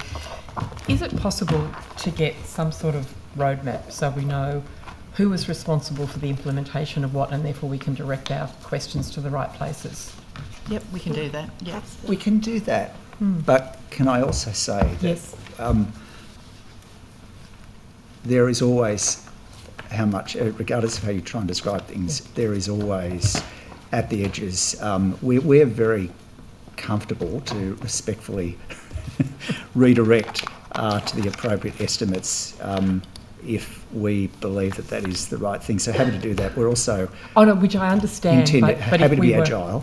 If we're being redirected to the Premier's estimates after that's occurred, that presents some difficulties for us, that's all. So, it would be, the intention is to ask the right person the right questions, but we don't always know who the right person is. Of course.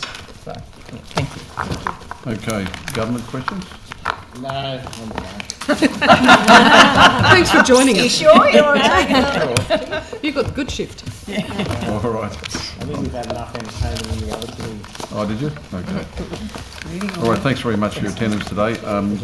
The committee will be, Secretariat will be in touch in the near future in relation to returning questions taken on notice. Thank you very much. Thank you, Chair. Thank you, members.